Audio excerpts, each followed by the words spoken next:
the Bible. Is it hard to understand? When it comes to reading the Bible, the first thing that comes to mind is the fact that this is the Word of God. The seals have been broken, and the truth is here. And when we go throughout the scriptures, when we go throughout extra biblical records, we find that the language that God employed, that He used to create the heavens and the earth, was the Hebrew language. Christ said, I came for the lost sheep of the house of Israel. But yet no one, no religious leader, no religious church out there anywhere can now identify the 12 tribes of Israel. Can we? God is quite simple, but it seems as if man makes understanding Him hard. What are those mysteries? The truth of your book and the truth will make you free.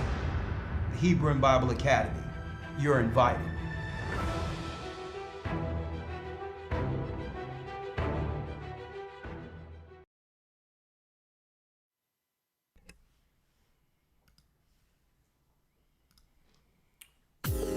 Shalom, shalom, shalom. Come on in.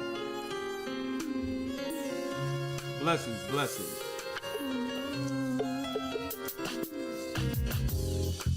The east is where we're from. Shalom, shalom. Come on in. 12 tribes of Israel. In 721 BC, the Assyrian king, he took us down, we fell. With a great escape, we went through the Euphrates. Blessings, blessings. The Lord held the water still. To a land where no mankind dwelt, we went. 12 tribes. 12 tribes of Israel. So we be Manasseh, the Cubans, Ephraim, from Puerto Rico, Naphtali from the Isles of Hawaii. The Lord is calling back Israel. Zebulun from Panama, Gad, the North American Indians, Simeon, the Dominicans, the highest gathering in Israel. That's right, brothers and sisters. The Most High's gather in Israel. I'm Elder Ricard Shiar of the Gathered of Christ Church here with our weekly broadcast, podcast, whatever you would like to call it. All praises be to the Most High. Ahaya, in the name of Yeshua. Blessings to my brothers and sisters throughout the four corners of the earth. What's going on? We're on a little early. We will be coming on early next week. So tell a friend. Tell everyone that we'll be on around 5:30 each week, starting today. Shalom, shalom. Every Wednesday around 5:30. We got Dawn, we got Princess Judah, Danita, Daphne, Kim, Chris 144, all the usual suspects and more, live with the Gathered of Christ Church. And yes, we have a great broadcast for you all today. Special guests from over the pond, Elder Shapat, Elder Lawyer. We are going to come on and of course, say a blessed thank you to all those who finished the 3-month course in the Hebrew and Bible Academy. We'd like to thank you all. Okay. And I have a few announcements concerning the future academy in one moment. And y'all know how Shapat does it. So I'm going to come on in. I'm going to bring Shapat in, Elder Lawyer, in a couple of minutes so that we can look into what you brothers and sisters can look forward to in the next academy. All right. But of course, there's some real-time things going on prophetically that they're going to be here on the broadcast with me. Well, Shapat, as long as he can be here. I mean, I guess he's about 5 or 6 hours ahead of us. As long as he can be with us, he's going to share in our topics tonight And we'll be discussing the prophetic policies against Judah. Okay? I need to ask a question here. What would the news be without us? It seems like the only thing that's going on right now is P. Diddy. Right? Out of nowhere. We didn't ask for it. Looks like this coolie, this East Indian man of color, that's who he probably is. I was speaking to Shapat about this, from over England. Out of nowhere, they pop up a big statue of a black woman at Times Square. A statue that none of our sisters asked for. Okay? What does that symbolize? Doesn't it seem like we are constantly living rent-free in these people's brains, where they're focusing on us? We're not bothering anybody, but they would like to make us the all to end all to keep their media cycles going. Okay? And I'm going to talk about that tonight when I'm talking about the destructive policies they make against us. Okay? Here it is. P. Diddy being plastered all over the news. A black bust of a woman with an attitude, right, that sisters didn't ask for, propped up in the middle of Times Square. At the same time, policies that are getting drafted right now, that's right, with Donald Trump in the Middle East, which is totally ignored in the midst of all that. Well, that and more we'll be discussing tonight on this particular channel. Share, let everyone know that the Gathering of Christ Church is live. Hit the like button, subscribe.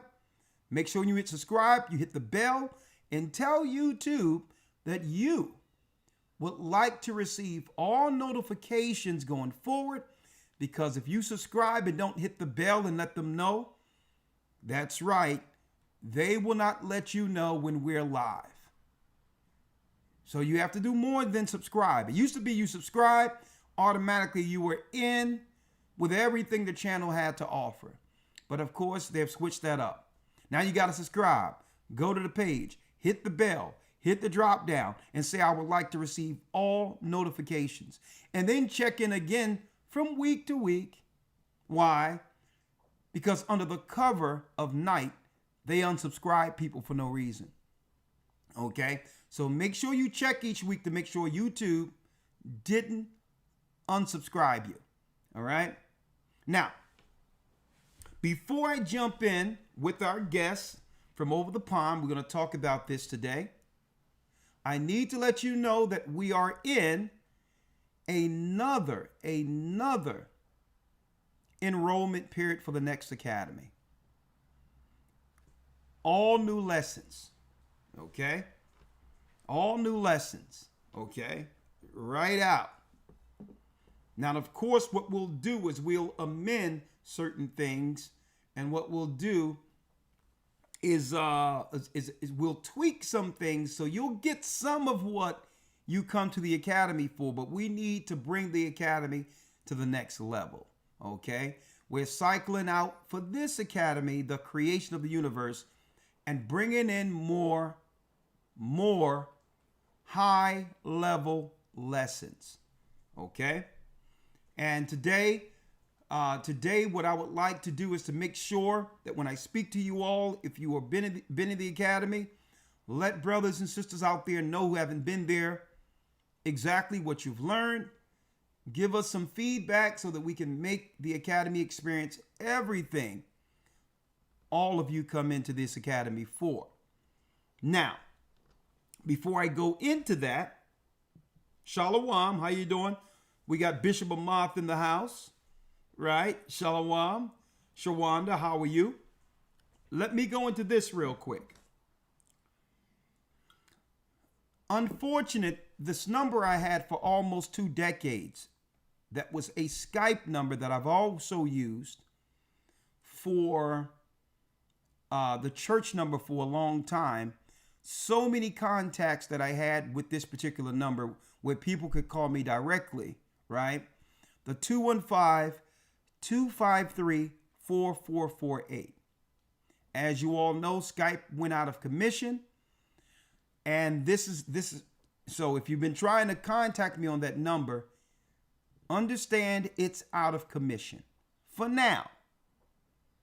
I got with another company to see if we can transfer that number, right? And it's going to take about 2 weeks for that number, if it works, to be utilized again, okay? Now, if you have Teams, you can still contact me that way through what used to be Skype, now it's Teams, all right? But if you've been calling on the 215-253-448 number and been receiving a busy signal, it's not because I'm ignoring you all. That number has been out of commission for some time due to Skype going down, okay? But do me a favor, stay patient with us. You can go to gatheringofchrist.org. There's a contact number for the headquarters of the church there. And if there's something important that you need to reach the elders, you can still use that phone number to reach us. In the meantime, we're working on getting that 215-253-4448 number back to be utilized under a different platform, under a different system, but it should take about a couple of weeks. So I'll keep you updated there. Okay? I apologize for any inconveniences. It was beyond our control. It seems like they're doing everything to disrupt the communication, the communications in the earth, right? So we have to pivot. One thing about this church, we've always been resourceful. And if one door closed, another door opens, okay? Now, jumping right in, let me first go into the Hebrew and Bible Academy. That's right. The Hebrew and Bible Academy, folks. You don't want to miss this academy. Okay? And of course, I want a lot of our academites out there to come in a little later and let me know, right, some of what you've learned in the academy. What have the academy done for you in your family? Most don't understand what this is. I'm going to tell you, this is the most fun you will have going into the Word of the Almighty. Okay? Let me also tell you this, all right? Before I go there. As you can see on the banner here, see that banner? Do not call this number while I'm broadcasting. What you can do is you can text the number with your name. You'll be put in queue. And at that time, when I open up the calls, we'll call you according to the number, the chronology of you coming in to the text. So according to the number of texts, and whatever the case is, if you come in first come, first serve, you'll be at the top when we open the queue. All right? So do not call. When it's time, you can text. We'll call you and bring you into the broadcast so that everyone can hear the interaction. Okay? Someone says the Cash App is not working either. Well, I need to check on that too. What's going on there? I'm going to check on and find out what's going on with that. Okay? After the broadcast. All right? Jumping right in. Jumping right in here. All praises be to the Most High. Jumping right in. The new theme for the next Hebrew and Bible Academy starting June 1st. From Babylon, Rome to America. From Babylon, Rome to America, you all remember one of the lessons that spearheaded this ministry. I think that lesson was done in 2008, 2009. And yes, we're going to theme the whole academy after that particular lesson. From the beginning, after the flood, the Sumerian text that goes into the ziggurat and all that leads to the beginning of Babylon, the satanic civilization that began all religions of the earth on this side of the flood. We're going to show you how that passed from ancient times to our present time. From Babylon, Rome, to America is the theme. The enrollment begins now. We will start June 1st on a Sunday, 2025. Our sessions include, listen to this, all new lessons. Let's build, stand, and learn together. The history of the Tower of Babel. We're going to begin the next academy with this. The history of the Tower of Babel when the gods came down. Okay? The secret wars of Edom. Let me blow this up for you. Let me blow it up so you can see it. The secret wars of Edom against the Israelites. We're going to show you how the Edomites were warring in the womb against Jacob. And folks, that war never ended. We're going to go into the history of all the wars in the Bible, the book of Jasher, and all of that to show you the continued conflict that began in ancient times that continue even up until now. Hence the reason we're always demonized by the Edomites media. Okay? And yes, the European Romans are the Edomites. We can prove it. They are not Japheth. They are the Edomites. You can find them in modern day Jewry as far as that religion of Judaism goes. Predominantly, you could find them there. Okay? The secret wars of Edom against the Israelites from the ancient times till the present time. Right? Hold on. Let me get it here. From the ancient times to the present time. A new lesson. The desolation of abomination. How to count. That's right, folks. The desolation written of in Daniel is what we're going through right now. And I'm going to tell you the policies that are being shaped right now over in the Middle East. We should all be paying attention to that.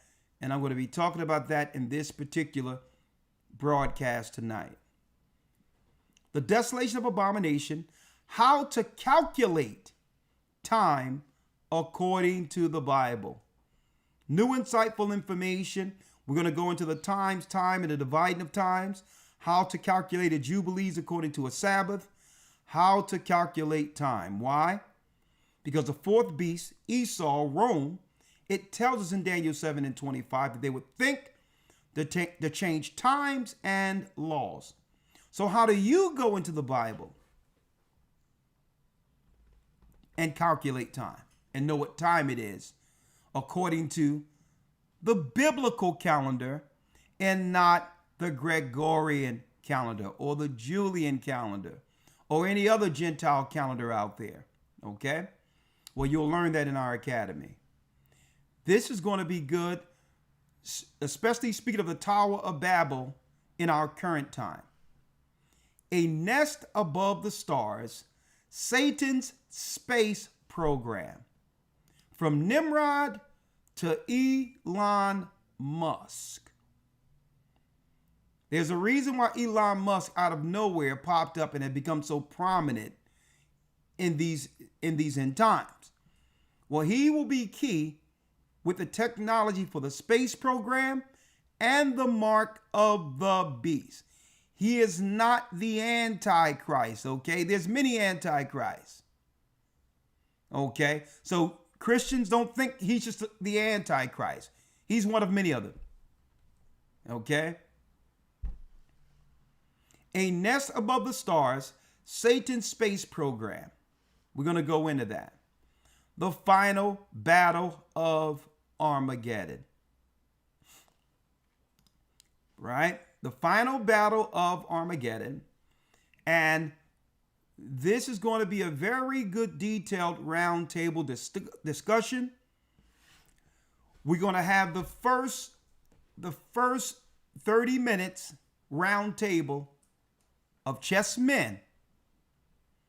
And the second part of the roundtable will be just women, and we'll add people in through Zoom for this particular roundtable that's in the academy. What?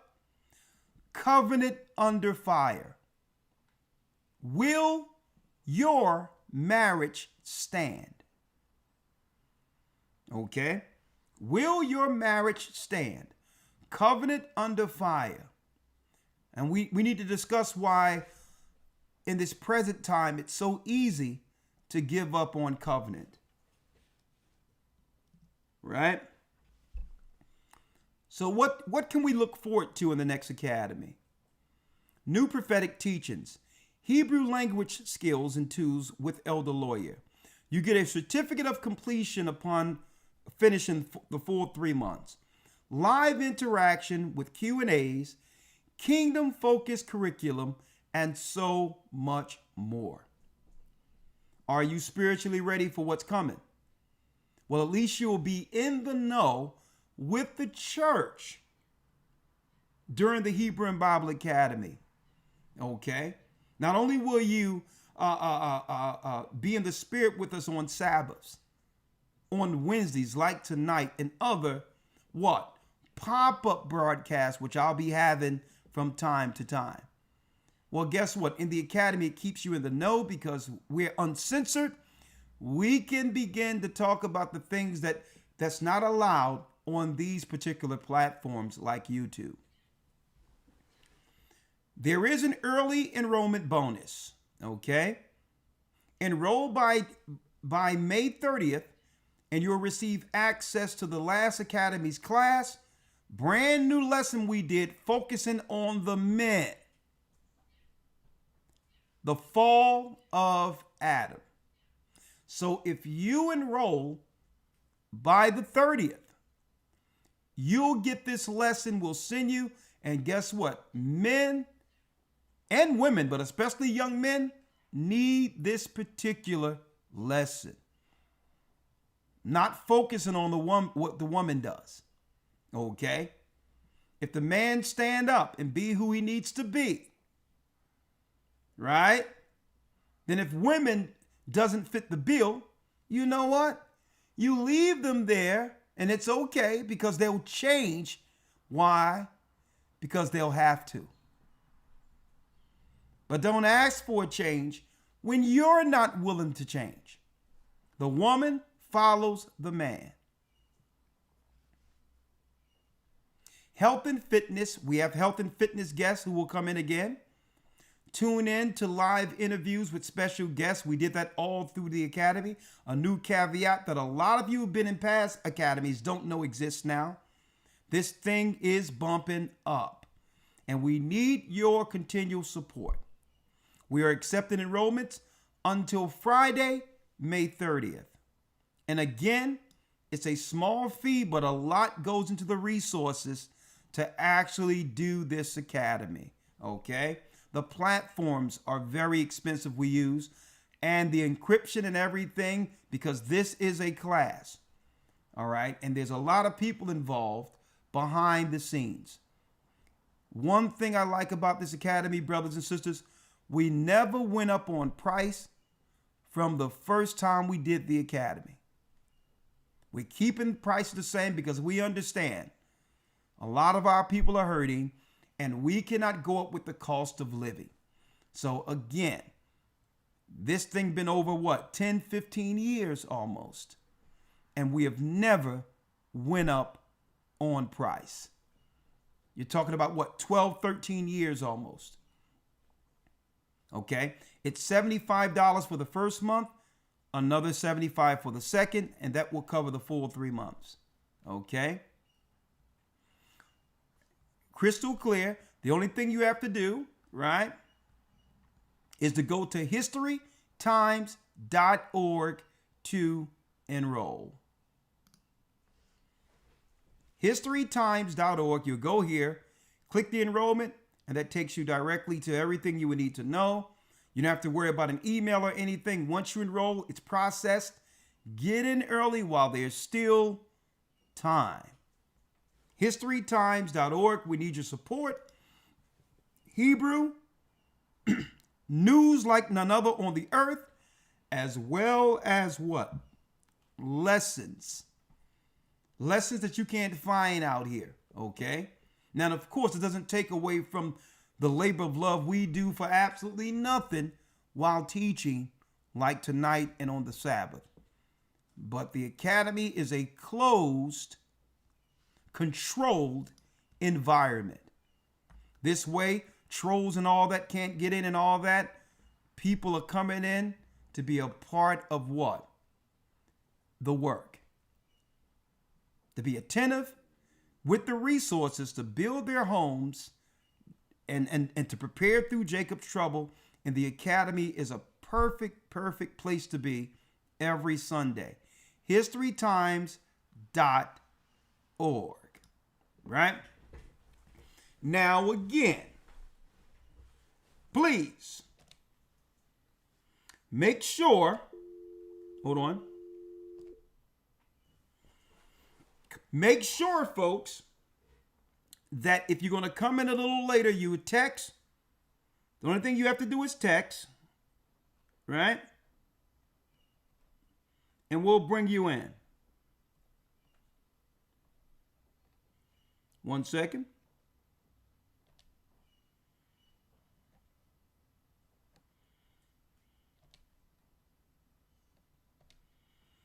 You text. Oh, that's what it is. 1 second. 1 second. I have it right here. Once you text, I'll be able to see you on my screen. And when it's time, we'll call you according to when you came into queue. So if you like to say anything or text or whatever the case is, that's how we build our queue. You text, let us know your name and phone number, and we'll bring you in later after the class, okay? I don't want to interrupt the class. And speaking of the class, let's bring in Elder Shapat. Shapat, where you at? Shalom, Mother. How are you doing? I'm doing well. You doing well? Doing pretty well, yes. Thankfully, the sun has broke. Very British of me to first speak about the weather, but it's quite nice. So I have to speak about it. Yeah? Yeah. I think they gave you our weather, my brother. Probably. It's like, I think in Babylonian language, I think it was 70 today. Let me do a quick check. Let me see, 22. Yeah, 71 degrees today, Fahrenheit. Man, listen, every time the weather gets nice here, on the East Coast especially, yeah, you can see them scrape the sky from the morning to night, and wow. then a few days after that, it rains. I mean, yeah. we're almost in a half a year, and the season hasn't settled yet. And you know why? Because every time we get the regular weather, they come through, right? It was hot the other day, and then it's pouring rain. But you know what? Let it be what it is. How you doing today? I'm doing very, very well. How about yourself? I'm doing well. Well, again, Shapat, I would like to thank you, Elder Shapat, for your participation and all you do from the beginning with the Academy. I mean, a lot of people are excited about the news you go into. Before I go into what we're going to be talking about today, and I'm going to bring in Elder Loy in a moment. Before I do that, is there anything the people, the brothers and sisters, can be looking forward to starting June 1st for the next 3 months in the academy? Wow, that's that's a great question. Kind of tough, not knowing what's going to happen these next, 2 weeks and some change till when we start the new academy. I'm excited myself, but I am trying. I try not to do this, but put it this way, brothers and sisters. The question Elder just asked, what to look forward going, leading into the next academy, at least from the news side. Yeah. This past academy has seen some developments with, the various societal changes and technology and apps and software and requirements to enter countries. All these things, I'm speaking in code, dealing with essentially leading up to the mark of the beast. And Alder did a lesson called many, many years ago called Path to the Mark. So I believe, based on this past academy, I believe more news is going to come out dealing with that. Well, I'm going to tell you, it seems like as we close to the end, more information unfolds. And it's deep what's deep about this is, that's why I like the news segment. A lot of what we were teaching on the streets, even before I met you, Shapat. Yeah. It's almost surreal, the things the Most High showed us in 2009 before all of this came together. Living what the Most High showed us before the technology was even in place. Right? Right. Before and certain things you stated, like, for example, the face of terrorism is going to be us. And we literally just touched on that at the end of the academy just gone, where they have in the UK some laws pertaining to anti-terrorism. And the first conviction for said laws, never guess, brothers and sisters, who's the face of, quote unquote terrorists. Is our people. Our people. The bait and switch. They start off with Arabs and Asians. At the end of it, with the bait and switch, they do a bait and switch so they can claim it's not racist. We were talking about the Arabs first. When really their target is to stop the Israelites from ever coming together under God's law. Okay? So the religious extremists they were concerned about wasn't Al-Qaeda. Okay, it's the bait and switch. They'll use Al-Qaeda to put things on the books to attack us. Once the Most High have delivered us from the satanic bond of their Babylonian religions. Another thing, what we talk about, that really there's a straight censorship here that can't be discussed, right? Yeah. There's a lot of health-related news. Health-related news. Yes, so much. A lot of our people don't know how we're being targeted with diagnosis and all of that, right? And of course, I'm not going to go into it here, but it's no coincidence out of nowhere, all the strong people I've seen in Philadelphia that I've known growing up, the majority of strong men, people that I know was, hey, these guys weren't no joke, on disability. Wow. 80% of these people that I've grown up with are on some type of statin for high blood pressure, on something, they're getting their legs cut off and all these. And no one is actually putting two and two together. What would be better off if we were just healthy like our foreparents were before all of these diagnoses? And that's just a question. A lot of that is answered, right? And speaking of that, Shapat, I always come with... But go ahead. Yeah, speaking of our parents, I have two images related to the thing we spoke about earlier in the week with the sculptor. Yeah. I have two images. I don't know how we're going to share those images, if I should send them to you or if I can figure out how to share my screen. But yeah. Okay. There is a share screen there. Okay. Let's have a look here. Where's share screen? More. Okay, share. Sharing is not turned on. Send request. Okay, I just sent it. Okay, allow. It's allowed now. Okay, so I guess, okay, screen. All right, and here we go. Share. So that should work. You should see an image there, right? Okay, let me put it here so I can see it, so I can put it there for them. Yeah, we see the image. Now, to an extent and to some degree, this Now, and is I see the kind image of your whole desktop, even for real? even your solitaire game.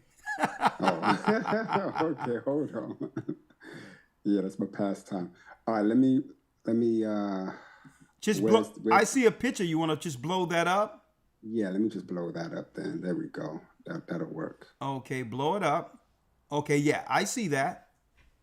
Now, to an extent, this is putting the cart before the horse a little bit, but Alder's going to go over some things with this sculptor. What's his name? Thomas J. Price. Yes. Okay, so Alder's going to go over some details with that particular sculptor, and in particular, his choice of what do they call that? His subject choice. Yeah. Okay, Alder's going to deal with that in a moment, but I wanted to set the record straight when it comes to, no pun intended, when it comes to historically what those people look like from the quote unquote Windrush era. My father happens to be one of those, right? Now, the Windrush era, for a lot of you brothers and sisters that don't know, especially if you're not from the UK, is a period in time when Britain, coming out of its being an empire, called upon subjects of the British Empire, predominantly from Jamaica, but other countries too, called on them to arrive to the UK after the war to build the UK and go into the manufacturing jobs in Birmingham in the car industry, okay? And to be nurses in the hospital at the founding of the NHS, on and on and on. These, when you go, it says right there, plastered over it, Getty images. These are their images. I didn't make these. These are historical images of your atypical, quote unquote, Windrush person looked like in terms of their dress and, Let me blow it up so they can see it better there. Yeah. Okay, that's excellent. That's way better. Go ahead. Right. And now, granted, everyone's going to big up their heritage, right? This is people from Jamaica, sisters, mind you, and this is very poignant to what Alder is in a moment going to show you with this sculptor later on in today's broadcast. Keep these images in mind. These are historical images of what the sisters that came from Jamaica looked like, atypical. Now, granted, we're going to big up ourselves and our people, but to an extent, this is how most people, regardless of background, whether they were white, black, Asian, Arab, it doesn't matter. People were a lot healthier and less body mass, body fat. They weren't dealing with all these issues that people in today's society do. And there's the sisters. And look at the brothers. Hold up here. Where did it go? Look at the brothers. Look at the brothers. We make this big again. Look at that. This is not a photo shoot. This is what your average brothers do. This yourself. I got these two images by Googling Windrush historical images, people from Jamaica. This is what came up. Getty images. This is not a photo shoot for Calvin Klein. Let me tell you. Shapar, I wanted to frame this. No, go ahead. Okay? I'm listening. Go ahead. Yeah, sorry, that was it. I just wanted the correct historical reference to be there, as opposed to what this person, this so-called sculptor, is trying to bring. And Alder will expound upon that when we reach that point. Well, I'm glad you're showing these particular images, right? Greg, I did get your text. Thank you. We're going to bring you in once it's all over. I'm glad these texts are working. All praises be to the Most High. Shapat, okay, if you can, now. Unshare? Yeah, unshare if you would like. Yeah. Okay. Going back. And I'm glad because that's the perfect setting for what we're going into when it comes to the image. A lot of people don't even understand when the Bible says that they're going to push the image of the beast. We don't realize how they have changed our image, right? They even have books on this from the 17 and 1800s coming out of slavery. The Negro and the beast. It's like they focus on switching our image from the righteous image to the darkness that's in all mankind, unrepentant. Right? So inside out, what they're showing us is they didn't like that image that you've just shown. Right? Distinguished. Right? With class. When we grew up, folks, that was a thing with the parents. You're not going outside embarrassing your parents. You're going to have the image. Why? Because you had a name to uphold. You had an image to uphold for your family. And on top of that, what I love about that image more so than anything, the images you've shown, Shapat, it didn't take much money for us to look good. Right. We were poor, but we still look good. Right? Presentable. We were presentable. And it's having this self-pride that's more, guess what? Not a lot of people talking about the money and the designers and all that. We didn't need all the designer stuff and all that because what? We didn't have much money, but you know what we had? We had pride in how we presented ourselves. And I was talking about also the image of the beast. I was going into how they would bring out what? They would use Farmer Key and all these others to begin to have us not only just act like beasts, messing with our minds, but also to have us look like beasts, to switch up men, women, men, and all this other stuff, chemically inducing things that could actually change our biology. All of that and more is discussed, folks, in the academy. Now, Elder Lawyer, Elder Shapat, I'll bring Lawyer in a minute. You're not going to believe this. And again, you're not going to believe this, folks. Farmer Key. We have to watch these Asians they're placing around us, who are buffers in place to possibly get rid of us. Okay. When, like I said, when I went to the doctor tried to, the nurse and doctor tried to diagnose me with something initially years ago. And I said, well, listen, step off. I mean, what you mean step off? Step off. I'm fine. But your pressure says, I'm like, listen, I don't care. My pressure is high because you are pressing up on me. Get out of here. Skedaddle. Right? I'm like, black people's pressure, believe it or not, folks, is normally at a higher level naturally. Because what? It's because of the strength we carry. Okay? A lot has to do with it. The environment we're under, where people might rob you, the stress not being able to pay rent, that's not a sickness when something goes up because you're feeling a certain type of way. I say, get out of here. You're not going to put me on something that's going to have some ill side effects for me. You know when my blood pressure will go down? When you get out of my face. That's when it goes down. Okay? Don't try to throw a pill in everything. Every time something go down, they want to throw something at it. And that goes to the Bible. I'm going to go there real quick. I'm going to show you some of the, and I thank the brother Sticks for sending this to me. I'm going to show you some of the groundbreaking things that we be exposing and more in the Hebrew and Bible Academy. Okay? We're well beyond blacks are Hebrews. That's old. Everyone knows now. Okay. That's not groundbreaking anymore. Okay. Even Christian churches outside of the ones that have been taken over by sodomites are proclaiming our people as the children of Israel in the inner cities.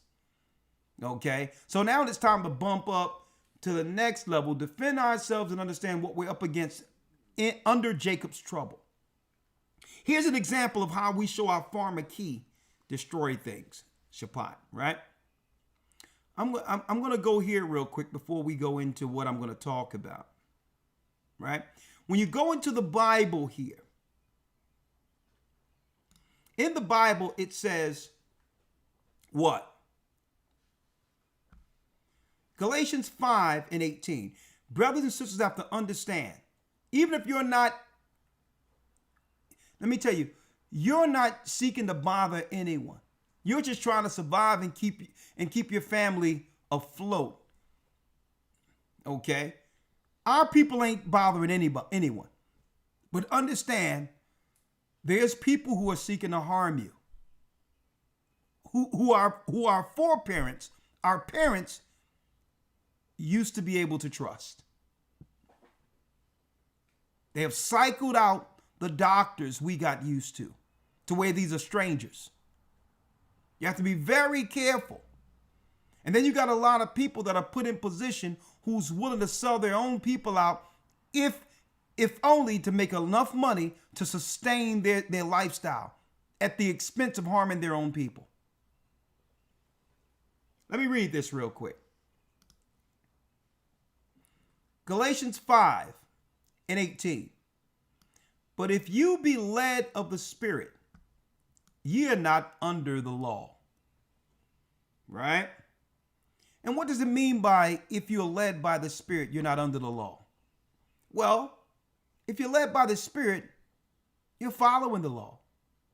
You're not under the penalties that come from breaking it. That's what it means. Now, check this out. Check out what the laws of the flesh are. Now, the works of the flesh are manifest, which are these: adultery, fornication, uncleanness, lasciviousness.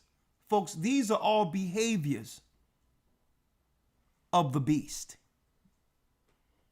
That means these people don't have no self-control, no decorum, no self-respect. It's an image. The works of the flesh are manifest: adultery, fornication, uncleanness, lasciviousness, idolatry, witchcraft, hatred, variance, emulations, wrath, strife, seditions, heresies. These are all the images, these are all the laws they are placing on our people to soil the image of the children of God.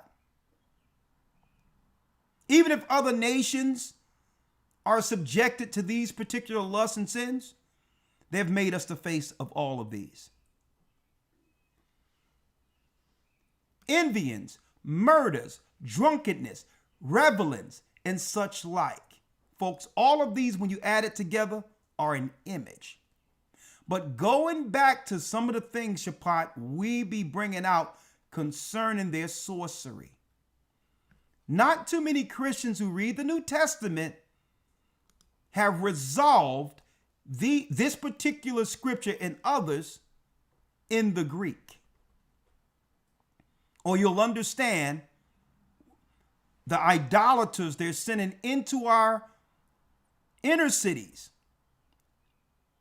to undermine us so that they can move their people in while getting rid of our people. It's systematic. Look at what it says here. Idolatry. You got these Asians coming over who are idolaters, like these Hindus and others. And they're putting them strategically in all the areas to service us when it comes to medicines and other things. Are they for our turn? Are they for our interest? I'll leave that up to you to decide. But look at the word witchcraft right here. Witchcraft. Witchcraft is what in the Greek? Pharmakeia. You always got to go back to their Greek and or Latin. Pharmakeia. So in order for them to execute the beast, pharmakeia or pharmacy must be a key component within their magic to destroy the children of God. You must look out for this. What it says? Medication. Now, you know we can't go but too far here, Shapat, right? Yeah, I wanted to read a little more on that, if I may, Elder. Okay, go on. When you click on that, brothers and sisters, like Elder's showing you here, and by the way, if you didn't know, that's a program. You know, we don't get paid by this, but it's one of the better programs, eSword. Okay, and you have the option there, all those numbers. If you're in the New Testament, it'll have a G next to it, which is a Greek, and then the number is where it sits in the the James Strong's exhaustive concordance. So basically, every word that exists in the Bible, in the King James Version, the original Hebrew or Greek, the words that were there and their meanings at the point of translation are there recorded, because people use words differently nowadays, right? Getting back to this, what you just went over there, Elder, what is it? It's witchcraft, which is G for the Greek side of the concordance, 5331.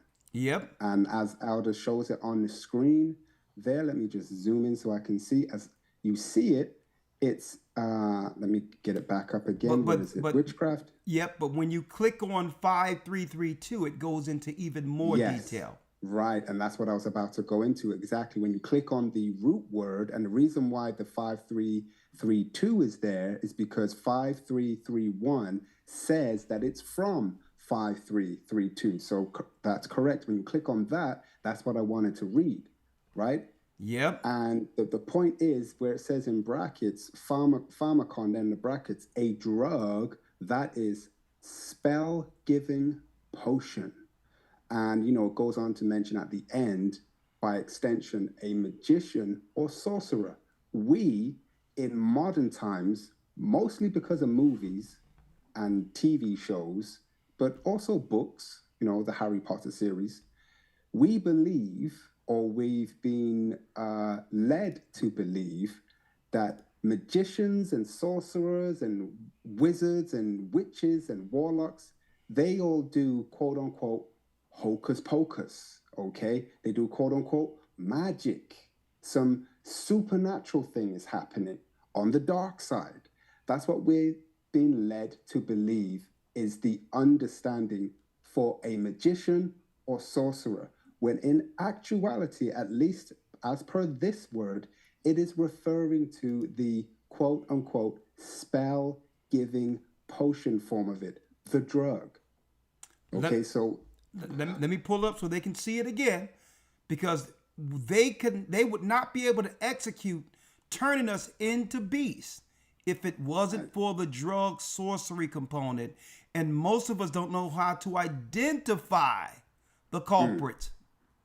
Right. These idolaters they're bringing over, they're putting white jackets on, but you don't know what they were doing, you know, in their dirt countries before they came here. Dressed them up and put a white jacket on them.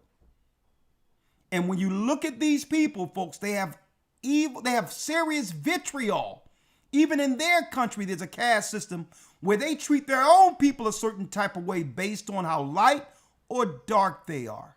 Yeah. Now, imagine if they were to bring these haters that come from mud huts in India over here.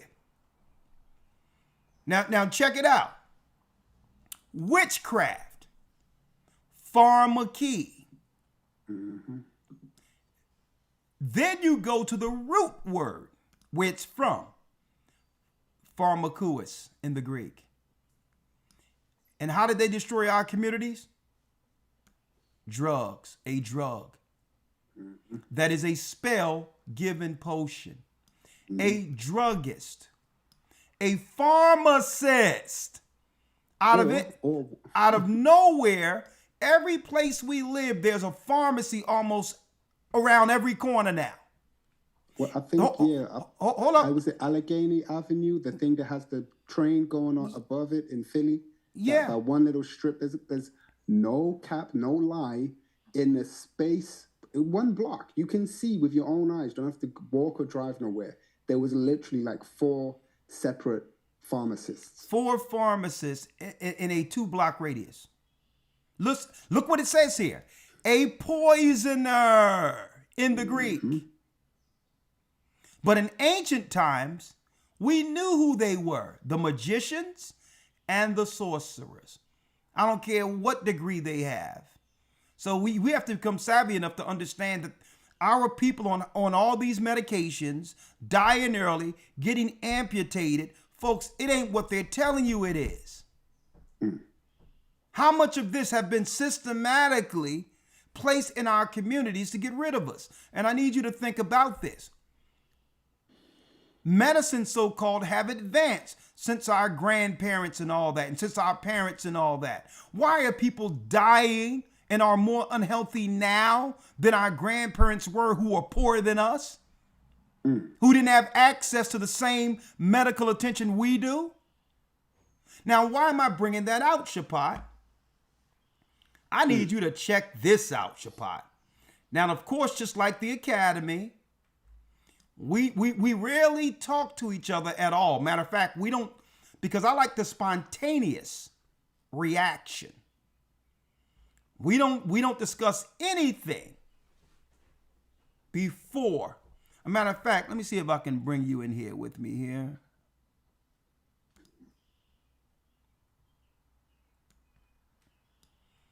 Yeah, I just slid you in here with me. Shapat, we don't discuss anything when it comes to our news in the academy because you know what? It's best to have the spontaneous reactions, especially when I'm commentating on some of the things you're bringing forth. You know, a little sense of humor, but it's shock value beyond belief. But here it is. Here is a video.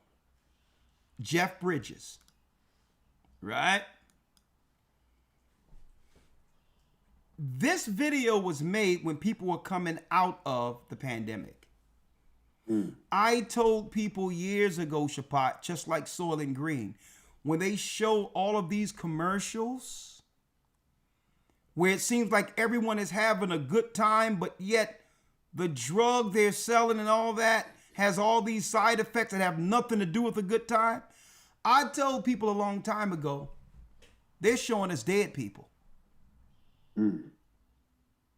Because one day what I did was, and I started doing this because I don't like their spells coming into my mind when they're doing these drug commercials. Now, folks, a lot of you don't know, these drug commercials are not allowed to be played in the UK and other countries. The pharmaceuticals can't advertise like they do in the United States. Did y'all know that?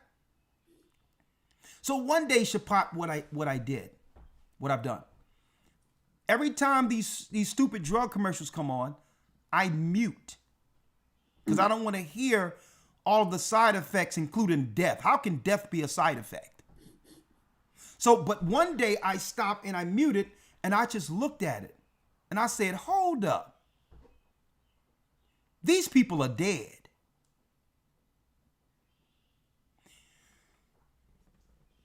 This video, this commercial for AstraZeneca came out about 2 years ago, Shapat. 2023, when everybody was coming out of the stuff, right? Check out the commercial, Shapat.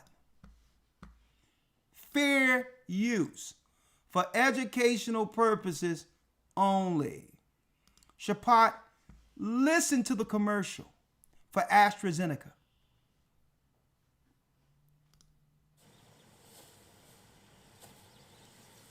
Missed a lot of things when I was away.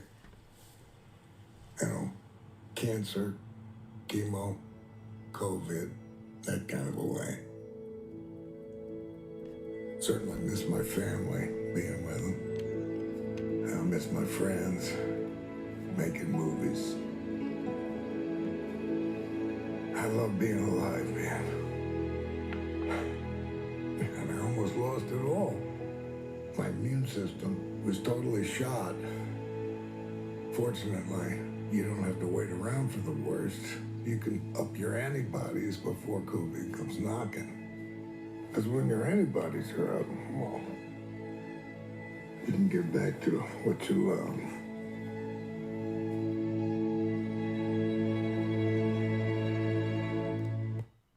And look, and then an arrow shoots up. Get back to what you love.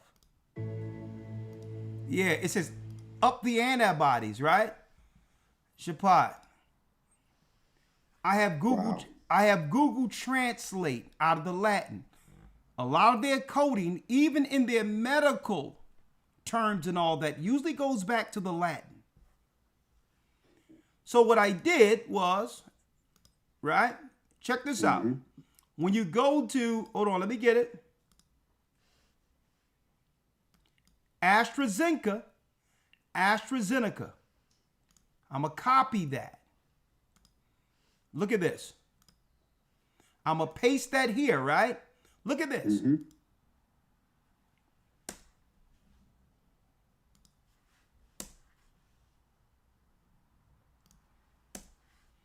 Hold on, let me get it here. I did it over here. Let me show it. Hold on. Let me get it here. 1 second. Let me do it.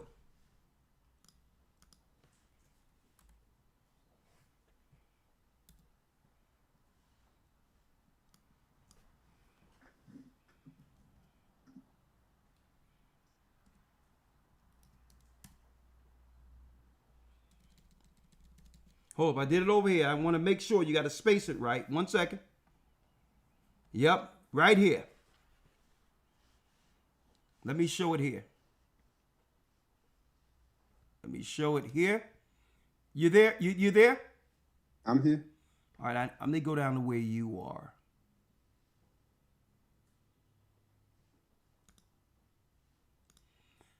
Right here. Look at this. I'm going to type it in. A. S-T-R-A. Right? Z-E. N-E-C-A.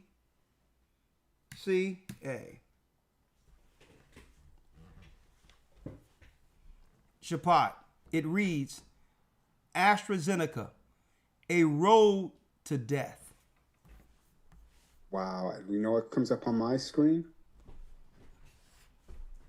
The stars are killing us. The stars are killing us. Pharmacy.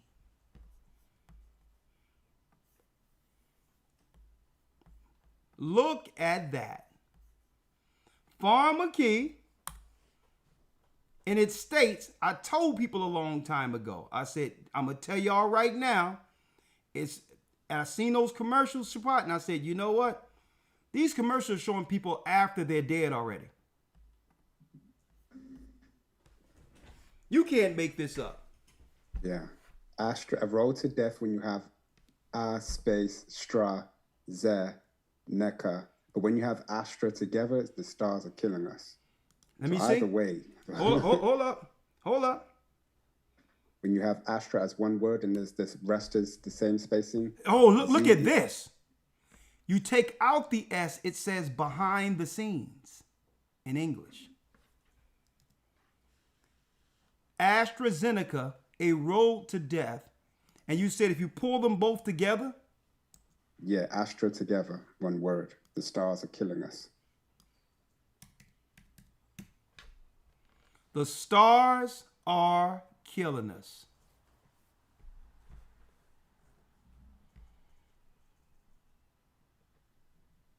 I'm good. I'm good. Boy, I'll tell y'all. And I told my brother one time, I'm going to tell you, Shapat, I had to, I went and gripped my brother up against the wall. I said, I'm not going to tell you this anymore. Before you take anything, get on your phone and Google the side effects. It's a shame we're living in the age of information where they're telling you what they're doing right in the palm of your hand, and you're too lazy to even Google what you're consuming. And because at least one could weigh, they can weigh whether or not they would like to deal with what they're going through now, or the side effects, and weigh which is worse. Right. If my lung is going to collapse, I'll deal with with a swollen leg. I'd rather have a swollen leg and raise my leg than have a lung collapse. Which of the two you want? I had to put him up against the wall. I'm like, what's going on? Because what happens? They usually call me after they've done something, and now they need me to wake up at night and come pull them out of some type of issue that could have easily been resolved if they listened. It's always on the family have to deal with these crazy choices our families are making, and it's a burden on us. When I say, listen, I'm not coming to your defense or to your aid anymore if you seek to damage yourself. Okay? You listen to these people, and you don't know these people are sitting to our neighbors to get rid of us. Allegedly. Look at that right there. For those who missed it. Hold up. They've been telling us I'll get that later. They've been telling us in the commercials the whole time. Listen to what he says. Up your antibodies. Yeah, you'll be up out of your body. Listen to this. Missed a lot of things when I was away. You know, cancer, chemo, COVID, that kind of a way. Certainly miss my family, being with them. I miss my friends. Now, how he miss his family and his friends if he's still living? Making movies. I miss my friends and making movies. He's talking about he's talking from the other side, folks.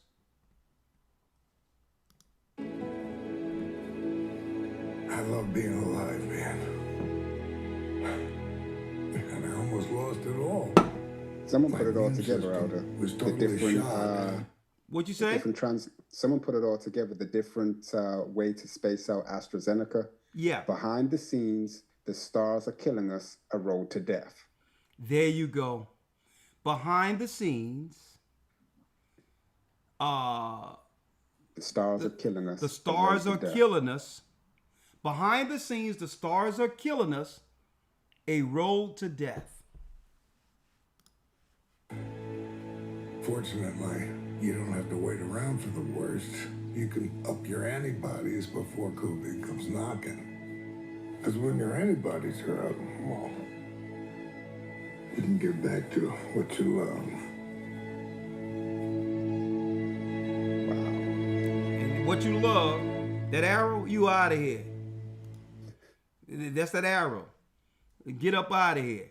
And what do it means? AstraZeneca in the Latin for English, it tell you the stars are killing us. Right? You take away the S,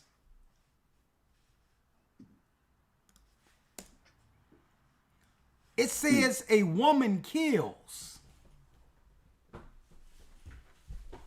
What?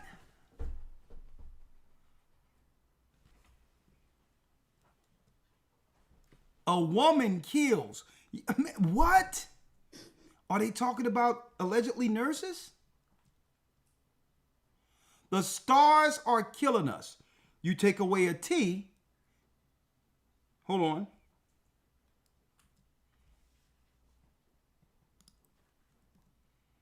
A road to death when you space it. behind the scenes.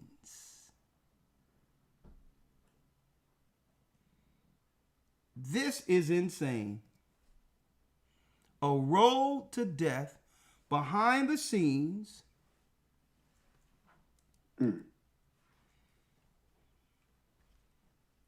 You can't make this up. Behind the scenes. Nah, Elder. We're conspiratorial. We're Listen, I'm just using Google right here. Behind the scenes, I'm just using Google. I'm not doing anything. The stars are killing us.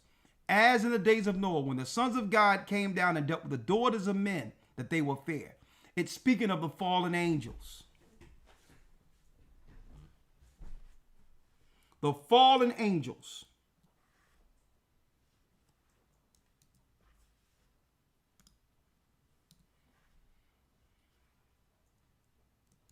It's speaking of the fallen angels.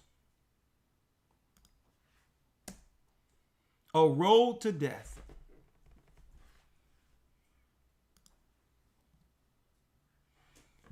A woman. That's really the main one. Hold up. You take another one out. It says a woman kills. Remember when it says, well, if we can just do something with mom or dad when they're old, we can hire more teachers, more nurses. Mm-hmm. That's the death panel. We're not supposed to have that discussion. That's what he said, quote unquote. That's the death panel. We're not supposed to have that. We're not supposed to have that discussion. It's right in our faces, pharmacy, and I hope our people understand what? That they understand the gift of the herbs that have always healed us. And stop panicking. These people use psychology that's in these positions that'll make you believe if you don't do what they say, you're going to die. And then you end up being what? Taking a dirt nap. That is something else. And I'm just putting this out there because a lot of people don't know how we go in. And it be in the spirit too. Like, I had no idea that all of these particulars came out of that. AstraZeneca Latin. I only knew about what? I only knew about the road to death. I didn't know that this word meant so many things. What it says, the stars are killing you. A road to death. A woman kills. Crazy. Not just any woman. Some people are doing it and don't know what they're being used for. And they're good at that. They're good at paying our people to be facilitators of the poison. Hit that like button. Let me bring in Elder Lawyer real quick. I know I want to jump into some things with him real quick while we're still dealing with this. Where Lawman at? Let me call Lawyer in real quick. All right.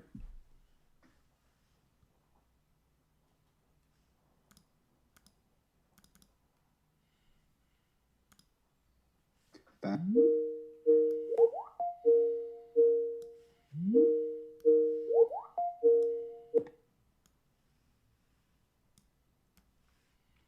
How you doing, Lawman? Shalom, sir. I'm doing well. How about yourself? I am blessed by the Almighty. Good to see you, young man. Good to see you, young man. Let me bring you in here. Let's see. Do you see this hot mess, Lawyer?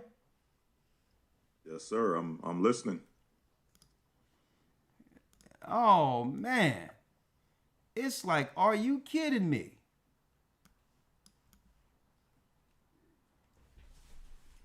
All right, let me move you here.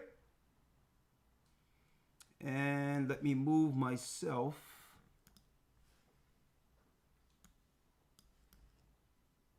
I can bow out if it's easier. Oh no. And just follow online. No, I have layers. It's fine. Okay. We are good. I have layers. How you doing, Lloyd? I'm doing well, sir. How about yourself? I'm doing well. Just talking about us coming out of the academy, and a lot is going on right now, and I wanted to thank all the people who are a part of it. Real quick before I jump into anything, lawyer, because of course I got to talk about a lot of what's in store for the test next week. What do the members of the academy have to look forward to for those who have been in it for the first time? You can let them know that. And then we're going into Donald Trump. It's up to you, Shapat, because you can step in at any time. I'd rather have all three of us, but if it's getting late there, you can bow at any time, all right? All right. But I do thank you. Hit the like button. Lawyer, what can the brothers and sisters expect for the going into the test this coming Sunday? Yes, so for those who have been in the academy for the first time, essentially, after every academy, we have a major test. And essentially, the test is a combination of all the information that you've learned throughout the course of this 12 weeks. So we're talking about 100 questions on the test. Again, each topic that we have discussed, both in the Hebrew as well as in your main lesson, is incorporated. After you take your test, you'll be graded. And of course, the grade is not necessarily, it's not determining anything as far as your fellowship or, what you can achieve in this ministry. It's just pretty much allowing you to test your ability to study and comprehend all the information that we've studied in this academy. And then after that, you get an email, final email with, the certificate along with some other goodies.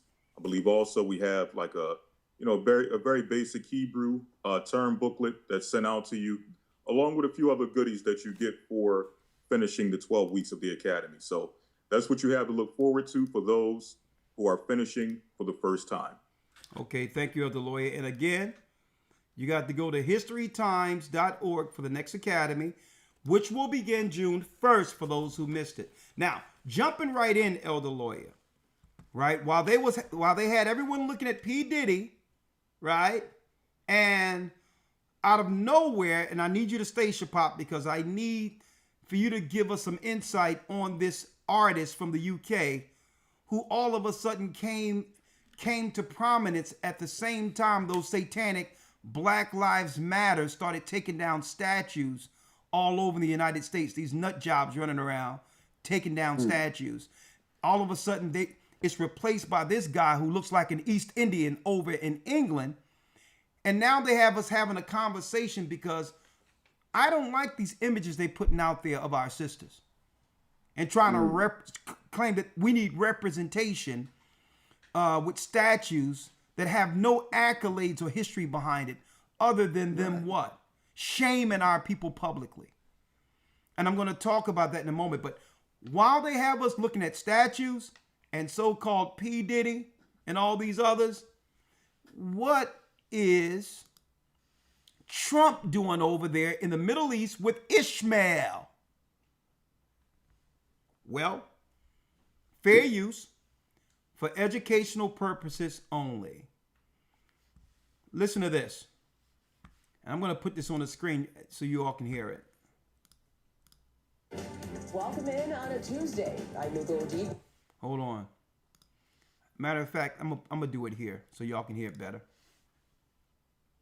When President Donald Trump officially touched down in Saudi Arabia, his first major international trip of his second term, and the country pulling out all the stops for the president. And this is fair use for educational purposes only, okay?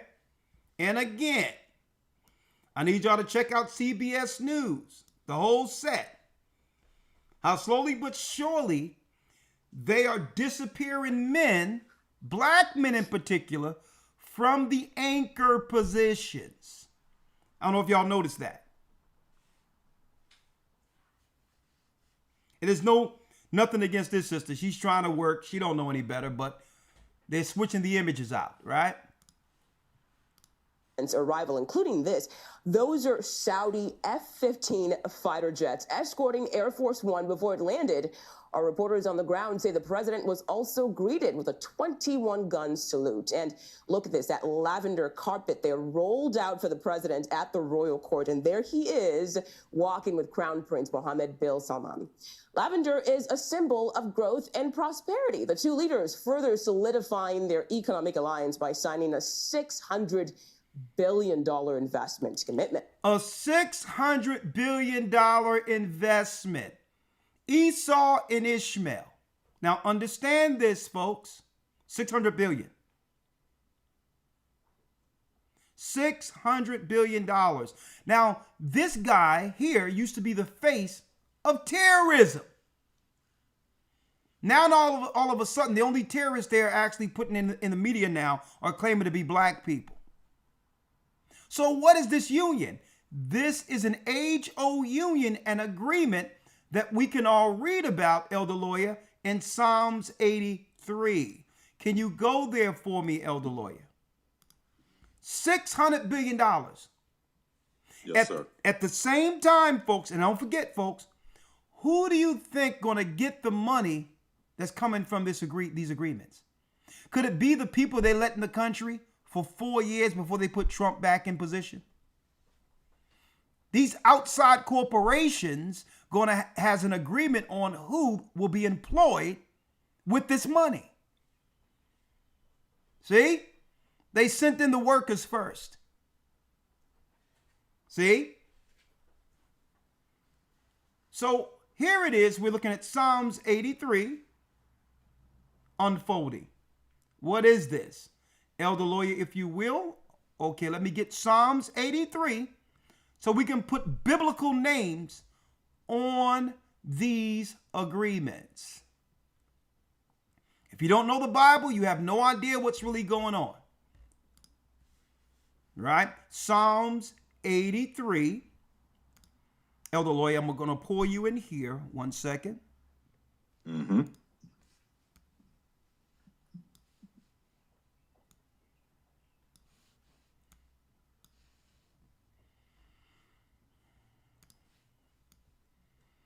Thank you, Elder Lawyer. If you will, hold on. Let me minimize this.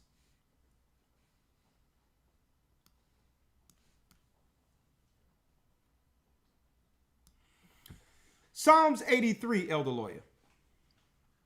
Yes, sir. Psalms 83, verse 1. Keep not thou silence, O God. Hold not thy peace, and be not still, O God. For lo, thine enemies make a tumult, and they that hate thee have lifted up the head. They have taken crafty counsel against thy people, and consulted against thy hidden ones. They consulted against the hidden ones. We are the hidden ones. They've hid our identity. They know that we're the Hebrews. They know we're the Jews. They know we're the Israelites. Now the Bible is going to identify the culprits. Read the conspirators. Read.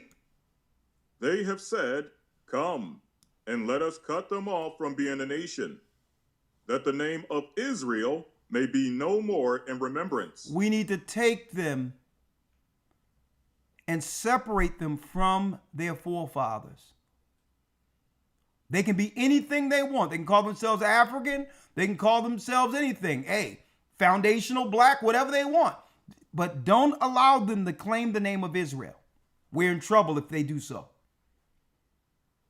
Let's make sure that we divide them between the fake satanic modern day Christianity and the satanic evil Islam to supplement in place what they would normally get, what? Spiritually uplifted without our help at all. So let's do this. Let's give them and supplement their spiritual growth through giving them the religions that have enslaved them, Islam and or Christianity. See? It says they have taken what? They have taken crafty counsel against thy people. They have said, come, let us cut them off, read. From being a nation. From being a race of people, divide them, read. That the name of Israel may be no more in remembrance. So that they cannot remember that they are from the true genealogy of Abraham, Isaac, and Jacob. Because if we find out who we are, we'll know by default who they are. We'll understand that they're at war against these same people historically. The same people we read of in the Old Testament. This is why the Christians tell us not to read the Old Testament. Why? You can't find the history of these same people doing the same thing to us that they've done back then. Read. For they have consulted together with one consent. They have one consent. They are confederate against thee. They are a confederate against us. So when you see they're getting all this money to do stuff, understand who this money will be used against. The what? The tabernacles of Edom. Now the Bible identified the culprits behind this, the Edomites, who are the modern day Europeans. And what? And the Ishmaelites. Arabs. That's what you see. What? The conspiracy against the children of Israel right here in your face. Two sides working against the middle. So the Arabs didn't mind being demonized for a minute because they knew they was going to use that Muslim jihadi thing to put a bump in the road for when our people begin to identify as Israelites. See? Well, no, they have these laws we got in the books within the United States have nothing to do with you black people. We're talking about jihadis over there in the Middle East. See? So what they did was they played the game together and say, we'll just get them at the very end. They'll be the religious extremists when it's over. So the Saudis are playing in bed with America, and they were doing it the whole time. Even when it meant to started with the war over in the Middle East, the Saudis were in bed with them. And we thought that they were going over there to fight the Saudis? No. They went into Libya. And look what happened in Libya. Okay, they couldn't even broadcast what they were doing in Libya under the cover of destroying Gaddafi. They were rounding up black people and putting them in cages. And I seen that while I was over in the Middle East because they wasn't even showing that footage here in the United States. Every time there's an attack, they attack us under the cover of night because there's no cameras rolling. You tell me you're going in there for Gaddafi, but you're rounding up black people over in Libya. Same thing with COVID. When that broke out and all that happened, and now you seen them doing what? In China, attacking black people right there. Doesn't matter what happens. In Ukraine as well. It's happened in the Ukraine too. So every time trying to escape. Thank you. Every time something happens, even though the bait and switch, it's something else, but our people indirectly is getting attacked, or are we the direct attack? Kicking up smoke so that they can destroy us before the smoke settles. This is how they do it. Fair use. Educational purposes only. Prophetic purposes only. Before that, President Trump had this to say about the relationship between the two. Listen. We have, as you know, we have the biggest business leaders in the world here, and they're going to walk away with a lot of checks for a lot of things that you're going to provide. And in the United States, it's probably 2 million jobs that we're talking about. 2 million jobs we're talking about. Now, how many of those jobs you think are for us? Folks, these jobs are for the immigrants the company sent in during the Biden administration. These are the people that's going to be working for their companies. This visit. So, number one, I like visiting with you, and we've known each other very well, and I really believe we like each other a lot. And number two, for the United States, we've brought tremendous investment in and tremendous jobs, and we'll continue to service your great country very well. All right, let's bring in CBS News correspondent Natalie Brand Fair following use. the trip live from the White House for us. Good to see you, Natalie. Can you walk us through what was included in the agreement we just mentioned? Hi, Mugo. Good to be with you. We're still waiting to get some more details, but the White House a short time ago did put out just a preliminary fact sheet on what it calls the $600 billion investment commitment made in Saudi Arabia. Note that that was a number, $600 billion, initially floated by the Crown Prince Mohammed bin Salman back in January, right after President Trump. Sometimes with these numbers, you know, sometimes there's always some esoteric coded message. 666, 6 million died here, 6 billion, right? But you know, it's always some esoteric coded message with this 6 thing, the mark of a man. But go on. Trump took office. So what we know so far, according to the Trump administration, is that this agreement includes around $142 billion in defense sales, it says, to build up the capacity of the Saudi armed forces. It also... This is what I wanted to show. 142 billion, elders, to build up the defense system of the Saudis in the Middle East. What are they ramping up for? Think about that. We just spoke about it last Sunday. They're ramping up for the war. But not the war everyone thinks. Folks, a lot of this is going to go into money, you heard it here first, to war against our brothers and sisters in Africa.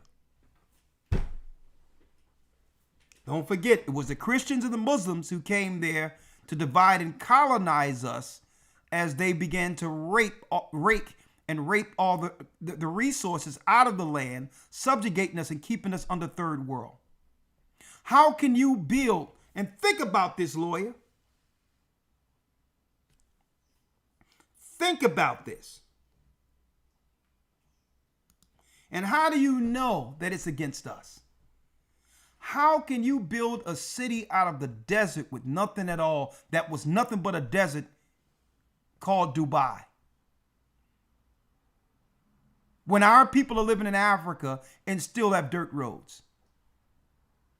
I need y'all to think about that. They built a whole city out of a desert. You know what it take to build an aqueduct system and all of these others in the middle of the desert to be livable and inhabitable for people? Right? I need y'all to think about that. To show you how much they hate our people. And then they say, don't worry about it. This will provide jobs. And guess who they're flying in and busing in to do the slave labor for low wages in Dubai? Our people in Africa. Why couldn't they take that money and build the infrastructures of Ghana and all the other countries like Nigeria and all of that? Folks, they've always been in cahoots. So you think this money is strictly not. This money, folks, isn't to go against Iran per se.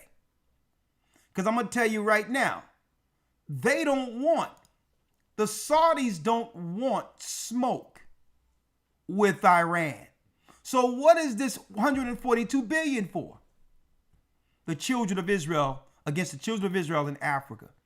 These are the same so-called Christians and Muslims that have always been a what? Been a harm to God's people. The conspiracy that was pointed out by David. Now check this out. 20 billion for AI, listen to this, Shapat, AI energy and infrastructure. $20 billion in AI towards the United States to build in the new systems. Folks, when they shut everything down, they switched everything to the beast grid. It was pivoted into where we're going now, where there wouldn't be a need for people to work a lot of jobs. Right? Man, I got people text me, hey, hold up, man, let me show this.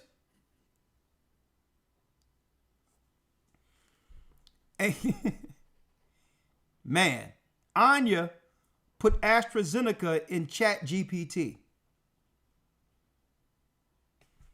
Right? And it says, man, who funds AstraZeneca? BlackRock. That's the company that's coming after P. Diddy, ain't it? Vanguard. WEF, the UN Health Alliance, and the Gates Foundation. Man, that's deep. Thank you, Anya. We got people working on each end here. 20 billion, Shapat, for AI and energy infrastructure. 5.8 billion in investment in what? Health care. Now, what type of health care do we need in the United States that warrants 5.8 billion? I need someone to tell me, what are we missing here? And aren't we tired of all this inundation of healthcare and pharmaceuticals and all these things? So what will they do with this healthcare, this so-called healthcare?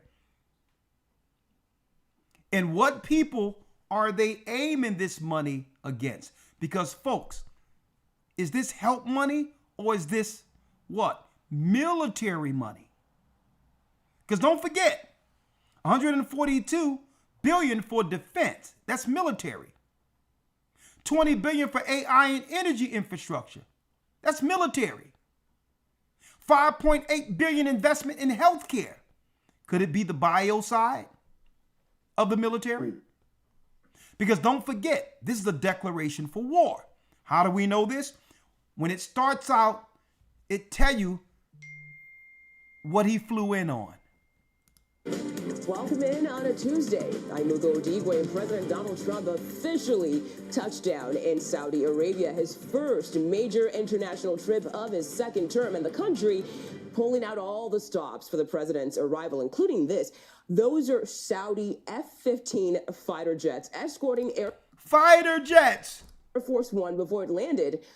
Escorting what? Reporters on the ground say the president was also greeted with a 21-gun salute. And look at this, that lavender carpet there rolled out for the president at the royal court. And there he is. Folks, is this a declaration of war during the time of Jacob's trouble? I believe so. You brothers and sisters have better get your lives together and your mind right. Okay? Outright, folks. He just went over there with Esau. Esau went over there with Ishmael and are coming together with another conspiracy to finish what they couldn't do when things shut down. They're going to come a different way now. They're going to starve people out. They're going to have it where there's a lack of jobs. They're going to give the job to the people they sent here to work in their new infrastructure. AI is going to replace everything. The food prices are eventually going to go up. And guess what? The only answer they'll have for us is what? Y'all seen it earlier.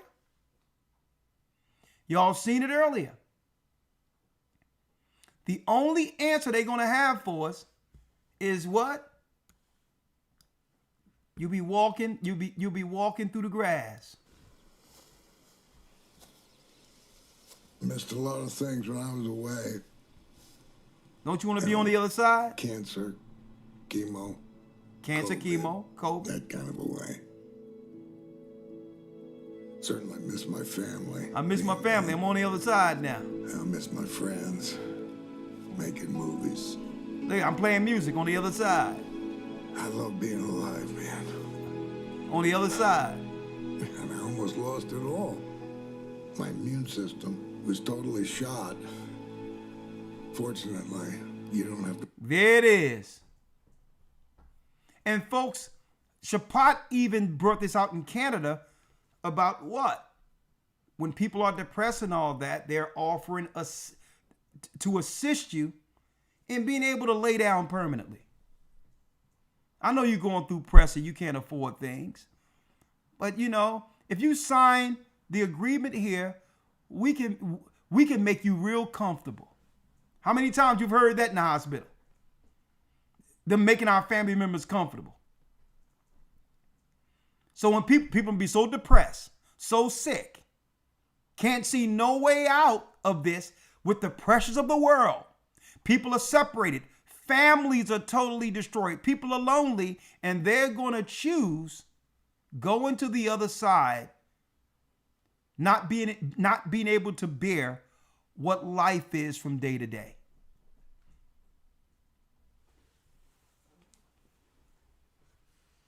All right. It's time to go in now. So, Elder Lawyer, what are we dealing with Donald Trump? Let's with their policy. Let me slow down here. Elder Lawyer, if you will, let's go to Daniel 8:25. Yes, sir. Daniel 8:25. What are we dealing with Donald Trump linking in with the Saudis, who have always been our political enemies in the earth? When we started standing up during the civil rights, that was predominantly a Christian movement. Who did they bring in? They started bringing in Islam, Elijah Muhammad, divide and conquer. They always come with Islam. When yet there's Israelites who are Christians and Israelites who are Muslim who cannot come together. Why? Because Esau and Ishmael said, Psalms 83, let us cut them off from being a nation, that the name of Israel be no more in remembrance. We were supposed to stand together, not as Muslims, not as modern day Christians, but as Israelites. Why? Because that's who our forefathers are. We're the people of the Bible, folks. And whether you want to accept it or not, according to their scrolls, according to their history, these people know exactly who they are attacking. They're not attacking black people. They don't see it that way. This is Esau against Jacob. This is Ishmael against Isaac. You better wake up. I don't trust anything they peddle to me. My answer is no. Well, don't you want this? Oh, I see. Yeah, I think something is going on with you. Nah, I'm good. Take your farmer key and shove it. Okay? I don't need it. When it's my time to go, if it be the Most High's will, he'll take me, but it's not with me being deceived into taking your crap, knowing your conspiracies against our people. 0, no. What are we dealing with here, Elder Lawyer? Let's now go to Daniel 8:25. Yes, sir. Let's read it. The book of Daniel 8, verse 25. A matter of fact, let's start at the 24th verse. Yes, sir. 24. And his power shall be mighty, but not by his own power. And he shall destroy wonderfully, and shall prosper in practice, and shall destroy the mighty and holy people. And shall destroy the mighty and the holy people. And through what? And through his policy. And through his policy, his politics, his agreements. Read. Also, he shall cause craft to prosper in his hand. And he shall magnify himself in his heart, and by peace shall destroy many. These peace talks, these peace aren't for peace at all. When they make these declarations together, they're declaring war on God's people throughout the earth. You notice we talked about it last week doing what? First fruits. How Abraham Torre is standing up against the West, right? And now you see him a week later, Trump making an alliance with Ishmael. When the Catholic Church and the Arabs have always conspired together to destroy and keep Africa from ever rising. And now they got these people coming over here under the guise of black and brown people, harming us in our neighborhoods, taking all of our grant money. Our people work to build this country to actually be used as mercenaries to kill us from the inside. and by peace shall destroy many. Read. He shall also stand up against the prince of princes, but he shall be broken without hand. And it says he shall also stand up against the princes of princes, because we know eventually we know that this is speaking of the power that comes through the Roman Catholic Church. Don't think it's a coincidence. The same time they got a new pope just last week, and now here it is, they're over in the Middle East dealing with this. To come against our people, folks. The jobs are going to dry up and all that. It's time to link all the way into the Most High.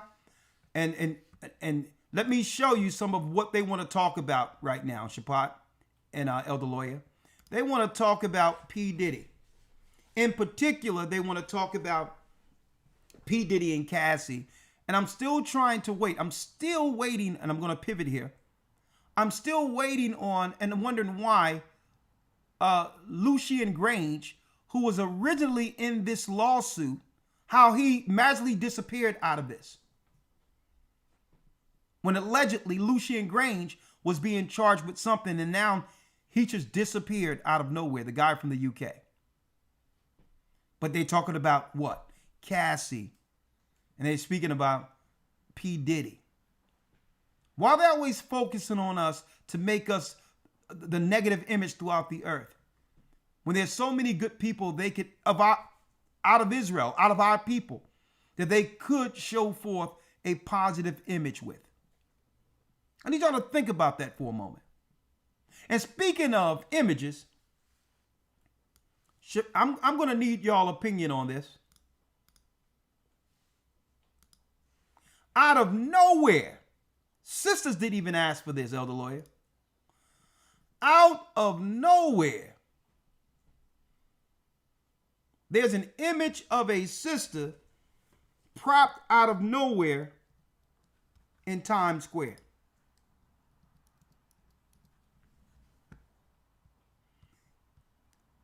By whom Shapat think is a coolie, an East Indian playing to be black, who propped this up out of nowhere. What exactly are they saying with this image out of nowhere? Don't forget, a lot of these people are occultists. They're very esoteric with hidden messages. What are they saying? Because sisters didn't ask for this. It comes directly from England with what? With this particular artist, brothers and sisters, who came into prominence during the time of Black Lives Matter. What does this represent? It's going to shock you because it's not what a lot of you think. You know I dove into this. But before I go into this, hit the like button. I need to get this up at least 500 more likes. We're going into these images that they're focusing on our people, putting up all these images. Why? Why are we the focus of these so-called elitists? Why our sisters in particular are their focus? Do they really care about our sisters? Because when it comes to the bottom of everything, when it comes to economics and everything, our sisters are at the rock bottom. Okay?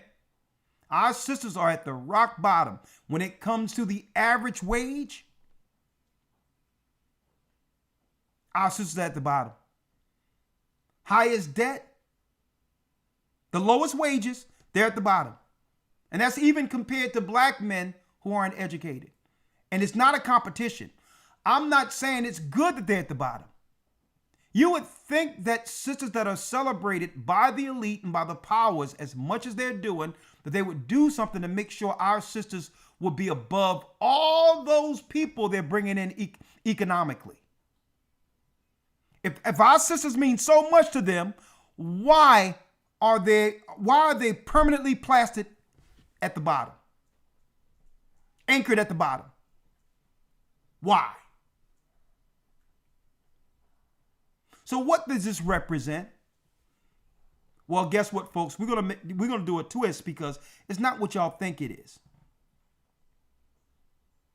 I see a lot of people that are using this image as an opportunity to do what? To push down on sisters again. Okay? When our sisters didn't ask for this. And I'm checking out the dynamics. I'm like, these sorcerers are deep how they do this. Any conversation that will lead to some divide or now some shaming, either shaming or attacks. Now there's a conversation that puts a greater wedge between black men and black women. It always comes down to that argument when there's something deeper here that I would like to bring forth. And I'm going to talk about that. And when I come back, lawyer, before I show what I have, I need your opinion. What is your take on this image in the middle of Times Square, if any? And the same thing with you, Shapat. Not before I take a quick break. I'll be back in a minute and 20 seconds. Hold tight. We're going into the prophetic policies against Judah. One moment. The Bible. Is it hard to understand? When it comes to reading the Bible, the first thing that comes to mind is the fact that this is the Word of God. The seals have been broken, and the truth is here.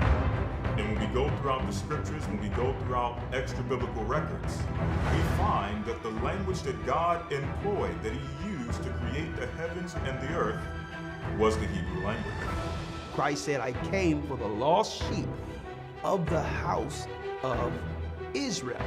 But yet no one, no religious leader, no religious church out there anywhere can now identify the 12 tribes of Israel. Can we? God is quite simple, but it seems as if man makes understanding him hard. What are those mysteries? The truth of your book and the truth will make you free. The Hebrew and Bible Academy, you're invited.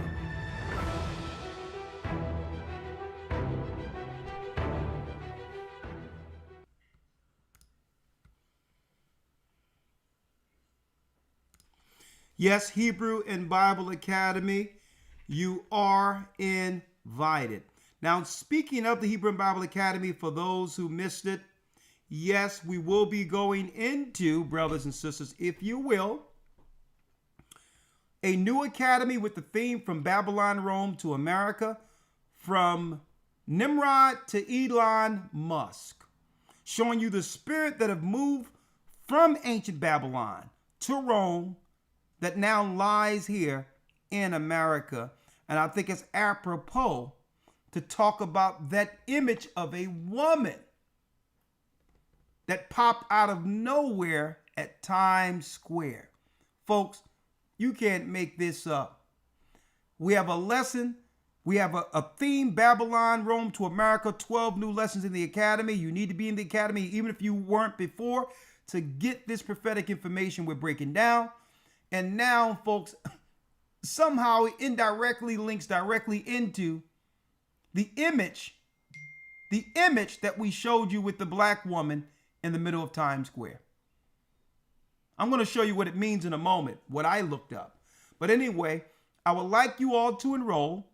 It's only $150 for 3 full months. Shapat and I go into this news. He bring out the news without telling me exactly what he researched, and I bring my commentary in prophetic view to whatever news articles he find. We have a section called Sodom Watch, because we're watching LGBTQ, because we understand that what it's really about, the spiritual side of that, the dark side of LGBTQ, and how it's being used as a political football to harm the earth to some degree. And I'm not talking about LGBTQ people, because a lot of these people are going through struggles. They're going through sin. They're going through, a lot of them, some of them need prayer and all of that. So I'm not talking about a person who's struggling with the gay life. I'm talking about the world powers politicizing victims and using it as a way to divide societies. The history of what? Babylon, Rome to America, how the spirit moved from ancient Babylon, Nimrod, and how you can identify that spirit in the earth today that rules cities.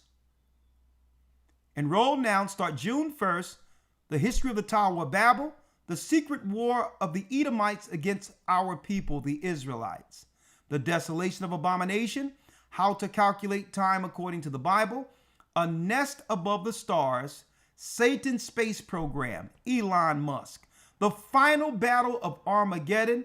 And if you enroll before the 30th, you will get a free lesson that everyone was talking about, us focusing on not the woman, but the man, this academy.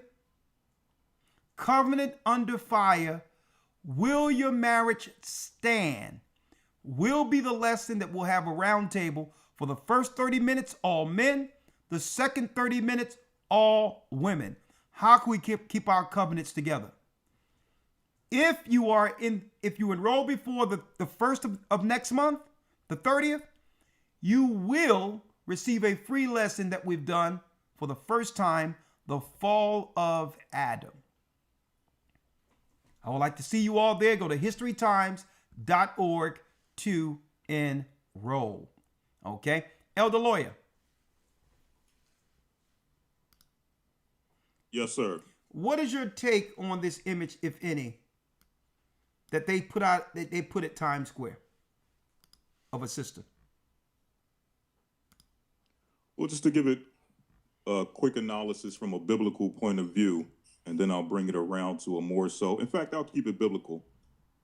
If we can go to Wisdom of Solomon, chapter 2, and verse number. Hold on. Let me pour you in.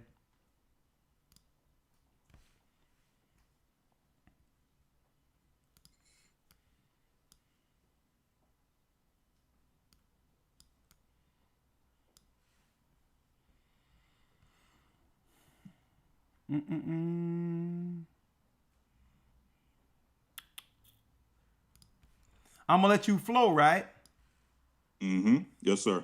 All right. But if you go into a scripture that I was gonna pull out later and resolve, I'm gonna say hold that. Yes, sir. Because Absolutely. I know how it is. We're part of the same body, and we're probably thinking along the same lines. So. Absolutely. All right. So one moment. Let me straighten this out so that I didn't set up this particular layer. So when you see this image, what does it say? You said you want to go to the Apocrypha. Yes, sir. Starting the Wisdom of Solomon. We're going to stick in the Apocrypha actually for quite a few. In fact, all of the scriptures I have are coming from the Apocrypha. Okay. So, we can stick there. When you see this image, the Wisdom of Solomon comes to mind. Right? Let's start there. Right? Yes, sir. Let me grab it here.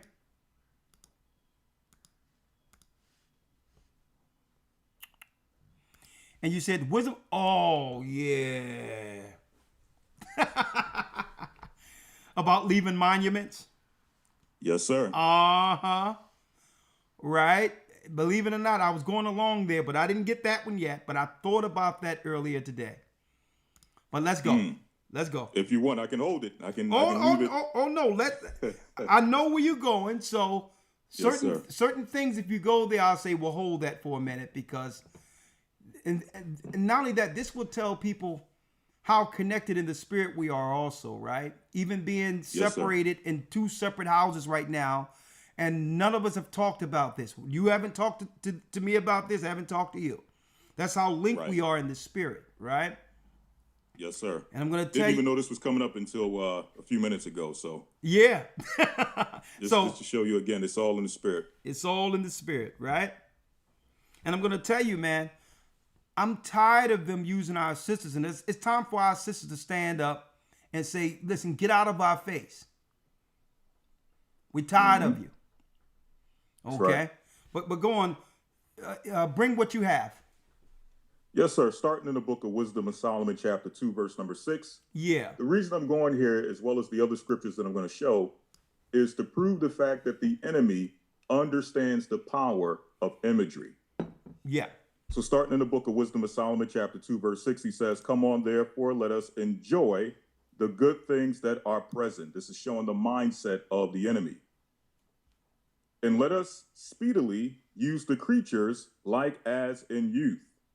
Let us fill ourselves with costly wine and ointments, and let no flower of the spring pass us by." Verse 8, "Let us crown ourselves with rosebuds before they be withered.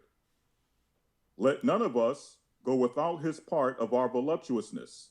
Let us leave tokens of our joyfulness in every place, for this is our portion, and our lot is this." The key verse is verse number 9. All of this is good, but the key verse is verse number 9. It says again, "Let none of us go without his part of our voluptuousness. Let us leave tokens of our joyfulness in every place." What does this mean? This means that every place that the enemy has conquered, what he does is he leaves behind tokens or imagery, representation of himself. And when he does it in a manner in which he is represented essentially as God on earth. When you look at Mount Rushmore, when you look at the imagery and the statues and the pictures of George Washington, Abe Lincoln, Alexander the Great, all of the so-called leaders of the enemy, of the oppressor, who have been established in this earth, they always take on the form of what? Stately, strong, mighty, pious, godly imagery. An example of this, going to the book of Wisdom of Solomon, First Maccabees, chapter 3, and I want to say verse number 48. Now, I want to say this before we go there. Yes, sir. Now, some of our sisters may take this image as some type of, thinking that it's some type of reverence and respect to them. But I believe Esau and the other nations over here, they're doing something else with it, with this image. It's not in reverence. It's in disrespect of our sisters. And I'm going to go there in a moment. But they want to immortalize these images. Notice, and there's a connection, Elder Lawyer. The same guy that came into prominence when they started pulling down statues was hired to begin to erect these particular images for a reason. Because it represents something. Right? I'm going to go there in a minute. But what's the next one? Yes, sir. What's the next one, Elder Lawyer? We're going to go to the book of First Maccabees 3 and verse number 48. So we went here to show every place they go and conquer, they leave tokens. Right? But before you go there, Elder Lawyer, I just need to read the 10th verse, because they're not really here to celebrate us. They leave tokens of honorable things based on their accomplishments. When they conquer our people, they leave statues to prove what? Their valor and their power over the children of Israel. But right. Then how you know it's not to celebrate us when they put it up there? Because in the next verse, Elder Lawyer, it says, "Let us oppress the poor righteous man." Exactly. So it's not to celebrate the sister. It's so that she can be utilized to oppress the man. To keep the man under subjection in the next verse. So the tokens of their accolades they use is for political reasons. Right? So they're not celebrating the sisters. What they're doing is they're pacifying and claiming that they are actually honoring their contribution. But that's not what it is at all. They need to oppress the man. And they're willing to exalt the woman because the woman isn't a threat to their power. That's number one. But that just came to me as you brought that forth. I seen that Yes, line sir. right up under there, and I'm like, hold up, we can't skip that one. Absolutely. That's key. That's key. Why now you're honoring black women as if you care about them? At the same time, you're kicking them out of their houses, pulling their Section 8 vouchers, making it where there's no jobs for them. And then going to just erect a statue as if you respect what they've contributed to help your power, to help you stay in power. Right? What's the next one, Elder Lawyer? Yes, sir. The book of First Maccabees, chapter 3, verse number 48. So it says here, and laid open the book of the law. Again, this is talking about the oppressor, wherein the heathen, the Gentiles, had sought to paint the likeness of their images, meaning the likeness of their gods. So they opened up our books, our records, the Torah, the Tanakh, and began painting images of their gods. But now here's the question.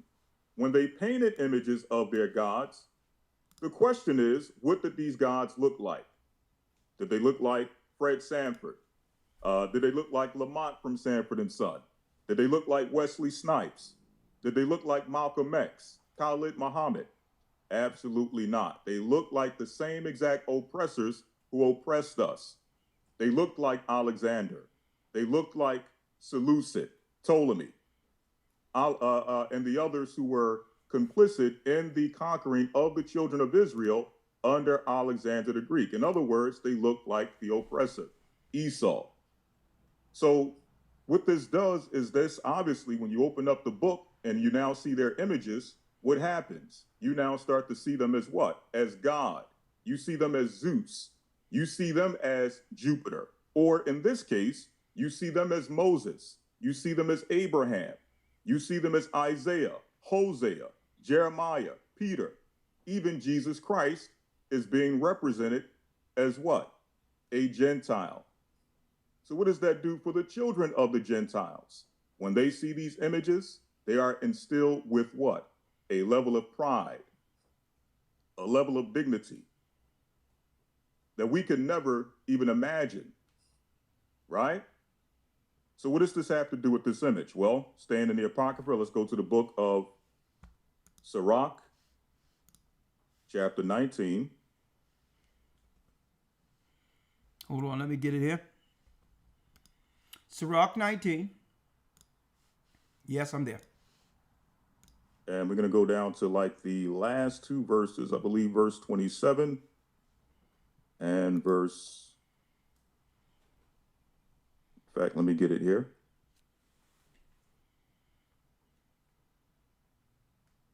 Yes, Sirach chapter 19, verse number 29. Yep.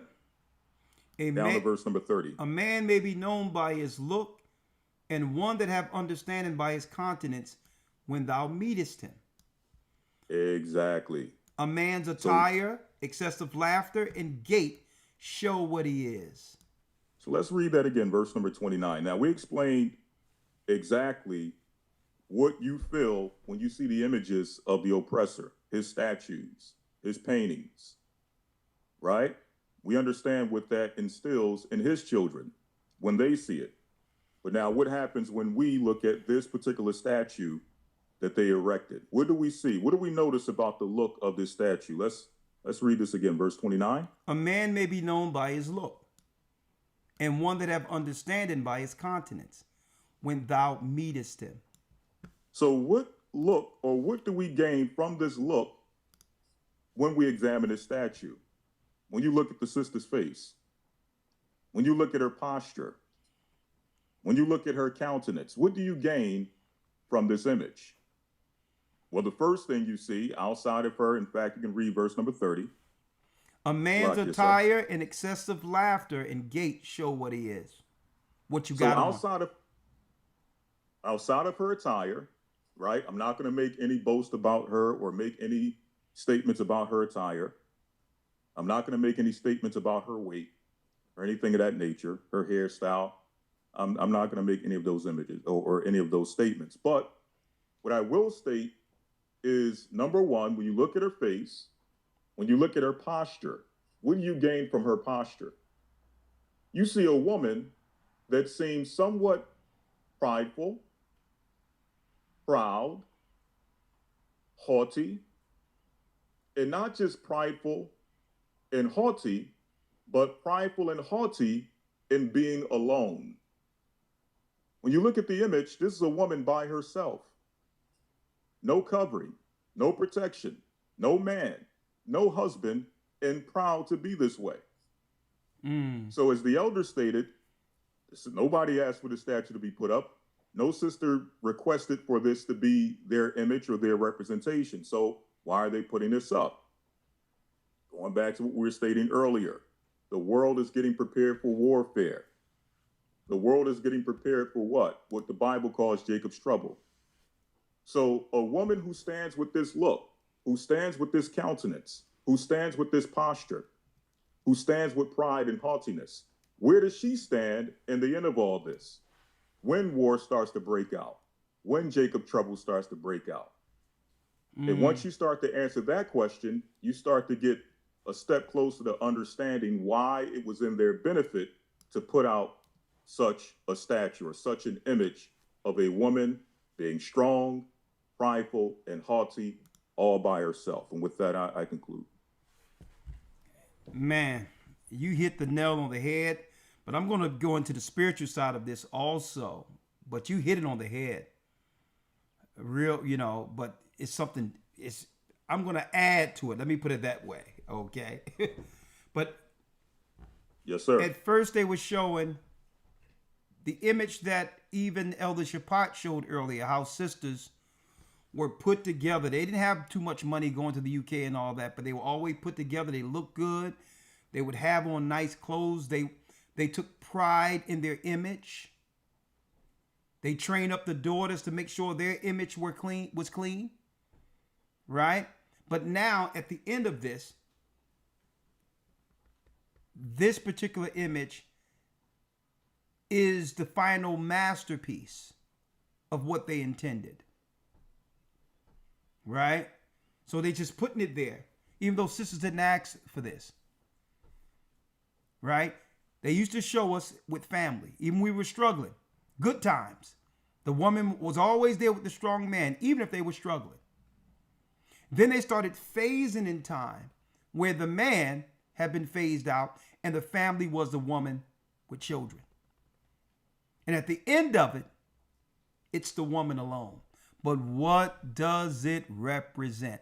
A matter of fact, I wrote this down because I forgot another lesson that I said I'm going to do in the Hebrew and Bible Academy. Babylon, the mother of harlots.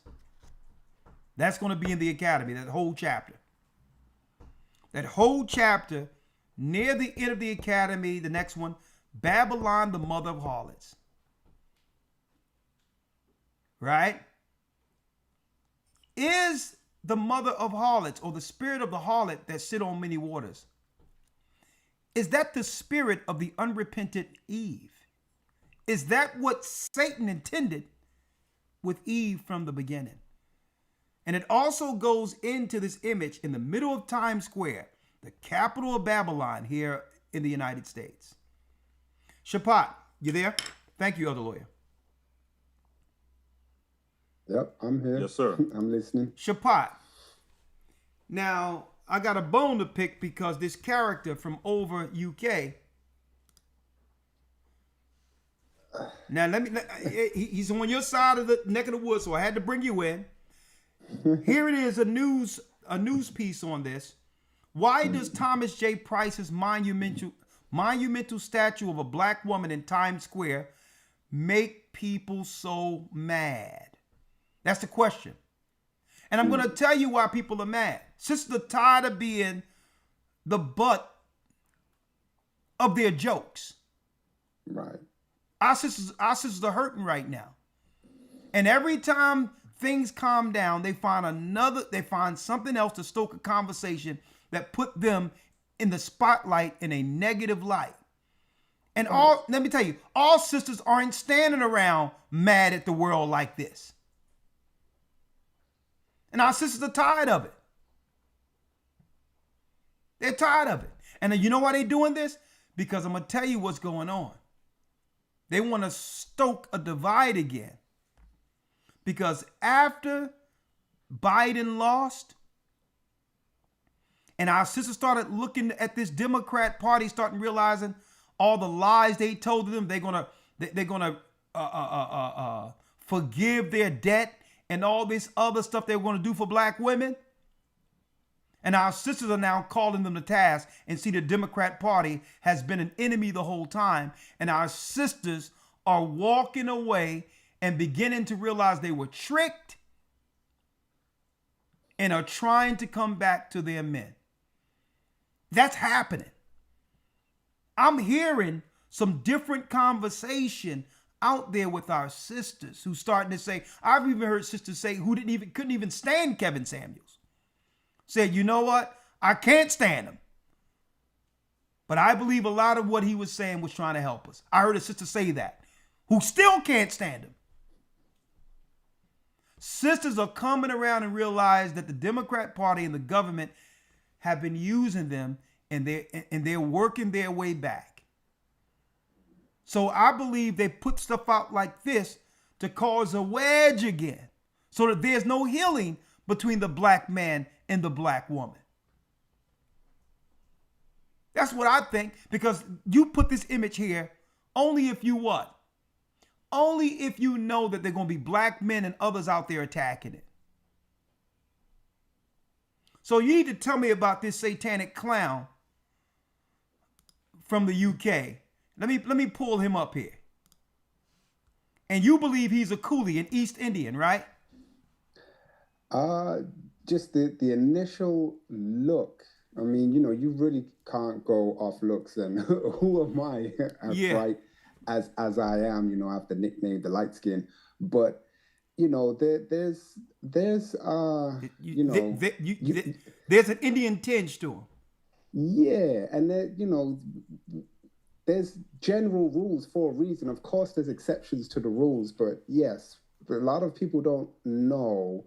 And if you want to get some ideas on the background on Jamaica and the makeup of Jamaica, they have a phrase, out of many, one people. That is not just because of Benjamin being so loving and caring and all of that good stuff, but in Jamaica, there is many people, okay? You have the corner shops. I mean, in the UK, our corner shops are predominantly East Indians and Asians that will be operating those. The corner shops in Jamaica are Chinese owned. So you go to the China shop. I was so shocked and surprised when I was there. I'm hearing patois, and lo and behold, I get to to pay for the stuff, and it's a Chinese man, a Chinaman, as is referred to in Jamaica. But anyway, I'm getting to the point. I'm saying all that to say there are many nationalities in Jamaica. Okay, they are the minority, but there is this thing, and there's nothing wrong with it. But there is this thing. Certain demographics in Jamaica referred to as coolie.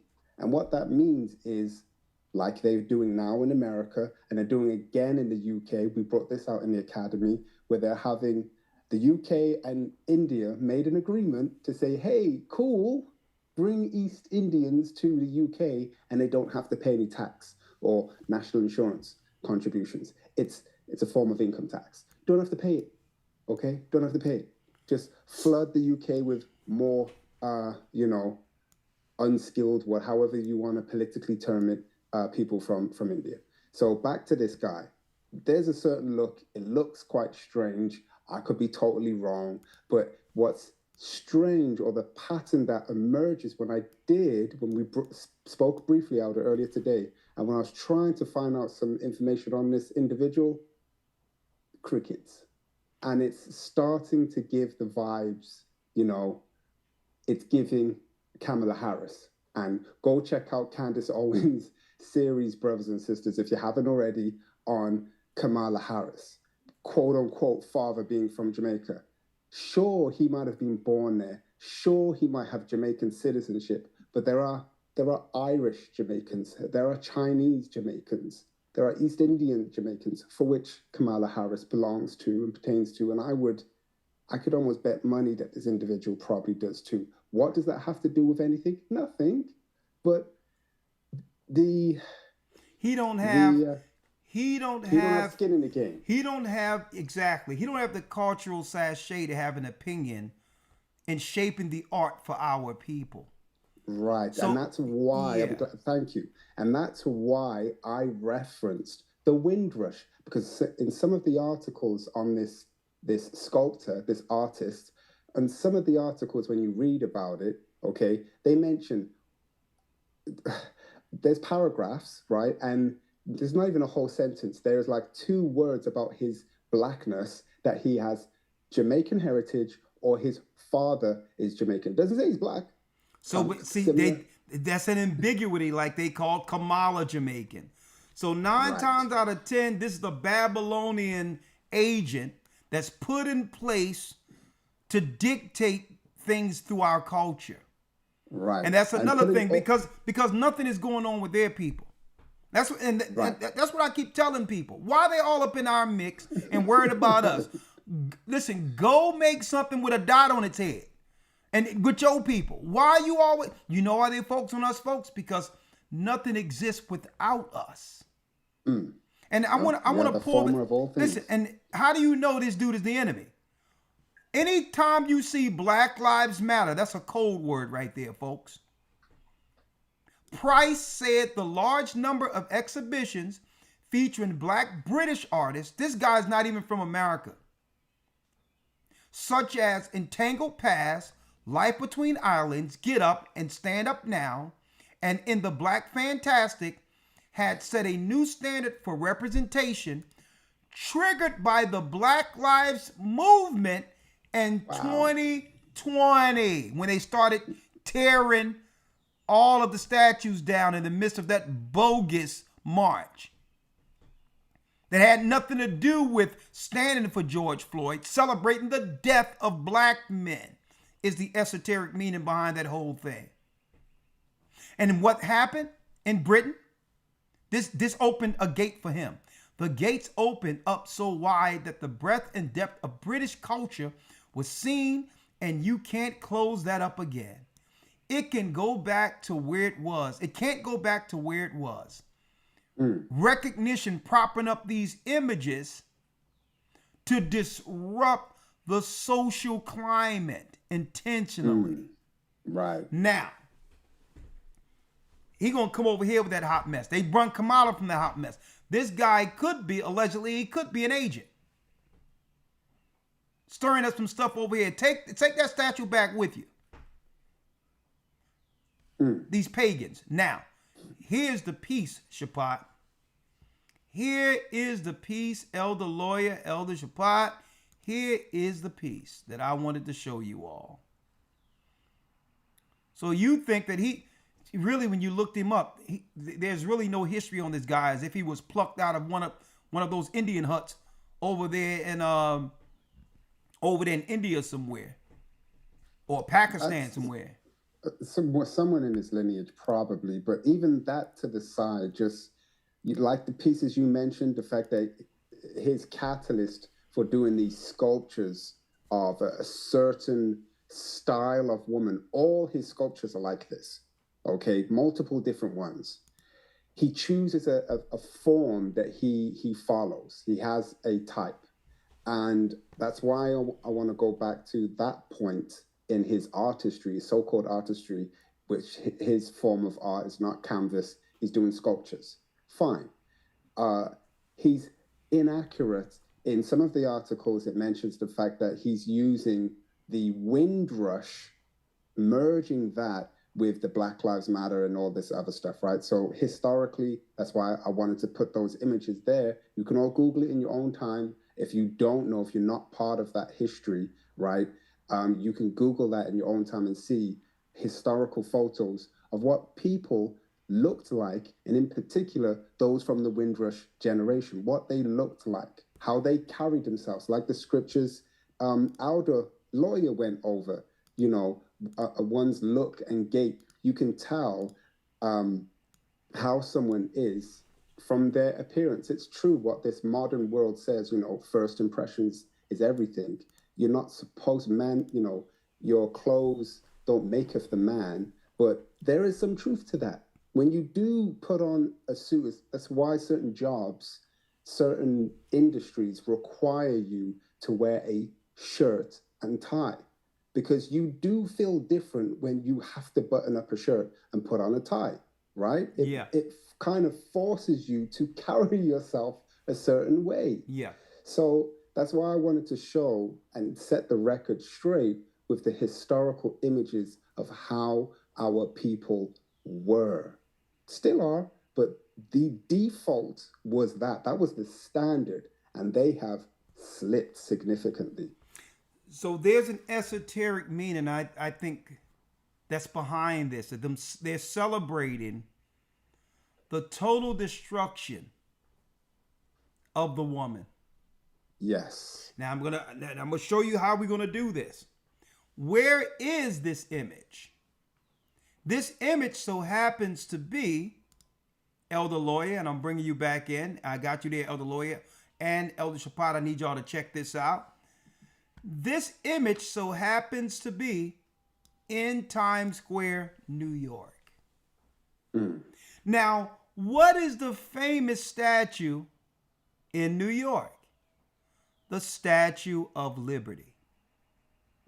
And I'm going to show you esoterically how they are actually celebrating the fall of liberty. How many of you knew, Elder Lawyer, that in France holds the first statue that was the Statue of Liberty, but that was a black woman? A lot of people don't know that this on the left was the first Statue of Liberty that they mimicked, even though they're saying that there's some people saying that this is the face of Leonardo da Vinci, that this might be a trans thing going on right here. Some conspirators out there. How many people know that the original Statue of Liberty was made, this Statue of Liberty was made after the image of a black woman? They copied this and sent this over to the United States. Now, I need you to look at the grace, the clothing. I need you to look at the class and the femininity that you see with the original lady. And what they're saying is, you know, a lot of their secret messages, we were able to what? Successfully accomplish moving her from here to here. This is your new Lady Liberty. Let's read. The original Statue of Liberty, let me get it here. Hold on.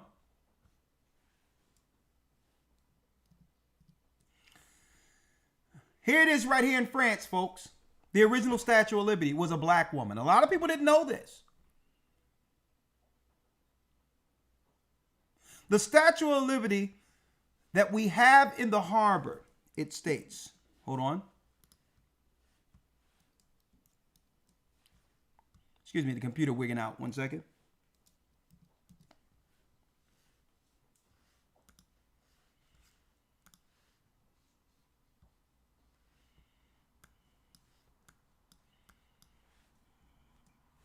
Let me do it this way. The computer ain't working right. The Statue of Liberty that we have in the harbor in New York City was the idea of a French abolitionist.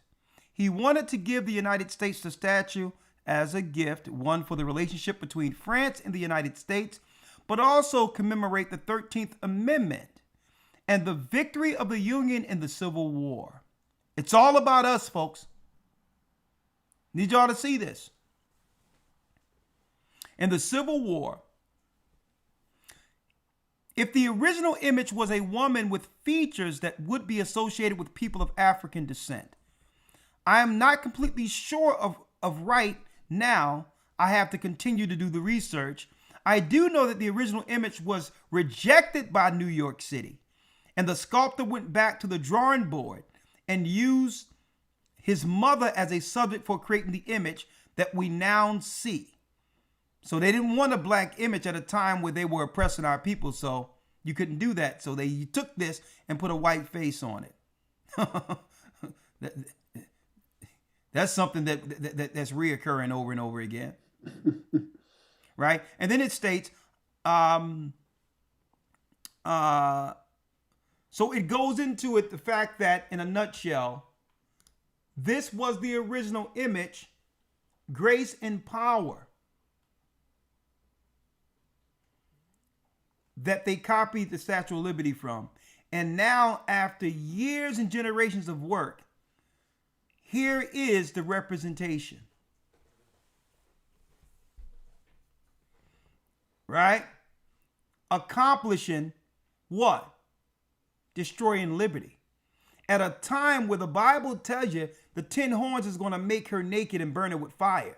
So now they must what? They must promote America at its lowest in their view.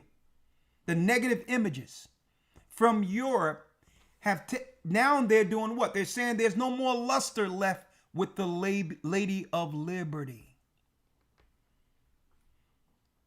Now, on another way of looking at this, Elder Lawyer,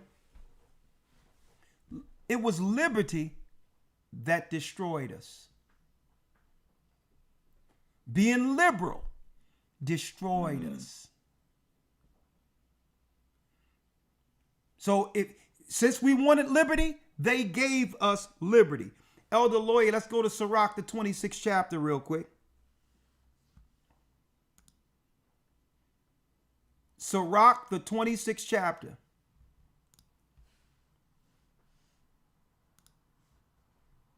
All right. Yes, sir. Let me get it here. Sirach 26. And I need you to read, if you will, the 9th verse. Yes, sir. The book of Sirach, chapter 26, verse number 9. Read. The whoredom of a woman may be known in her haughty looks and eyelids. Elder Lawyer, without even saying anything, when you look at this image, it gives haughty. Being alone and still don't care. Prideful. I'm good alone. When our sisters are suffering. They want to immortalize the work they've done to utterly destroy the woman. The whoredom of a woman may be known in her haughty looks and her eyelids. Listen to this. If what? If thy daughter be shameless, keep her in straitly, lest she abuse herself with overmuch liberty. What will destroy the woman? Abusing herself with overmuch liberty. That's how you destroy a nation. That's how you destroy your people. Allow your daughters to be loose. Liberty is the fall of Babylon. And that in a nutshell is what this represents.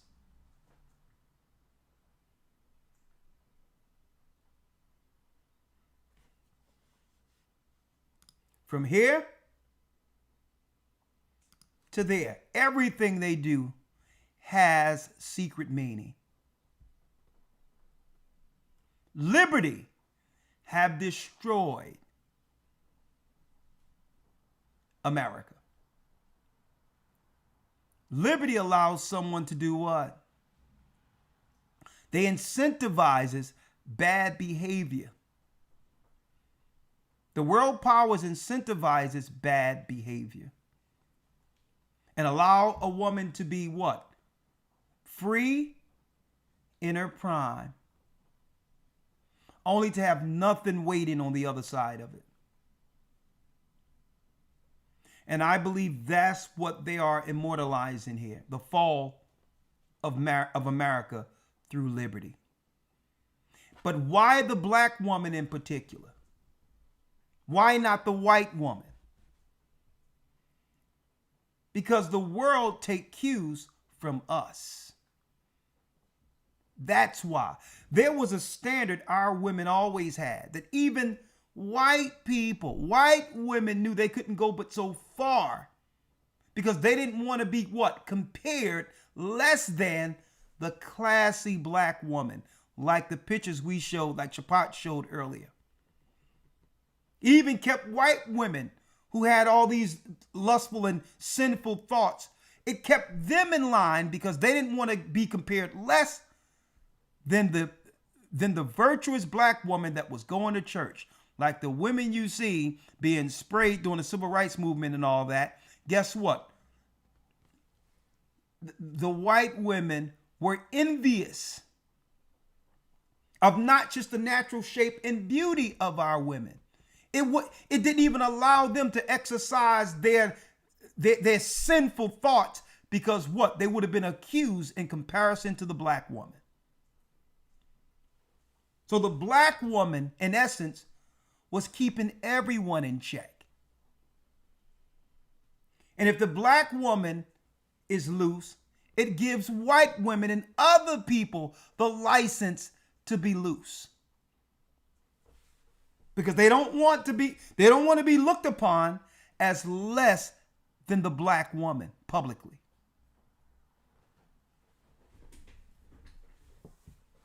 Liberty is death. All right. Now let me see how this is going to work. And Elder Lawyer, there's a few people that have some opinions out there. I don't know if I have time for it. There's a few people with some opinions out there concerning this. Right? And I don't share this opinion. But let's hear what some of the people out there are saying concerning the image. Black women are art. Whether she had an afro puff or a dress on with a push-up bra, she's still gonna be there. They chose us before they put a 12-foot man.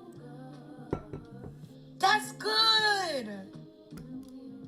That's good. They chose us before a 12-foot man. Now I'm just listening to this. I'm not going to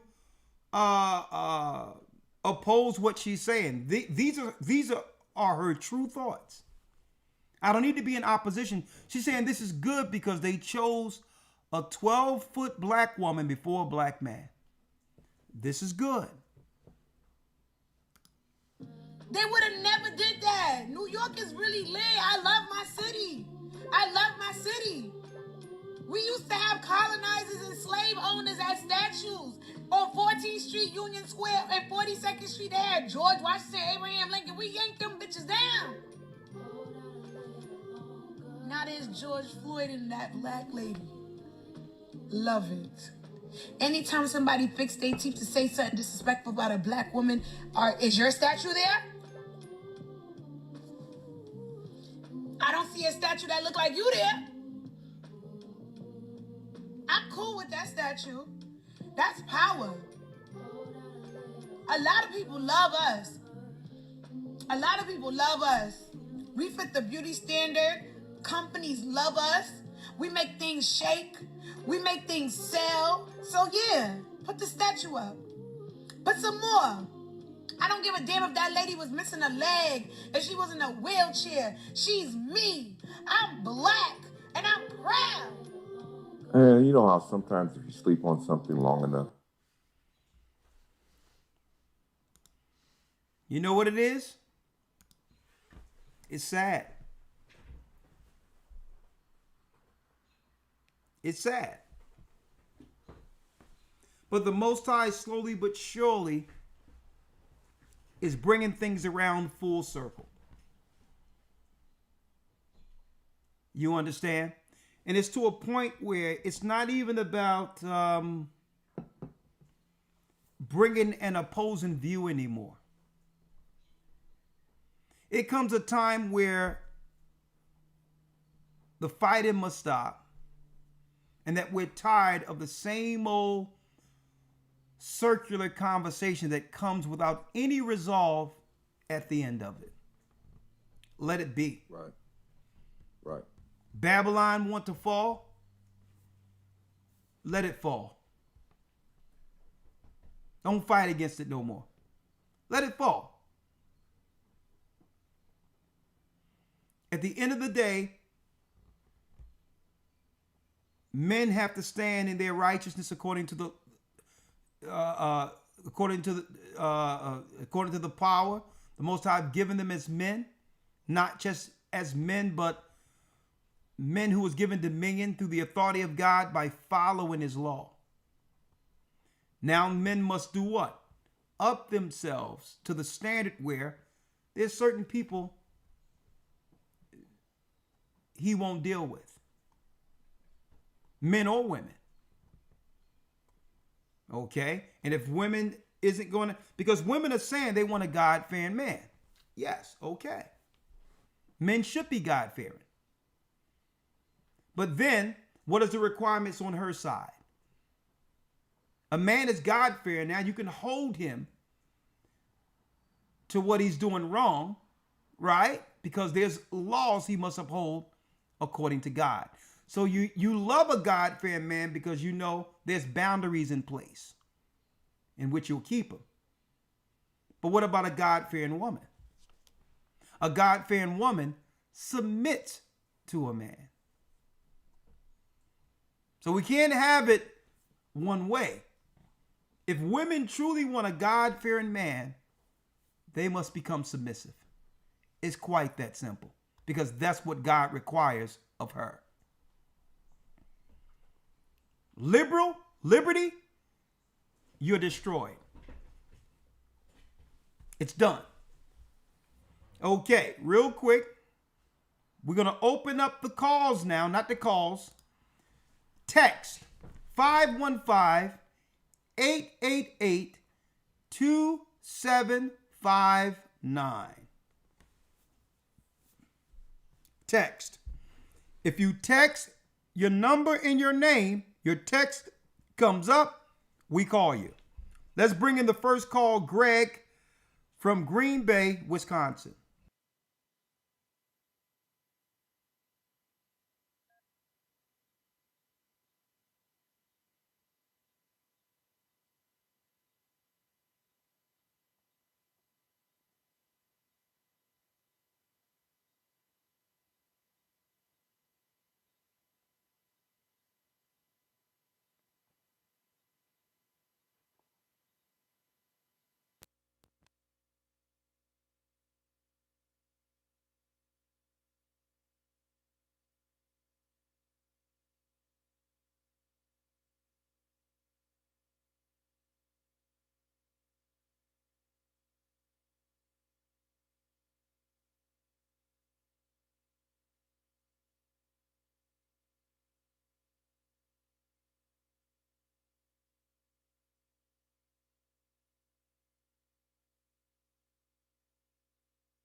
How you doing, Greg?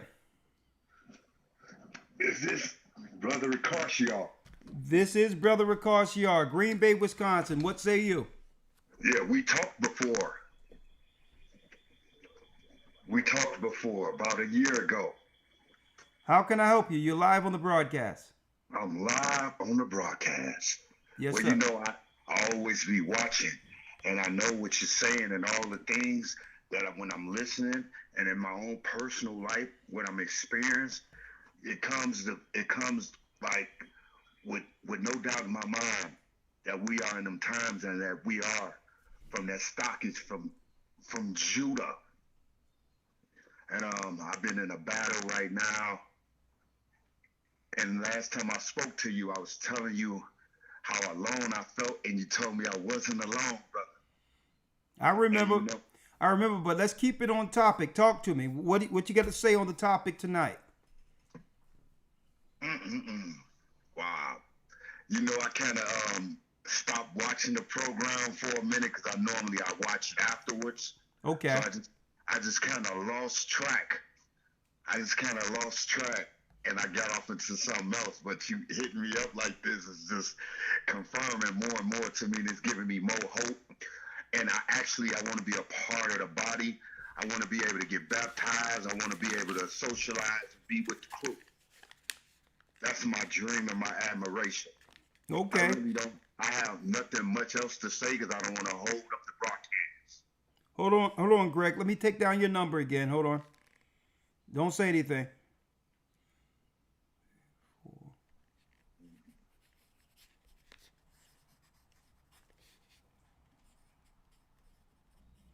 I'm going to have your rock call you tomorrow, okay? Man, I appreciate it. This is such of a blessing. Hey, I love your songs, man. Thank you. I love them. I love your songs. All praise be to the Most High. We got a new album coming soon. I love them, and I can't wait to get that call. I don't want to sound goofy, but I appreciate this, bro. And and I pray for you in the spirit to keep on moving like a soldier. And I got to be a part of it. I have nothing else. I have to be a part of this body in these times. Well, it's going to happen, my brother. It's going to happen. Bless you. Thank you, man. I appreciate the call, man. All right. Thank you. Later. Blessings. All praises. We'll make sure we reach out to the brother tomorrow. I'm going to bring in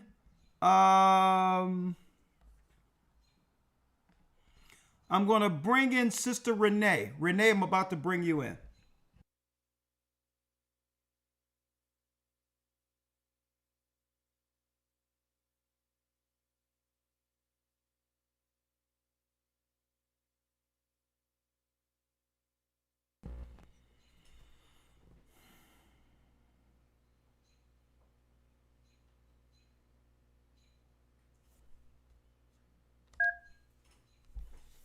All right, Sister Renee, I'm bringing you in now.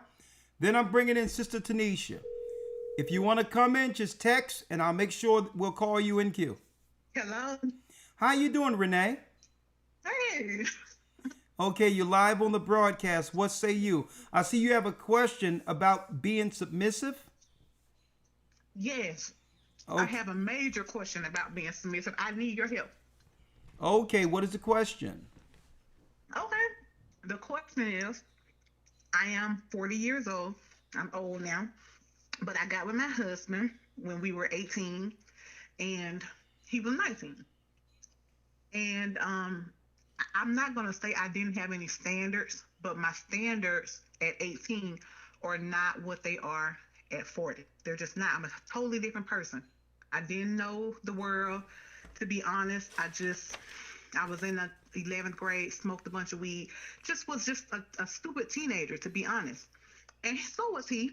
Now, fast forward, we have 6 children, okay, with the youngest being 1 year old and the oldest being 16. And we had a lot of responsibility. Well, he's not in Christ. He doesn't want to do this walk with me, so I have to be spiritual leadership. He's battling with porn, which opens up a bunch of portals around here that has access to our children. And it's just I'm having a hard time. I don't want to divorce him because I know what the Bible and Yahweh says about that. So I just want him. I don't want to say, I want him to follow Christ, but I know that that's not my decision. And I just, Elder, I feel like I'm paying for a decision I made when I was a child, and that child is long gone now, but I don't want to leave him. And I don't think it's fair. But even though I don't think it's fair, I don't want to leave my husband. I just need him to grow up because we're 40 years old now. What do you think? Okay, well, that's, I can understand that assessment.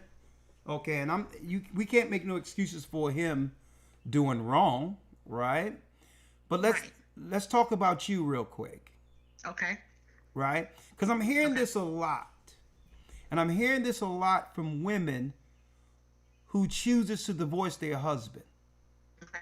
What I hear is, I was a kid back then. I didn't really know what I wanted, but now, quote unquote, I'm a different person. Sister, No, you're not. You're the same person. You're just older. And the reason why I'm pushing back at that thought process is because people are using that to say the person that married him is a different person, which absolves me from actually being with you because I'm different now. So I'm not truly married to you because that was a different person. So this is how people. I'm not saying I'm not married to him. No, sister, listen. I'm talking about generally what's out there when you hear these conversations. I'm talking about you. Move you to the side real quick.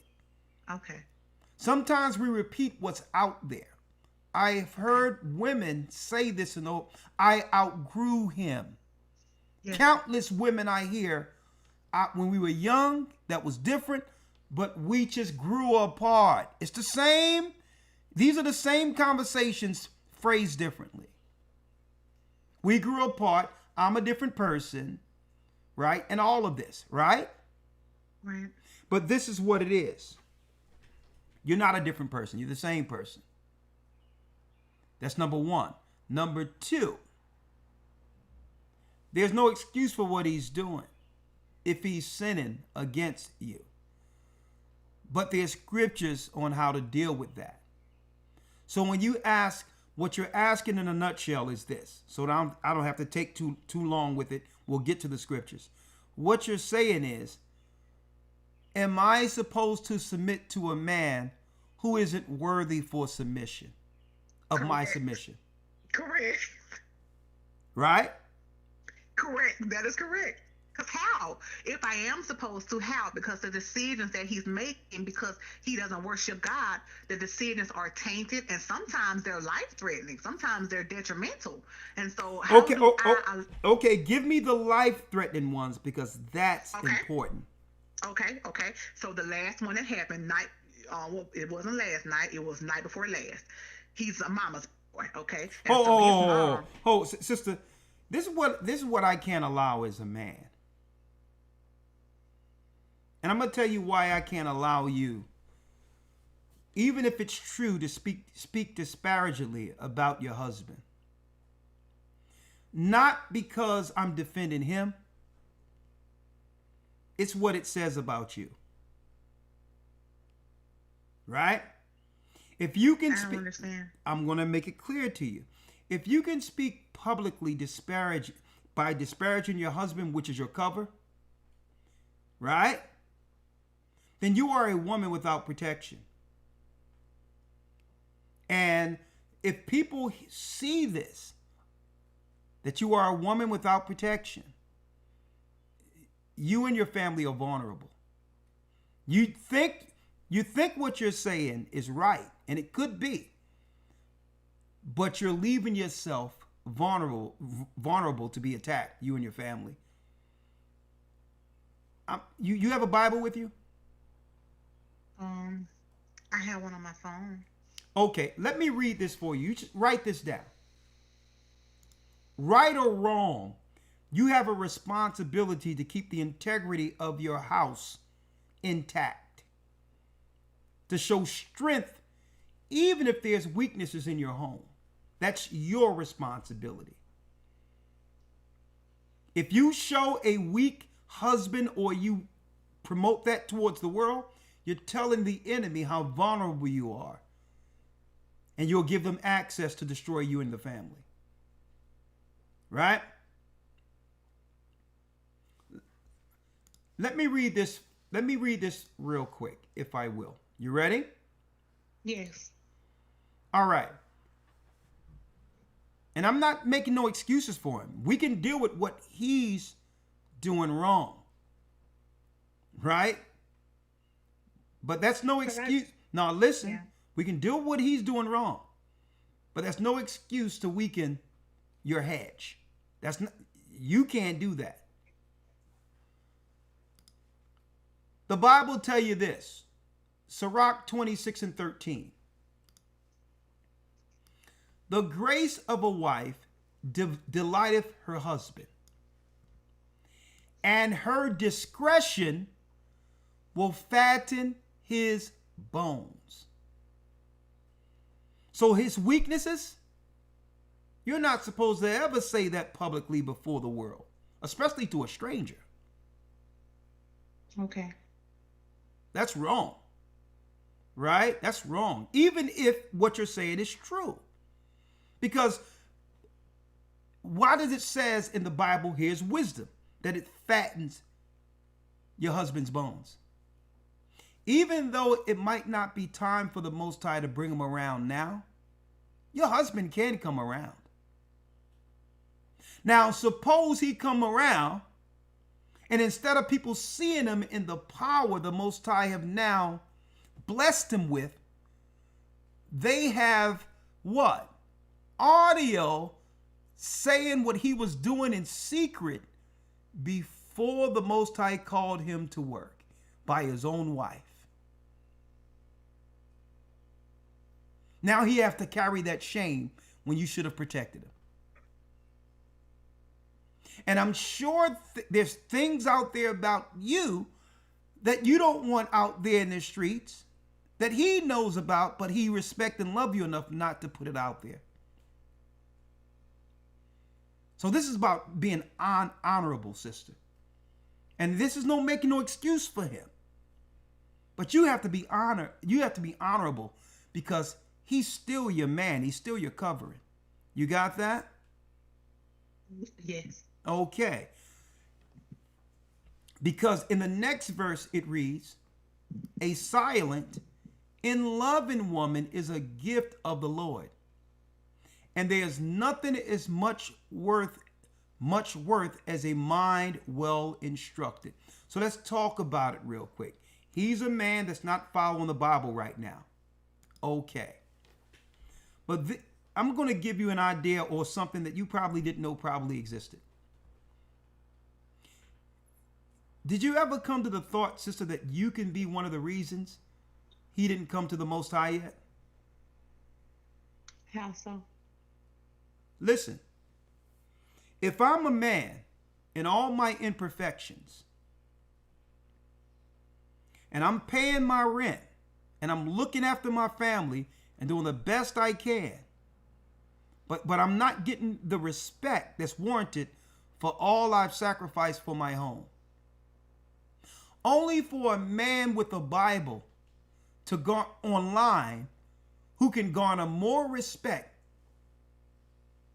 than I'm getting in my home from my wife. Sisters, I've had conversations with men who came around and they didn't come in because they didn't like the fact that their wife respected me, Elder Ricard, more than them. And I'm not paying your rent. I'm not looking over your family. So you have to start looking at this, sister, that sometimes all you have to do is respect a man. Even if he don't see eye to eye with this trip you're on right now, or with this road the Most High I've given you. Let me show you. I'm going to give you one more example of that, okay? And then we can talk about him, but we talk about him privately, like you would wish to be talked about when it comes to the negatives or the indiscretions you don't want the world to hear. Right? Okay. So the Bible says, okay, suppose I have an unbelieving husband, right? Because that's what you have, right? Yeah. Yes, correct. All right. And the reason I'm putting this out there, sis, is because really the churches aren't teaching this. When you go in the Christian church, they allow people to just act out with no laws in place, no integrity or honor in place. Right? And that's why I have to be here. I'm not here to reprimand or correct you. What I'm saying, sister, will strengthen you. This will strengthen your family. Okay? Now, a lot of these pastors, they don't mind hearing something negative about your husband, because if they can shake you away from your husband, they understand that women control what? The purse. So a lot of these pastors will allow you to say anything you want about your husband because at the end of it, he won't get in the way of them coming after your money. They love single women in the churches because because women are the controllers over the purses. Right? Let me read this.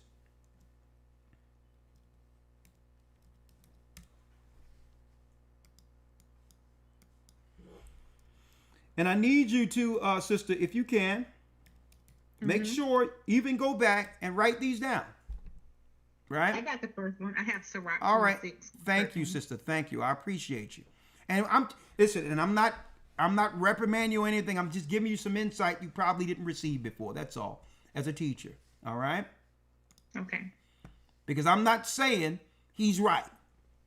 But we're not going to allow him being wrong turn you wrong. Okay? Okay. When you go into the book of Corinthians, right? It says, 1 Corinthians 7 and 13, this is you right here, out of the Bible. And the woman which haveth a husband that believeth not. That's you, right? Correct. And if he be pleased to dwell with her, let her not leave him. Do he still want to be with you? I'm not sure. Did he tell you he want to divorce you? Not verbally. Okay, so until he tell you, y'all still in the same house, right? Correct. Are you thinking about going to him and try to get back under his graces by apologizing for some of your actions? I wouldn't know what to apologize for. Well, in my frustration, honey, I said something privately about you that I shouldn't be saying to strangers. If I'm going to talk practically, I probably would never have said this if my face was shown or if his face was shown. No, sister, but I'm saying, you're still anonymous. I don't know who you are. Right. But when you put something out there in the world, that's still everything. We will give an account of every word uttered according to the word of God on the day of judgment. Correct. So it went somewhere, even if you don't think you are affecting him negatively.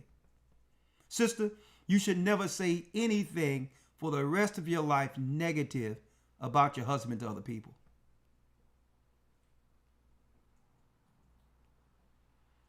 And maybe you'll get a more mature man who respects you because he's garnering respect from his wife who's submitting to him.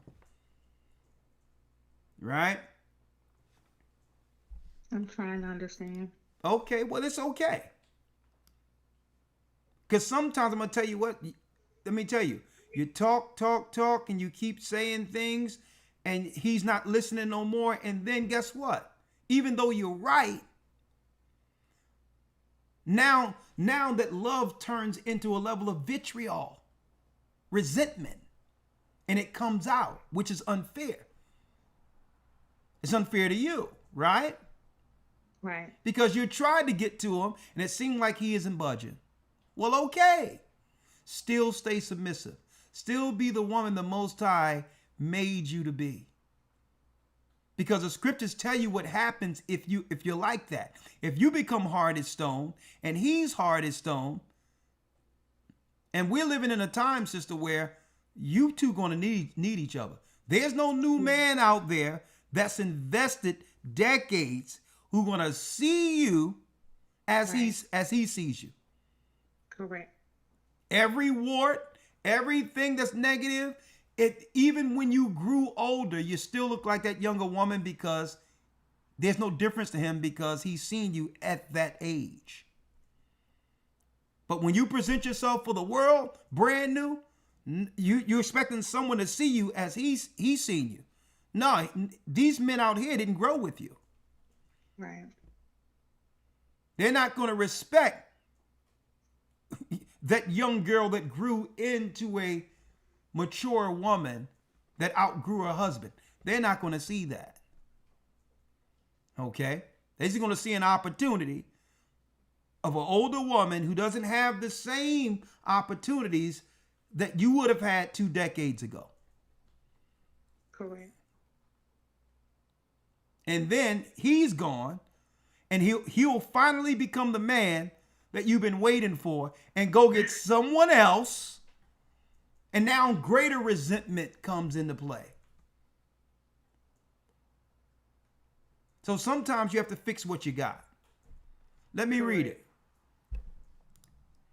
For the unbelieving husband is sanctified by the wife. Even though he's not right and he's doing wrong, you're still praying for him. Just like Job did for his wife and children who are dead wrong. And the unbelieving wife is sanctified by the husband. Else were your children unclean, but now are they holy. The Most High hear your prayers. But don't hinder your prayers by dishonoring your husband. Allow the Most High to work with him. Yes. But now this is what it says. 17. But if the unbelieving depart, I mean, he gets up because you're doing all the right things and he leave anyway, and you know that you didn't do anything to drive him away and you did everything to keep your marriage together. But if the unbelieving depart, let him depart. Let him walk away if you're doing everything right. Because darkness have no union with light. And if you're being right and humble and loving and submissive, let me tell you, if he's not right, he's not going to be able to stay around you anyway. Either he's going to turn, his heart is going to soften and say, Lord, babe, I'm sorry for this. Now you're the woman I've always wanted. It's how you are that's going to allow him to turn around. You're not responsible for his negative actions. But how you are responding back to him isn't helping. Right? But if the unbelieving depart, let him depart. A brother or sister is not under bondage in such cases, but the Most High have called us to peace. And that's what's wrong. There's no peace amongst us anymore. The Most High called us to peace. You got it? Yes. All right. That's all I wanted to say. And if you want to, I can have a phone call. If your husband would like one day, he can sit down and have counsel with one of our the churches, and we can help if you need. You know? Please. All right. What city and state are you in? Mobile, Alabama. Mobile, Alabama. All right. So you know what's the number? I need it. Hold on. We have some people down there. I'm gonna have somebody reach out to you. Okay. And I heard you say it Yahweh. His name is not Yahweh. The Most High's name is Ahaya. Oh, Ahaya. Okay. And let me have your name, Renee. Renee A.G. Okay. Okay. Send an email to goccSouth@yahoo.com too. Okay. GOCC South. goccSouth@yahoo.com. So we'll be able to allocate your number and your name. Just say you spoke with me, help with the marriage, and you would like someone to reach out. Okay. And that goes directly to Elder Lawyer. Lawyer will allocate it to where it's needed. Okay. All right. Thank you so much. Thank you, sister. You learned some wisdom tonight. Yes. Bless you. Bye. Blessings. Okay, we have someone coming on from the 318 area code, Ayana. And please do not call, text the number, and I'll bring you in according to queue. I see you there. I see we got 318-755-301, on and on and on and on, right? And let me do this also, just in case. One second. Messages. And I will also bring in the Zoom For those who can't call, within the United States, because the number is restricted for the United States. There's the Zoom for those who cannot call, all right? But in the meantime, I'm loving this new setup. I see your text here. Just text your name and wait in queue, and I'll call you. We are about to call. Let's go down here. We have Greg. We had him. I have a question about being submissive. We have Renee. And now we have Tanisha. Tanisha, I'm calling you now.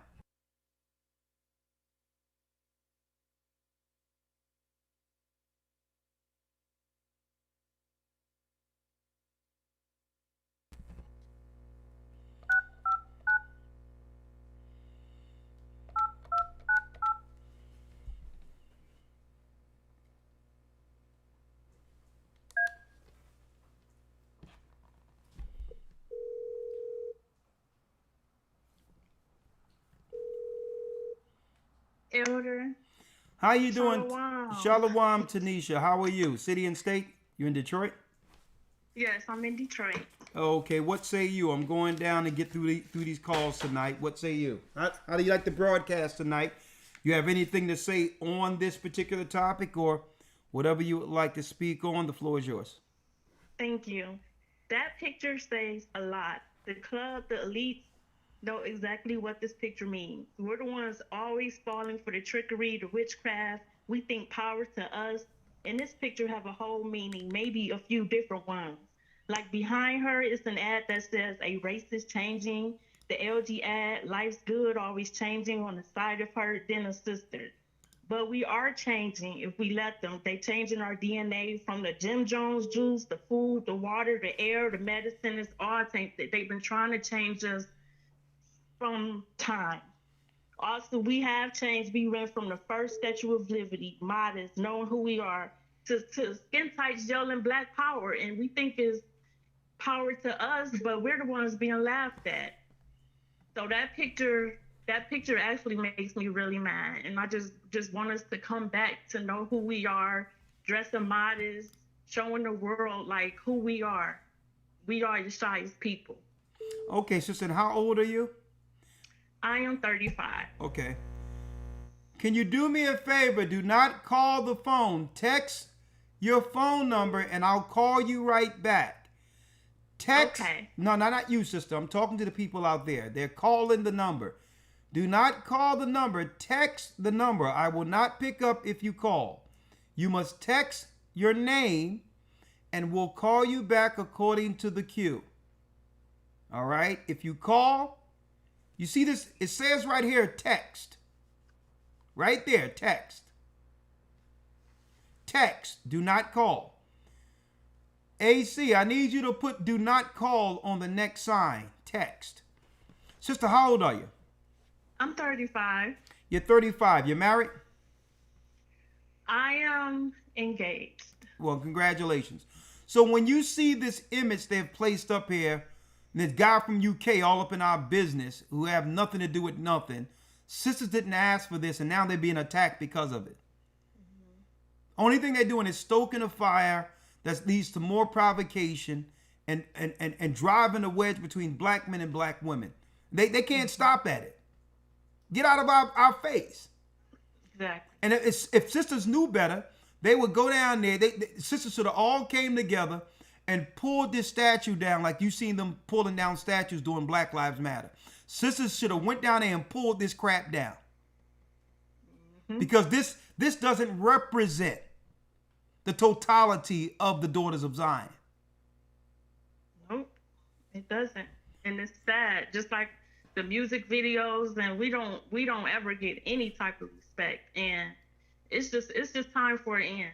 It's time for an end. It's time to come back, live under the laws of the Father, and do what we're supposed to do. Absolutely. I appreciate you, sister. And you stand strong, and it's because of sisters like you that the daughters of Zion's image is actually beginning to clean up. We can't do anything about the sexy reds and others, the plants they put out there to sully your image. But following the Most High and having a voice, because we used to have women speak up against the women that were making them look bad. And we need more of those. It seemed like the Jezebels have silenced the good women. And it's time for the sisters to have a voice and say, no, no more. I remember sisters used to put sisters out of cookouts. And cookouts are outside. Sisters come there with the wrong stuff pushed up with a pair of Dukes on or something, and they man around. And they sitting there, oh no, not around here you ain't. Okay, how can you, we outside and sisters coming together, putting people out of, sisters used to make other sisters feel ashamed. To a degree, they would shame them out of any social environment if they didn't come dressed right. Now that's the other way around. The good sisters feel that they have to lower their standards and lower their spirit and lower everything to fit in with the bottom. And it's time we switch that up, sisters. And sisters like you can do just that. And it starts with the daughters. And I'm going to say this, in all due respect, right? And I know people can run their house like they run it. I'm not over no one's house. But no way in Hades. And my son is the same way. I got a grown son. Richard III. Grown son. He's the same way. I don't care what you think. You're not putting no new stuff in my daughter's hair. I don't care how much she feel about it. I don't care what. She's going to learn to love herself and enjoy what the Most High blessed her with when it comes to her beautiful hair. Praises, because that's how they attack us. Yes, and that's how my granddaughter is right now. My son is the same. Like, listen, you're not going to what? You're not going to move your insecurities down to the next generation. You know that stuff pulls the hair out and all that, and how insecure it makes you feel standing before a mirror, knowing how you used to be, and now you're only a shell of your beauty, when the Bible says, what? The beauty of a woman is her hair. So it starts with the daughters. Sisters have to break the curse. I don't care if that's what now women have to do, because what? They have to cover their hair because of, the damage, or whatever the case is. But if you know it damaged you, you have to now do what? Make sure it never happens to the next generation of girls. Ever. Get these Asian people up out of here. Up in our neighborhoods with that stuff. And it takes the women standing up. Even if the daughters want it. No. I don't care. I remember, listen, and we need to get back to that. I remember sisters would sit on the steps getting their hair done. Their mother was doing their hair and all these others. Even if it's an hour or two. Plaiting or whatever. Putting that blue, blue, I don't, what they call that, blue magic grease up in there. Yeah, blue magic. That blue magic grease up there, sitting there, and you should see how natural and strong our sister's hair was. Then the Asians come here with their hot mess. And this is not to talk down on sisters who have different fashions and okay. But we have to understand when something is becoming a detriment to our young sisters. They believe that if they don't have that stuff in, they're ugly. And it's wrong. There's actually, it was actually a study done on the perms, how it damages our brain. Well, yeah, that's I don't want to go into the whole science of it. I just want to say where you're going with it is that sisters have to now stand to break the generational curse. Yes. Because, listen, I'm looking right here at a statue. You mean to tell me that he couldn't put natural hair on a statue?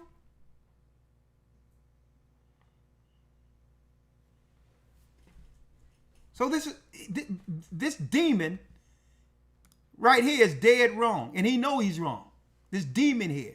They always have these racially ambiguous Indians coming over, pressing on our people, calling themselves black. And we tired of it already. Brothers are saying it over and over. We don't want this stuff no more. But yet the left, the Satanists continue to push the divide. All right, sister, you can let yourself go. Let me get the next call, okay? Great call. Thank you. Bye. You're welcome. Someone says, please help. Please help. What's going on there? All right, I seen someone tried to come in through Zoom and went back out. So if you try to come in through Zoom, I'll bring you in.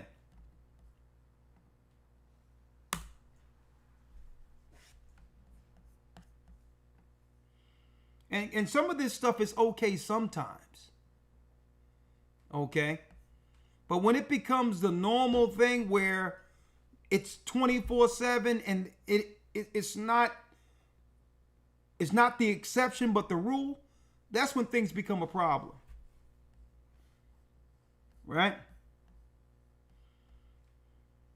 Let me see here.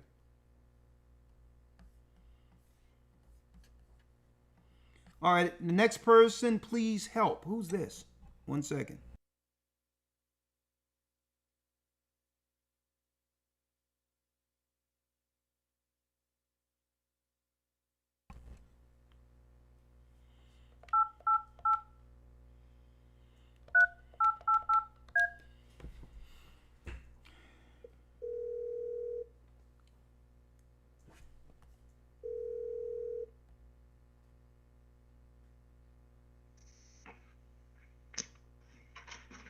Who the fuck is that?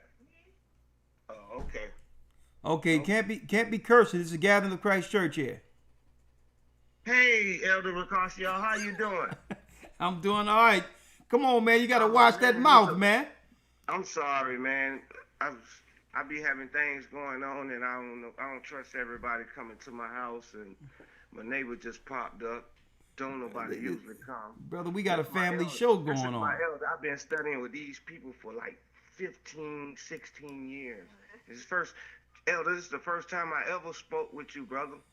How you doing, my brother? Doing good? Oh, man, I started with you guys from YouTube, bro. Oh, man, it's a blessing to hear your voice and hear you on my phone and not on a video. Thank you. I appreciate you. Thank you so very much. Well, come on, brother, because I got a lot of calls and texts. Please. I'm live? I'm sorry. You are live. If you're going to come in the queue, please text, and we'll call you back through the text line. All right? All right, talk to me. Elder, if you can just, I'm from Jacksonville. Yeah, I'm from Jacksonville. Okay. I know it's a church in maybe Tampa or Orlando. Yeah. My wife has never been baptized before, and I've been baptized, but I want to be baptized with her in the true name of the Most High. Okay. Now that I have the understanding, so if you can call me back or send me a message and link me up with somebody, that'll be well. Okay. Let me have your name again. My name is Demetric Thomas. Hold on. It may say Demetric Muller, but my name is Demetric Thomas. Man, I'm so grateful and so thank you. And can I give a shout out real quick, Elder, if you don't mind? Go ahead. I want to shout out to all the elders in the church. Gabar, Shapop, Elder Loyal, even you, Elder. And the elder, I can't remember his name. The elder that does the media. Shout out to him. Ariak. Man, may the Most High bless all you guys. You guys have brought me from a long way. And I desire the spirit. That Elder Lawyer has. I pray for it all the time. His humbleness and his meekness from the beginning, that he had the little twists in his head. I desire how he follows and the way that he came. I desire that same spirit. And I want to be a part of the church. I want to be a member, and I will humble myself as I saw Elder Lawyer humble himself. and we probably the same age. But Well, he brother, kept I'll me tell you what. We're going to take calls based on the topic, but I wrote your number down. Elder Fernell will be calling you up by tomorrow. Is that good? Man, thank you so much. And may the Most High bless everyone who's listening and bless the family and all those who want to get baptized. And accordingly to the elders who the Most High established to set us up to come into the fold and the family. Well, praise Thank the you so Most much. High. Praise the Thank Most you High. so much, brother. Bless you, my brother. You can hang up, right? Yes, sir. How you doing, Lionel? Hello, sir. It's good to hear from you. Where you from? PG County, Maryland. I'm over here in the Cheverly area. By Landover. Okay. Let me tell the people again that's calling in anonymously. Okay? You can text and we'll call you back from the text line. If you call in directly, we will not answer because we're not going to put people who called in now over those who are in the queue. If you want to speak with the elders, text the phone number 445-888-2759. Wait in queue and we'll call you back. If you dial, you will not get in. Okay? Text only. What's your name, young man? First name Lionel, last name G. Lionel, how you doing? What say you? Well, I was contacting you because I wanted to know if there was a close body out here in the DMV area that I can get to. Absolutely, my brother. Absolutely. Hold on. How old are you? 30. 1994, June 4. Oh, ain't that? You don't give me your birthday. 30 is good. Oh, my bad. All right. So you ready to be a soldier in Christ's army, huh? Yeah, I had a run-in with the Satanists. That's what I wanted to discuss with you about. You had the run-in with this. Oh, hold up. Let's back up. You had a run-in with the Satanists. Okay, what was this? Oh yeah, definitely. What was this interaction? What happened? Okay, well, before I get into details, is it cool to speak the details on this platform, or is that going to lead to a restriction if I speak the facts, or? You can speak the facts, and I will be the judge of whether or not what you're saying is above YouTube guidelines. Okay, so this was officers, right? Okay, what I need you to do is stand still. So don't be moving all around there because it's not good for broadcasting for you to be moving the same time we're talking. Okay. So this was officers. I'll wait. This was officers. I'll wait till you sit still. Is that better? Yes, talk to me. Okay, so the Satanists, right? Okay, so when I was in their face, I was asking them, like, well, as officers, what make y'all, like, if I'm being cooperative to you, what makes you still act rowdy? Like, y'all would thank me for being cooperative, letting you search me. Like, if you pull me over, I give you my license. You do everything you're supposed to do, right? But then it feels like, or seems like the experience is they'll break the law on you. So now it's like, okay, so here's the Satanist how do you know these officers were Satanists? They actually said it. They actually said that the captain, I don't know, they go by lieutenant captain, I don't know what the officers kept saying. What did he say? Captain. So captain said, hey, well, you're gonna have to denounce your God or your Christ if you want us to stop doing you like this. We're gonna make your life a living hell. And I said, so are you telling me that you worshiping this Satan, you telling me that your reason is to force me to stop worshiping our God Ahaya, because they know Ahaya is, I guess this is what they was pointing out to me, right? So they kept acting like they already familiar with this Ahaya Yeshaya, but they're not saying that name to me. They keep we all hail Satan. We don't worship your God. You're gonna denounce your Christ to stop doing this. I say, okay, so what about everyone else? If y'all doing this to me, then what about everybody else in life? What about everybody else that believe in my same God, or my same God bless them? What y'all gonna do them the same way? So Okay, then they started. so What'd you now say? because they're not in your life daily, right? Yeah. They're non-consequential, right? When you say non-consequential, what do you mean by that word? You I don't don't have understand you that. don't have to see these people every day, so it doesn't matter if they worship Satan. Oh yeah, that's good. All right.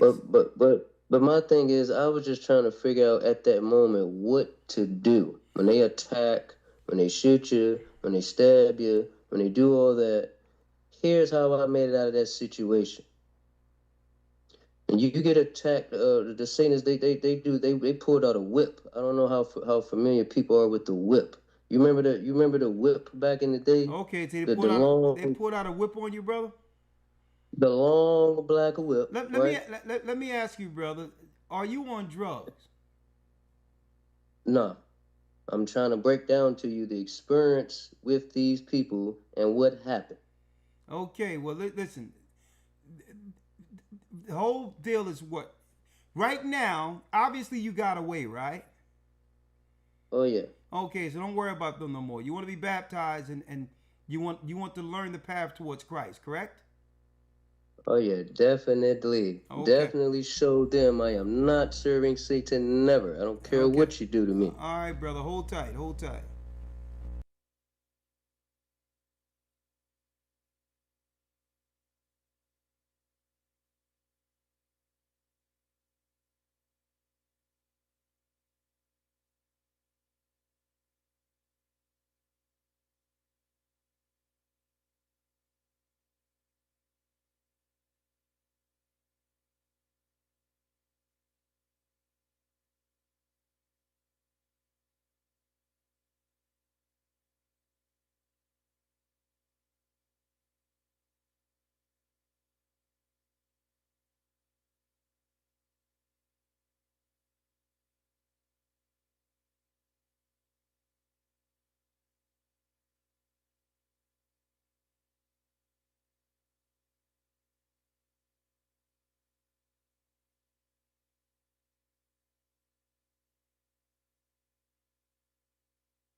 I mean, Okay. So, any marijuana play here? Okay, and do y'all have like No, I'm asking you a a question. You make? said a few days ago there was some marijuana play. Oh yeah. What you want to know? I want to know if there's some psychedelics and stuff in that, man. So you got to stop the marijuana. Oh okay. Can you do that? Definitely. All right, okay, all right. So I'm gonna have AC reach out to you, and we're gonna make this work, brother. But I'm gonna tell you, you got to leave that stuff alone because somebody you can, who knows? You take some of that stuff. There's interactions that go down that you think is happening. There's a lot of hallucinogens in that stuff too. So you have to be sober minded. Oh. You have to be sober minded if you're gonna do this work. All right. Okay. One question. Yeah. You as an elder putting in this work for the Most High, have y'all ever ran into Satanists and experienced what I'm saying? Not in particular, but I've ran into many Satanists. But they're nothing. When I say there's nothing, the God they serve cannot contend against our God. But all in all, we have converted people who once believed in Satan to believe in the true living Christ and renounce Satan. So the only power they got, brother, they have is the power you give them.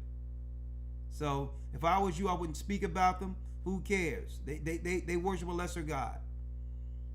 Okay? So I agree. So I got a brother that's going to call I you. agree. Stay strong. You can let yourself out, all right? Okay, thank you, Elder. Appreciate it. My brother. I have to take care of this real quick. 1 second. Hello? 267? Hello? 267?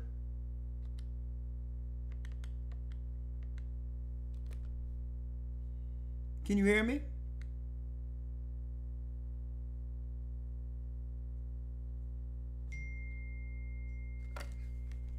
Hello? Yeah, anyway.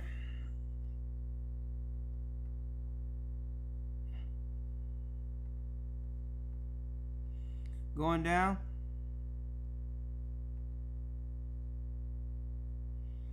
Greetings. Okay, 678 area code.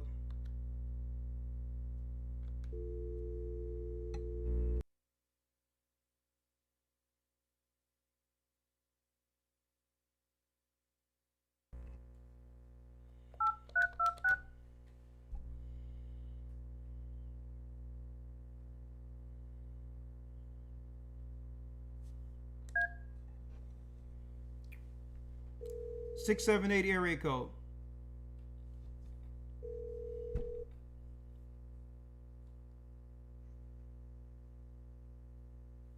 Greetings.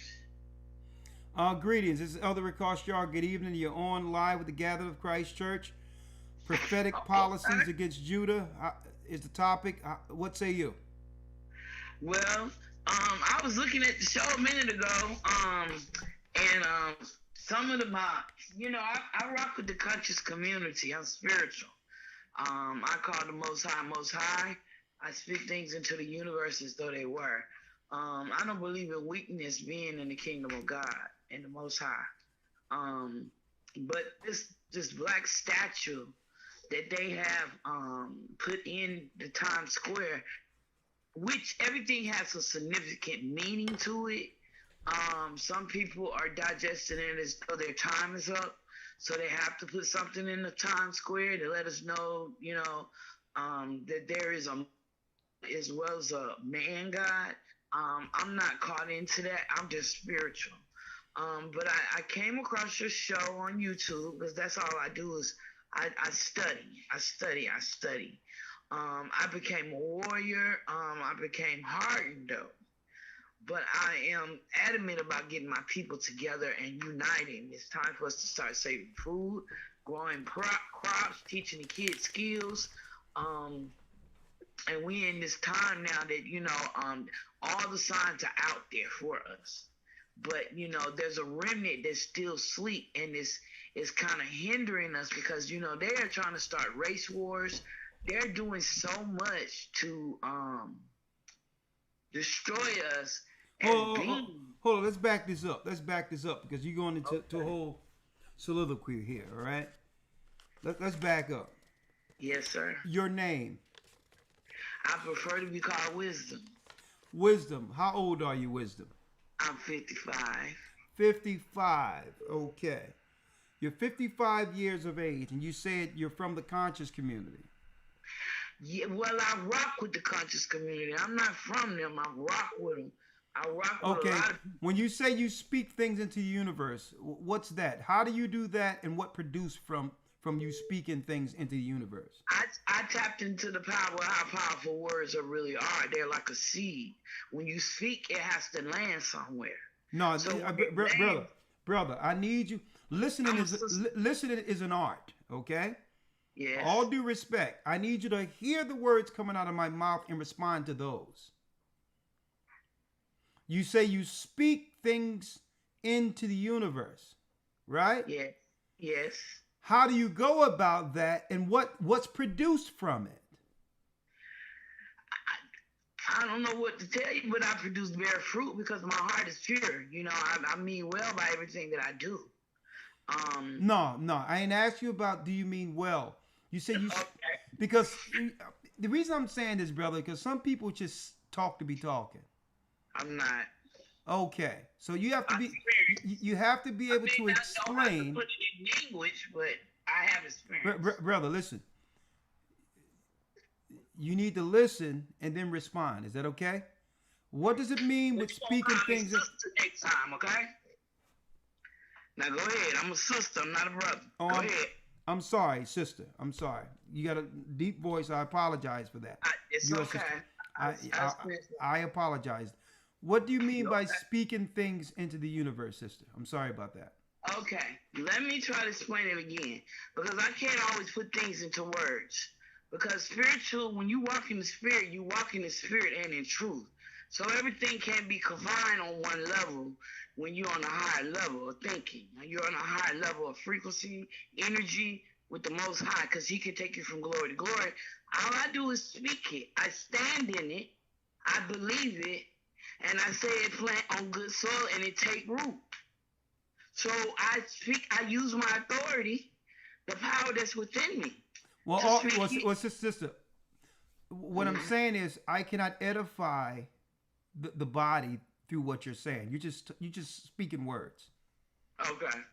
We can't do that. So this is what we can do though. Okay.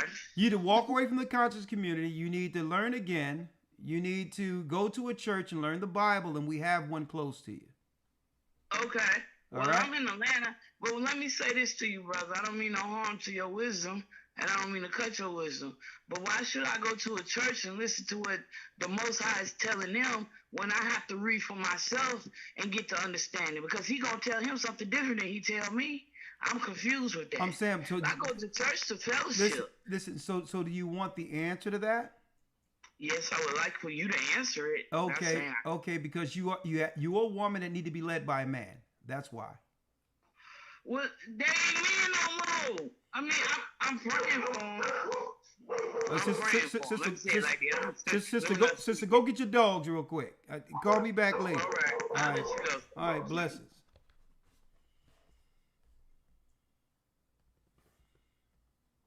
I mean, are we getting into the deep hour right now? Elder Lawyer, what you say? It seems like we about to digress into digression. Yeah, I believe so. We just descending deeper and deeper. Every call we take. We're going into some uncharted territory right now. Yeah, the Twilight Zone. Yeah, it's like, hold up. This is. I don't know where this is going, but hey, it's a deep zone here. So yes, indeed. So it might be our cue. You know what I mean? I'm like, Lord. I mean, I'm trying to work with it. Lord knows. Your camera went out, Lawyer?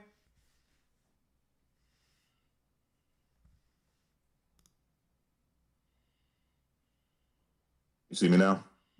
Oh, no. Don't worry about it. Don't worry about it. All right. I see you now. Yeah. You're fading in now. You was coming in for a second. Okay. Yeah, you good now. All right. All right. All right. Yeah, so it seems like we're going to be breaking down soon. Hebrew and Bible Academy. We got Elder Shapat on the line. You still here, Shapat? Shapat had to go, huh? Yeah, it was kind of late. Yeah. But I think we're about to fade out because this is getting deep. Let me take Hebrew and Bible Academy June 1st though. Let me announce that. Right? But some people are waiting in queue, so let me get the few out of queue and we'll conclude for this evening until Friday. I will be here for Patreon this Friday. Right? We'll take a few more. It's getting deep. This is like the series episode of the movie Sinners. All types of deep, dark, vampire type scenarios going down right now. They got people talking about Satanists. You know what I mean? Got another one talking about conscious community. I don't know how they do that. How they speak things into the universe. Yeah, speaking it to the universe, huh? You know, if you can speak things to in the universe, our people be in great shape right now. Right? Tell me about it. They'll look at that bank, that bank. They look at that Bank of America app and put a few zeros and speaks. That bank account ain't changing. I'll tell you that. Right. You ain't getting right. speak The that things to that matter in life don't change when you speak things into the universe. It's always trivial. Yeah. Nonsense. The dog barking, people knocking on the door. You get my rent yet? Hold up, I'm speaking it into the universe.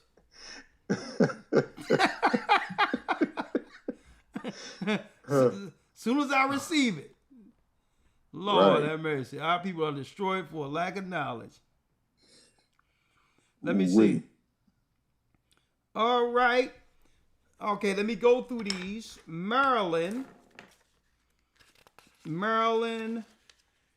can you refer me to the closest in Maryland? I have yours. Hold on.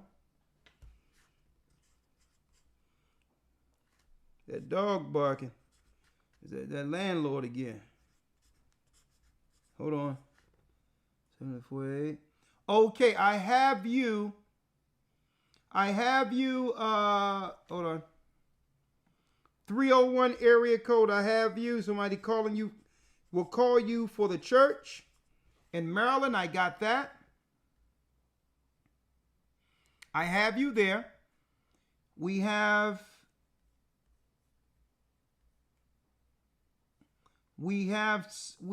Brother Joseph. I'm bringing Joseph in now.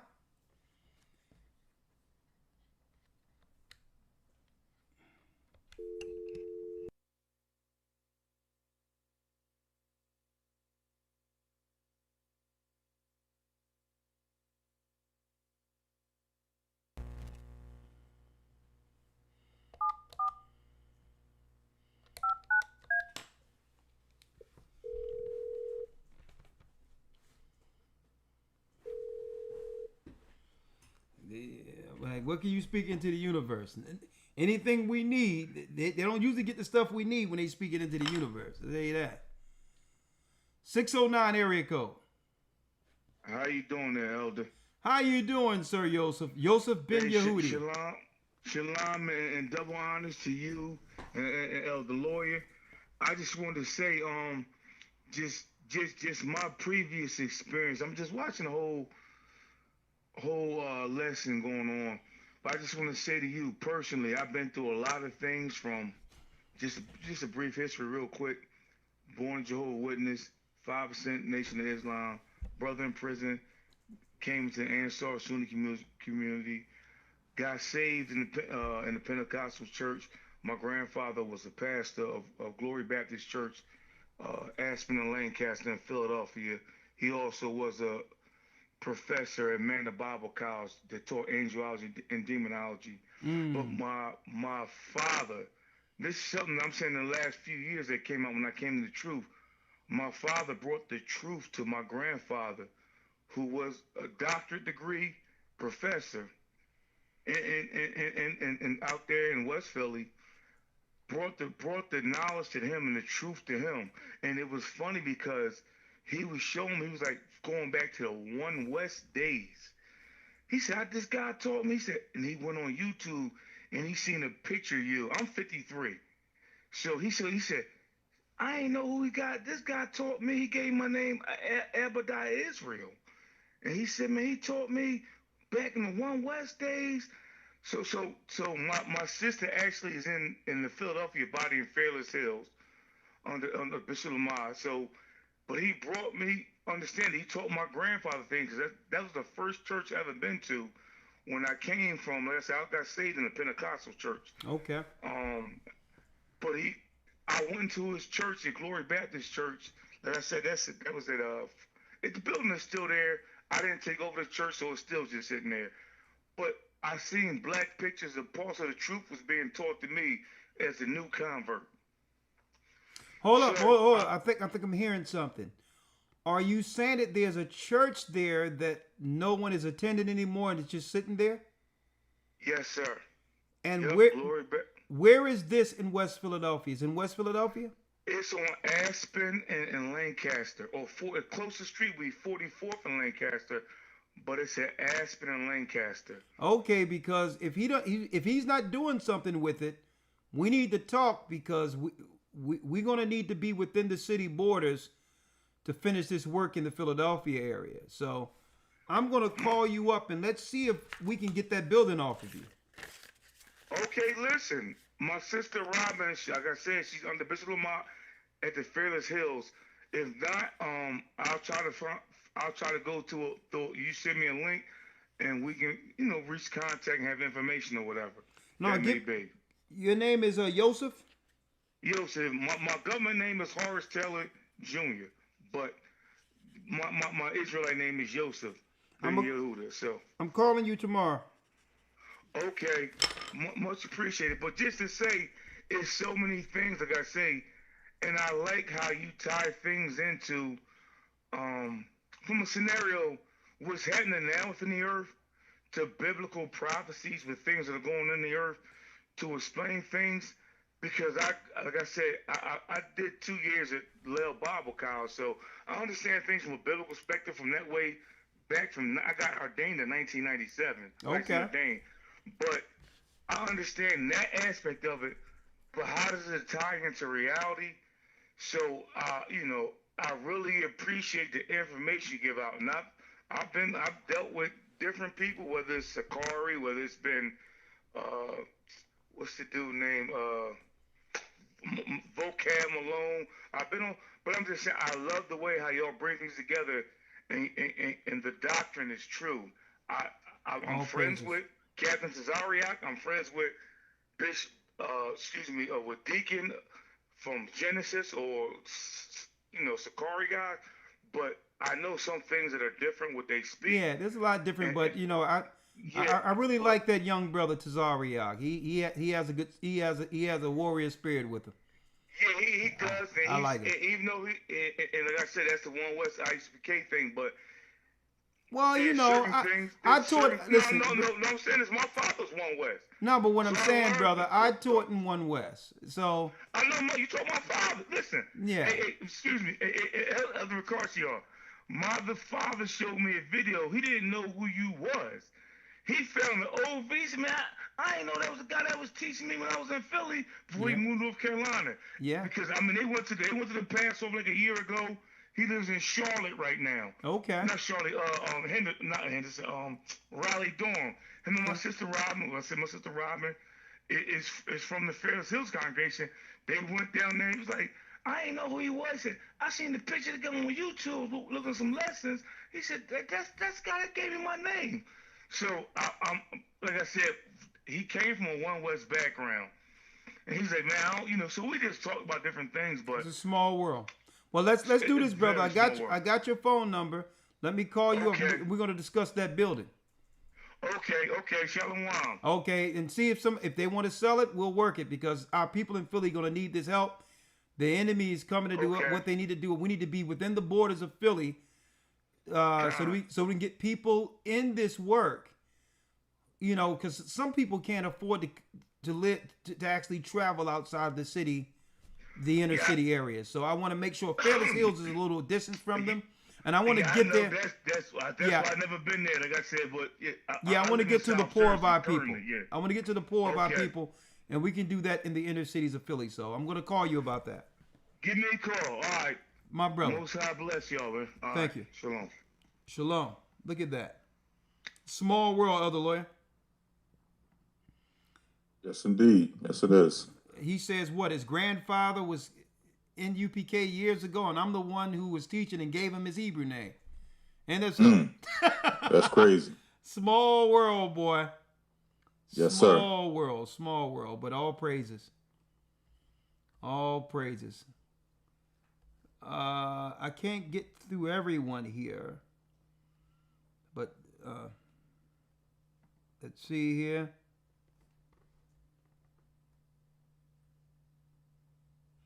Okay, 757 Deborah, Sister Deborah. Let me bring her in now.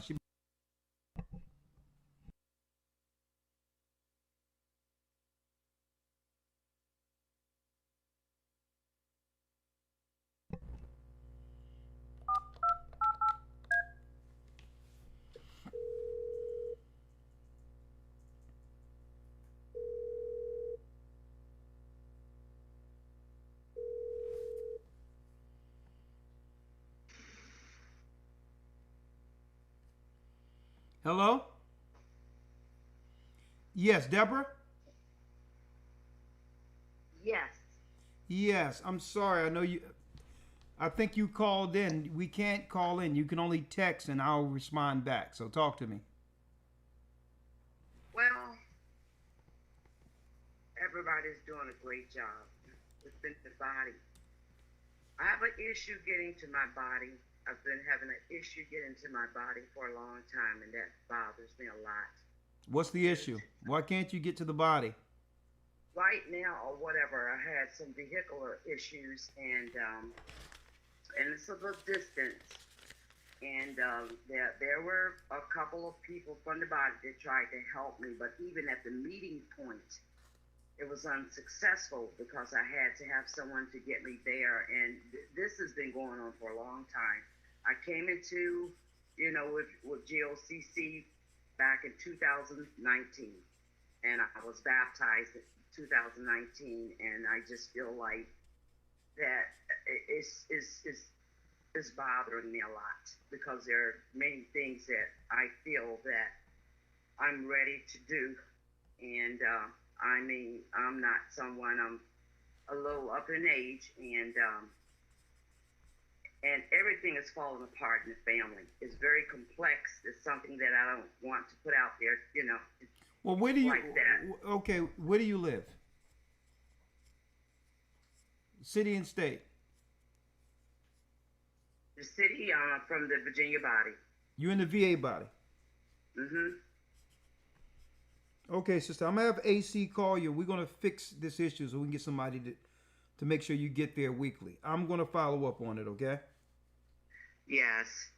Okay. I've been trying for a long time, and it's just that it's bothering me because Well, sister, you don't have to worry about it bothering you anymore. I'm gonna get on this with AC. I'm gonna text him your number today, and we'll get you there this Sabbath. All right? The water. Ayenda Bar. I'm sorry that I'm sorry that you've been waiting so long, but we're gonna fix it immediately. All right? Yes. All right. And I know time is short and all, but I want to say this to the sisters out there. There's so much going on. I remember, with many lessons, and I got a stack of lessons and taking notes. I've been only through 2 of your academies, and I finished up, and then when I was supposed to get, I guess, I shouldn't look at that as getting a certificate and everything because I've learned a lot. Yeah. But the thing of it is, where am I at right now? Where am I at right now with everything? At this time, especially with the sisters right now, this is to me, it's not only that it's uncomfortable, but it gets to be a little scary, y'all. Well, I understand. What do you mean with the sisters right now? I understand what you're saying. Well, what I see out here now with everything going on at present day, remember you had you taught a lesson about out of the Bible about the bad in the hair, the bad in the hair, and you talked about things of that sort. And when I look at sisters that are not not to place judgment on anyone or to single out anyone, but when I see what's going on now with the sisters in present day, with with the hair and the sister, I don't want to get into the fray of that because our chips covered it. But really, what we're seeing is a nation, and women in particular, without guidance. We're seeing them without guidance, right? That's what's going on. So what is the sisters' aid? What is our job now, or whatever, for the elders, sisters, and all, or whatever, to do? It's like there's not where did we start at? I mean, Well, which way did we go with that? And I mean, you know, you get lashback. You get lashback. Well, the elder sisters are appointed within the church. Exactly. To guide the people who are seeking the wisdom and guidance of the elders. So we can't change the world. We change everything from the church inside out. So that's a start. So when the people repent, now we can now work with changing them and giving them a new perspective according to the word of God. So once we get you in the church, right, we can use that wisdom and that life experience you have to help the younger women. And believe it or not, that will extend even throughout it would extend from the outside of that particular church to affect the community. And that's what our hopes are with the churches. All right. So In the bar, sister. Bless you. And I'm going to make sure I give him AC this number tonight. He'll call you tomorrow. All right. Shalom. All right. I'll take one more call. And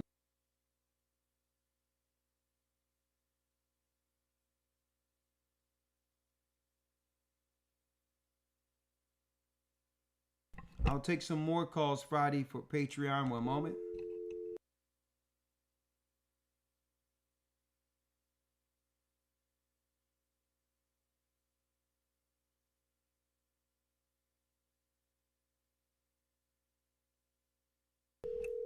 Okay, this is Dwayne. Dwayne has a few questions. Hello.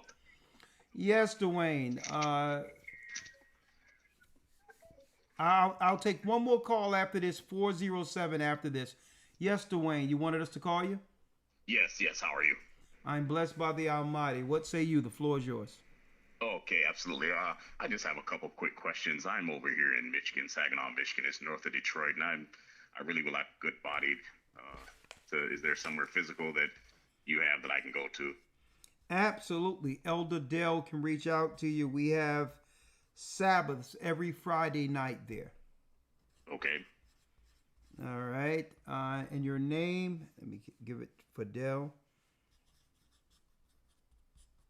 And your name is Dwayne, right? Yes. Yeah.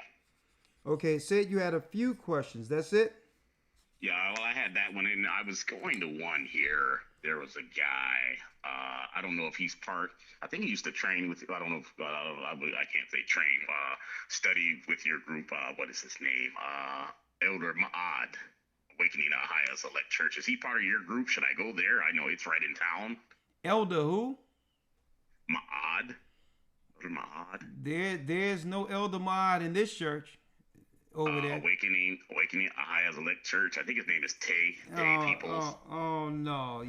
Believe it, that's a bunch of hot mess. No. Okay, so don't go there. No, you come through the church. You come to the Gathering of Christ Church. Oh, okay. You got these people who are trying to seek some type of vanity and start operating separate from us, not realizing that it doesn't work that way. Okay. So no. And what they'll do is they'll put it out there as if they're with us, but they're not. Disingenuous. Okay? Okay. So the answer is no. Okay? Okay, yeah. All right, and just one more. Like, if I want to be baptized, what do I need to do to be baptized? Oh, as soon as you go with Dell, as soon as you go there, you'll connect with Bishop Dell, and he'll lay it all out for you. Just get ready to get baptized. Okay, sounds good. Come through on the Sabbath, get baptized, and let's do it.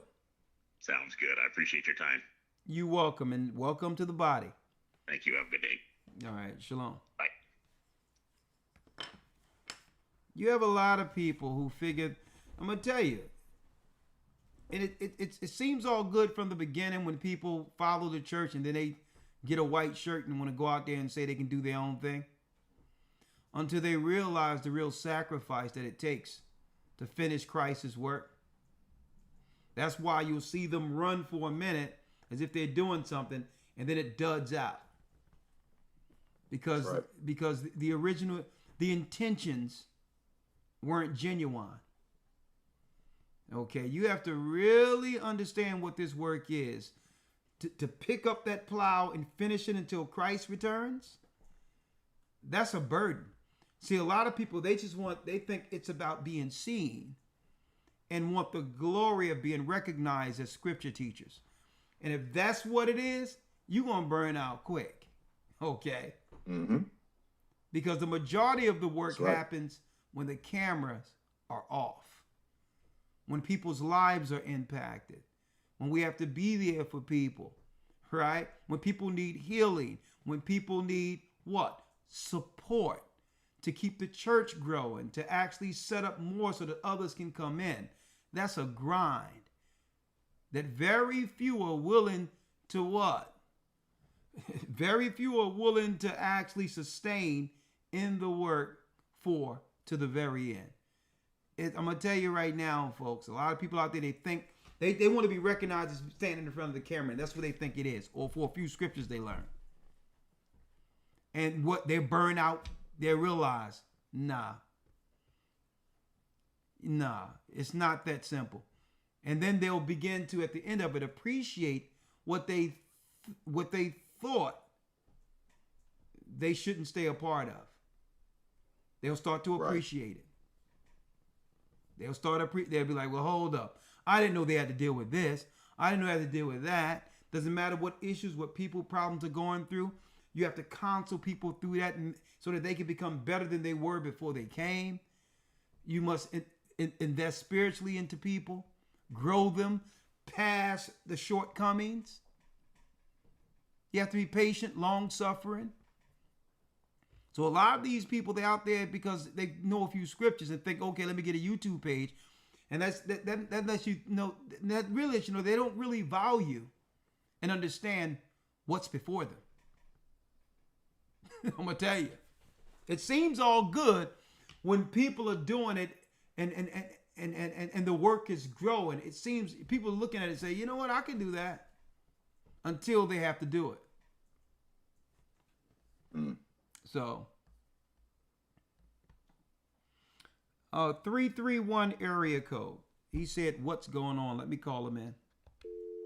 I need to do a lesson on that too. I'm going to do a lesson called True Laborers. What is a true laborer? Right.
Hello.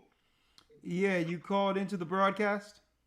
Yes, I did. Yes, I did. Who is this, Elder Ricard? This is Elder Ricard. The reason why we didn't answer the phone is because you should text only, so to not jump over other people who are waiting in the queue. Okay, cool. I had got that at the last moment. That's why I texted after I called my phone, you know. Okay. All right. I apologize. We didn't mean to hang up on you. Talk to us. No, I was just wanting to call and make a comment real quick. Is that I love the work that you guys are doing when it comes with family, because it's so important. You always, preach on it. You an elder lawyer. But you know what? It seems like with our females, not to come down on them, and I want to watch what I say, but it seems like they just have a very disdain for the men. Sometimes I'm noticing that. And the young lady you were talking to earlier, I love the way you handled her. You went through the scriptures with her. You were patient with her. And I'm seeing that, when it comes to the church, you guys, really have the patience to deal with the women. I think, going forward, that we as a nation, we need to do a lot of work with the family, starting with the female, so we can see exactly what his disdain is for the man. I'm not knowing if you guys, if you understand what I'm saying. So I understand what you're saying, but the whole thing is, only thing we can do is time to get into the ark. Okay. It's too many. It's too broke to fix. Mm-hmm. It's too broke to fix. What we can do is teach, and those who wish to repent, open a lane so that they can actually come back to Christ. That's our position. Man, you have to realize how bad things are right now, and this is what, and I believe this is what this statue is actually representing. I showed it earlier. What is representing is the fall, the total destruction of our women. That's what it represents. And now they are immortalizing it. Because, you have to think about it. What does this represent? Liberty. And don't forget, right now, the Most High is going to bring a judgment. We're killing our children, abortions, at a clip of 1,000 babies per day. Oh my God! Yeah. That's how many children are getting aborted every day, not just in general, strictly our people. Our women are aborting 1,000 children in the United States per day. Yes, man, that is a big number. That's, you're talking 500,000 at least a year. So, give or take the number. And why am I putting that out there? It's too far gone. A judgment must happen. Yes, sir. So we're speaking to the choir at this point. Mm-hmm. You can only be saved if you want to be saved. Yes, sir. Right, and what we must do is save ourselves at this point.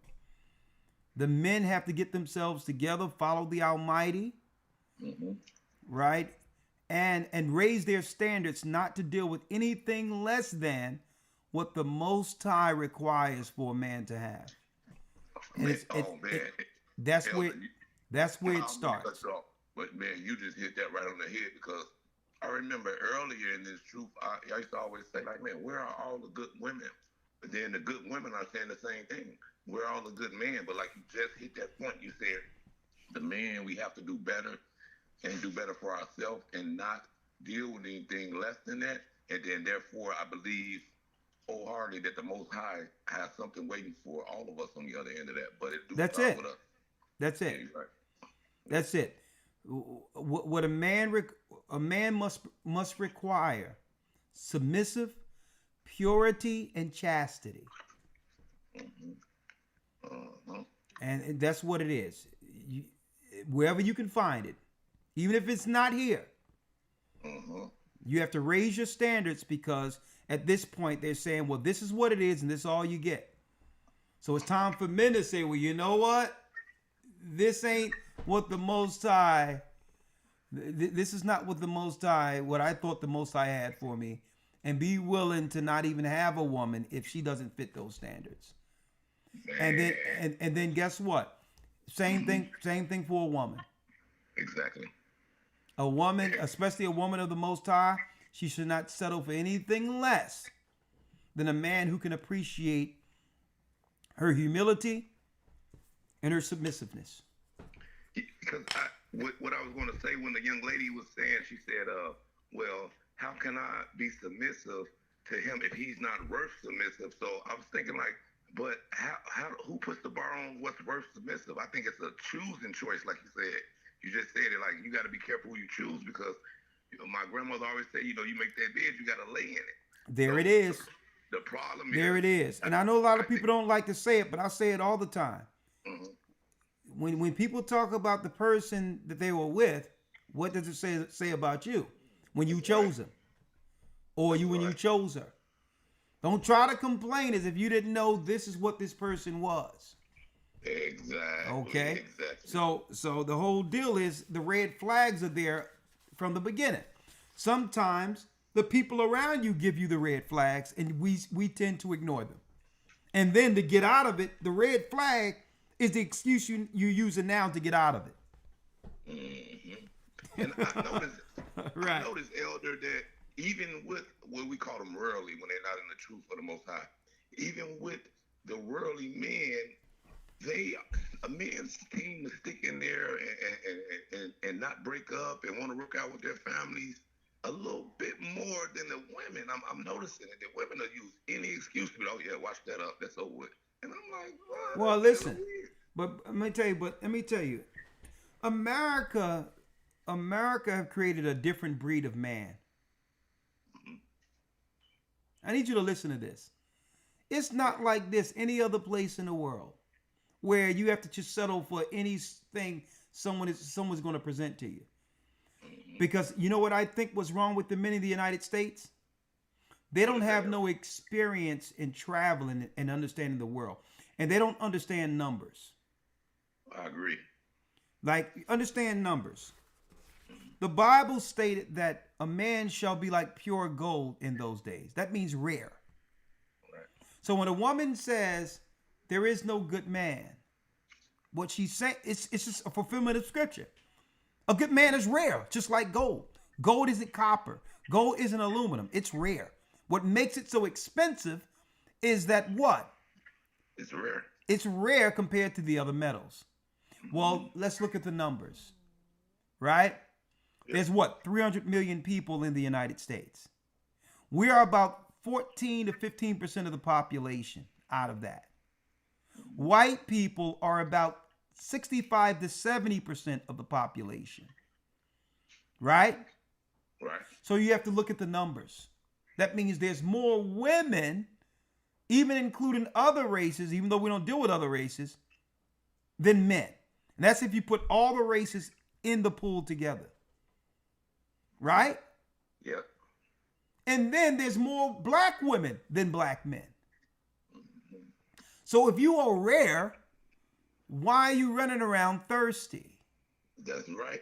That's right, Elder. So if you're rare, meaning that what? There's more choices for men. Okay? Because they're rare, especially a good man. So now you have to raise your expectations to not settle for anything less than what the Most High requires for you to have. Because what? There's more of them than it is of you. And men don't know their value.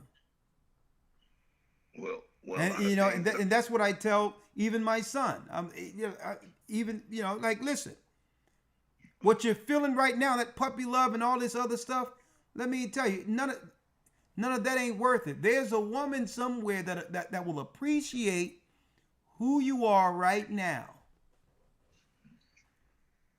So it's different in the United States. When you go into the other parts of the world, when you go into the Middle Eastern world, when you go into different parts of Africa, even though the West have influenced the whole world at this point, right? You go into different places and you start to realize we can't just talk about the women. There's something that's wrong with the men that allow the women to be this way. Because the men are different here. We'll settle for anything. Man, you're right. You're right about that. Or feel like you got to go down with the ship. Hey, I got kids. I don't want to be, a lot of our mothers, they kind of raised us, to be kind of scared. You do this, do the right thing. And then a lot of men that is so-called good, or look at this, deem themselves as, I go to work. I want the best for my family. They feel like, I got to keep trying. I can't do this. I got to keep going. I don't want to break up a happy family, but it takes two. So that's what, you have a lot of good men being beat down, used up and washed up. And then, he's no good for the next woman. Well, it's like this. If a man is beat down and used up by a woman, see, you have to realize this. Their sympathy more so swings towards, and it's unfortunate, the woman if she's beat down. Exactly. But there's no sympathy for a man. So if a man going to stay in an abusive scenario, being a man, then there's not much. There's no. put it this way: there's no social systems in place to support a man that's abused. There's no housing. There's no support group on the outside. There's no financing. There's no shelters. So at the end of the day, a man cannot complain. A man cannot have to understand, okay, they have to understand how to disengage. I agree. And then with what they call it, I use the name MLK Ultra loosely, but as far as Tubi and Zeus Network and Tyler Perry and every commercial. Oh yeah, another thing. The men you talking about, how they are forced to stay in circumstances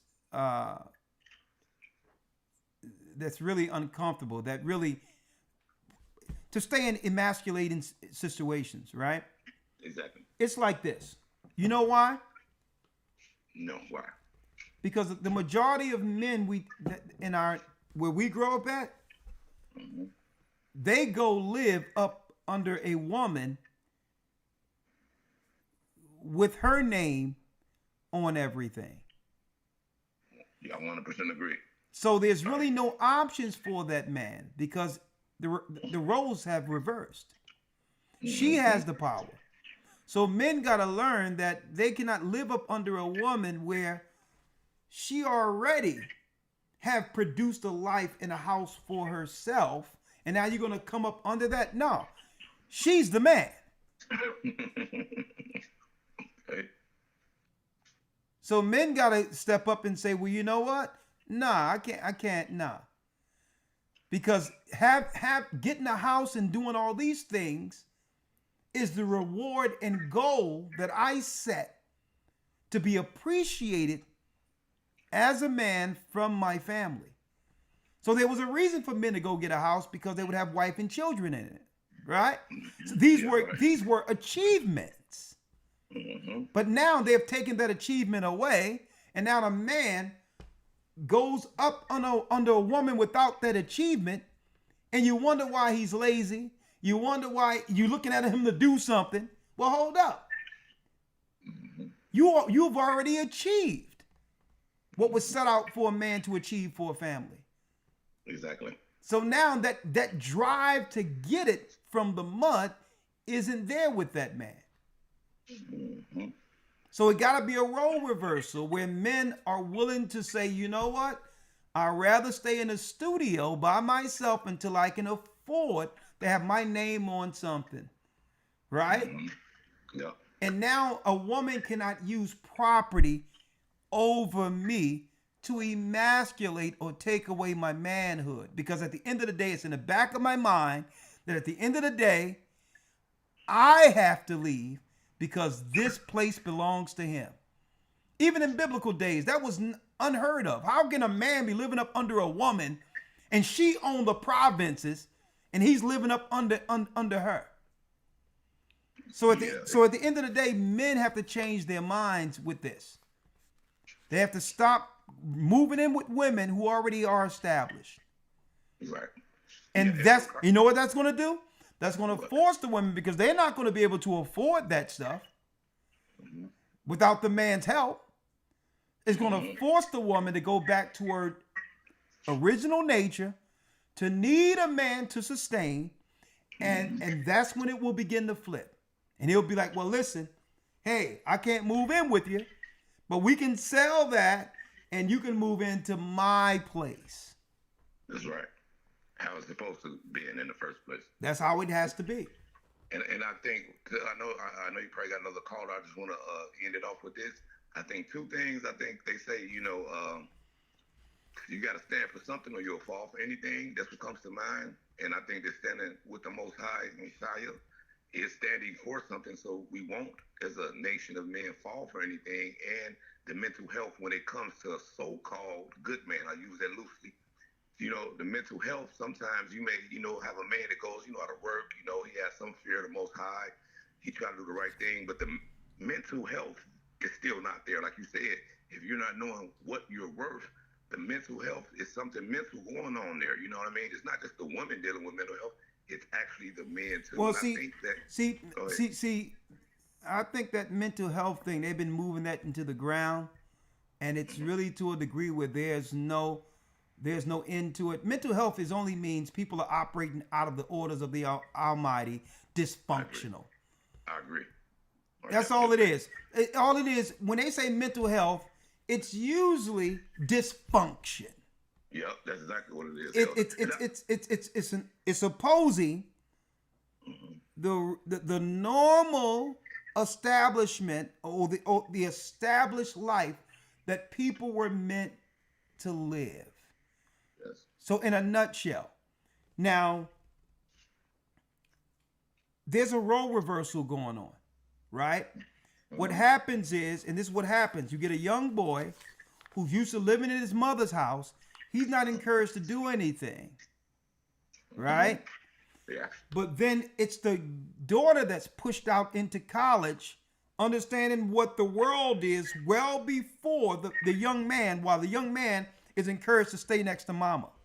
Yeah. And it wasn't like that. It used to be the role reversal. The boy was sent off to college, basketball, or to the army. And the girl stayed in the home until she was given from her father and mother to a man. They totally flipped that in our community, where the boys are only used to being right up under the mother, because women don't even realize this. And a lot of men was doing this too, especially from Africa. When they came to the United States and the Caribbean, they were pushing their girls to go to school, but wasn't doing that same push equally for their sons. Yep. And you wonder why we have that reverse, right? We have that reverse now because the women have seen the world, right? And there's more, they see greater opportunity being put in that place as a young lady, and they see more than young men get to see at the same age. And at the end of the day, it's a dysfunctional community. And folks, I'm looking at this. This ain't just affecting black people. Okay. I'm going to tell you, they've done this to the whole America. Babylon the Great is fallen. It's the mother of harlots. At one time, there was a balance. There is no balance. It's one way now. So and I actually agree exactly. I was hitting on that, but you took the words right out of my mouth.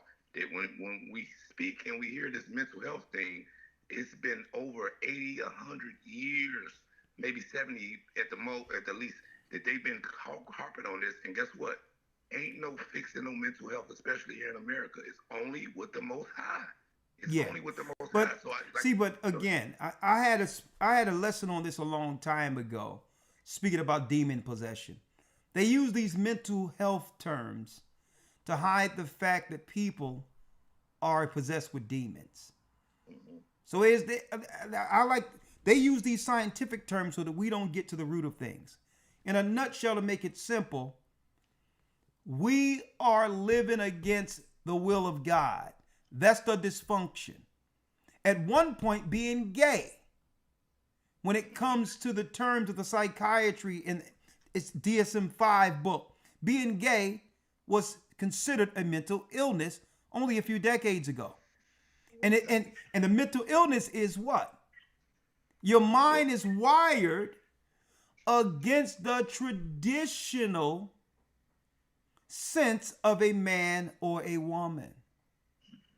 So that happens with us. Well, you know why there's mental health issues? You got men operating in the spirit of what? A woman being more passive. They call it mental illness. That's dysfunction. You got women operating in a posture as a provider man. When she's a woman, she'll get diagnosed with mental illness. But really, it's dysfunction. Or super masculinity, if she's out there working, if she's out there breaking her back, bringing in the groceries. And most times, like, a few of my neighbors, I noticed that the man be right there sitting on the couch.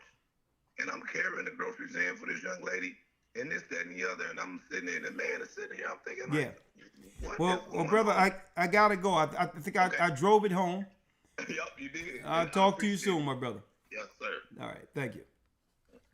So at the end of the day, we have to stop using all of these medical terms they're putting out because it's actually having the majority of the earth overlook what the true issues are. If you don't follow God's law, you can now be diagnosed in the world with a mental illness. That's all it is. Those who refuse to follow God's law. That's what it is. Okay? It's dysfunction. Right? It's dysfunction. So the whole thing is, we coming back to the Almighty. And hey, that's what this church is for. I'm glad you all called in. And also, a lot of you brothers and sisters called in are inquiring how to get under the fold with the body. That means, you know what? The spirit is in you. It's in you, folks, to come together before the storm hits. I'm getting more calls, more emails, because guess what? Everyone can feel it. Something is coming. And it's time that we prepare while the ground is still dry. Just like Noah before the flood comes. Okay, we'll be doing a lot of baptisms this year, a lot of teachings this year, as much as we can to bring people into this ark, folks, because what? Babylon is about to fall permanently. There is no healing Babylon. There is no fixing her. Our communities have been broken to the point of irrepair. And it's hard to accept it knowing how our communities was growing up, and we can always reminisce and think about how the neighborhoods were before the drugs were brought in, before they began to divide the families. But folks, that's a distant dream. It's over. And it's hard to accept, but that's the reality. Hence the reason why the politicians are fighting to keep immigrants. Look at the Newark mayor got arrested fighting for immigrants like they've never fought for us. Why? They know. They have damaged the black community to such a low level. They know if they don't bring in replacements, there'll be nothing left in the communities. So people wonder why they stomping for immigrants, because they've destroyed the people who was in the communities. And if they don't replace them with anyone, we have time release death in us right now with a lot of our people who chose to do what they told them to do. If they don't replace these people, there'll be no republic. There'll be no people to vote them in. That's why they stomping for them, because they've already sacrificed us.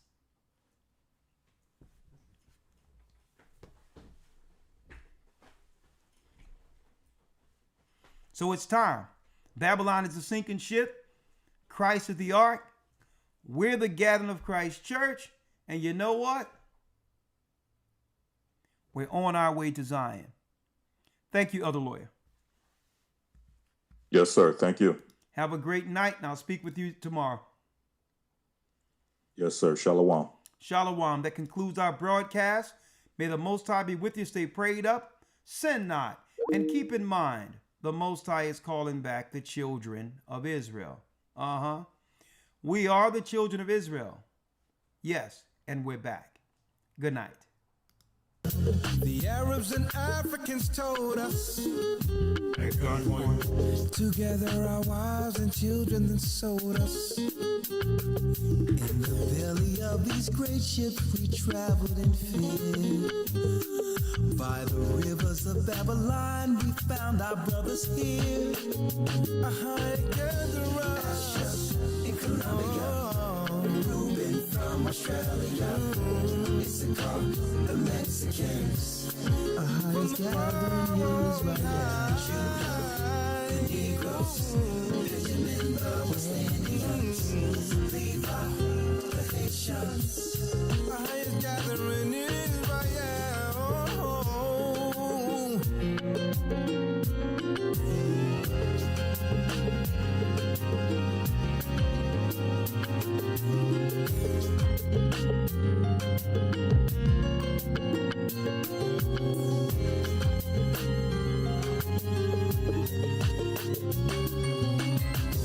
Asher in Colombia, Reuben from Australia, Issachar, the Mexicans. That's who we be, Judah, the Negroes, Benjamin, the West Indians, Levi, the Haitians, Manasseh, the Cubans, Ephraim from Puerto Rico, Naphtali from the Isles of Hawaii. The Lord is calling back Israel. Zebulon from Panama, Gad, the North American Indians, Simeon, the Dominican.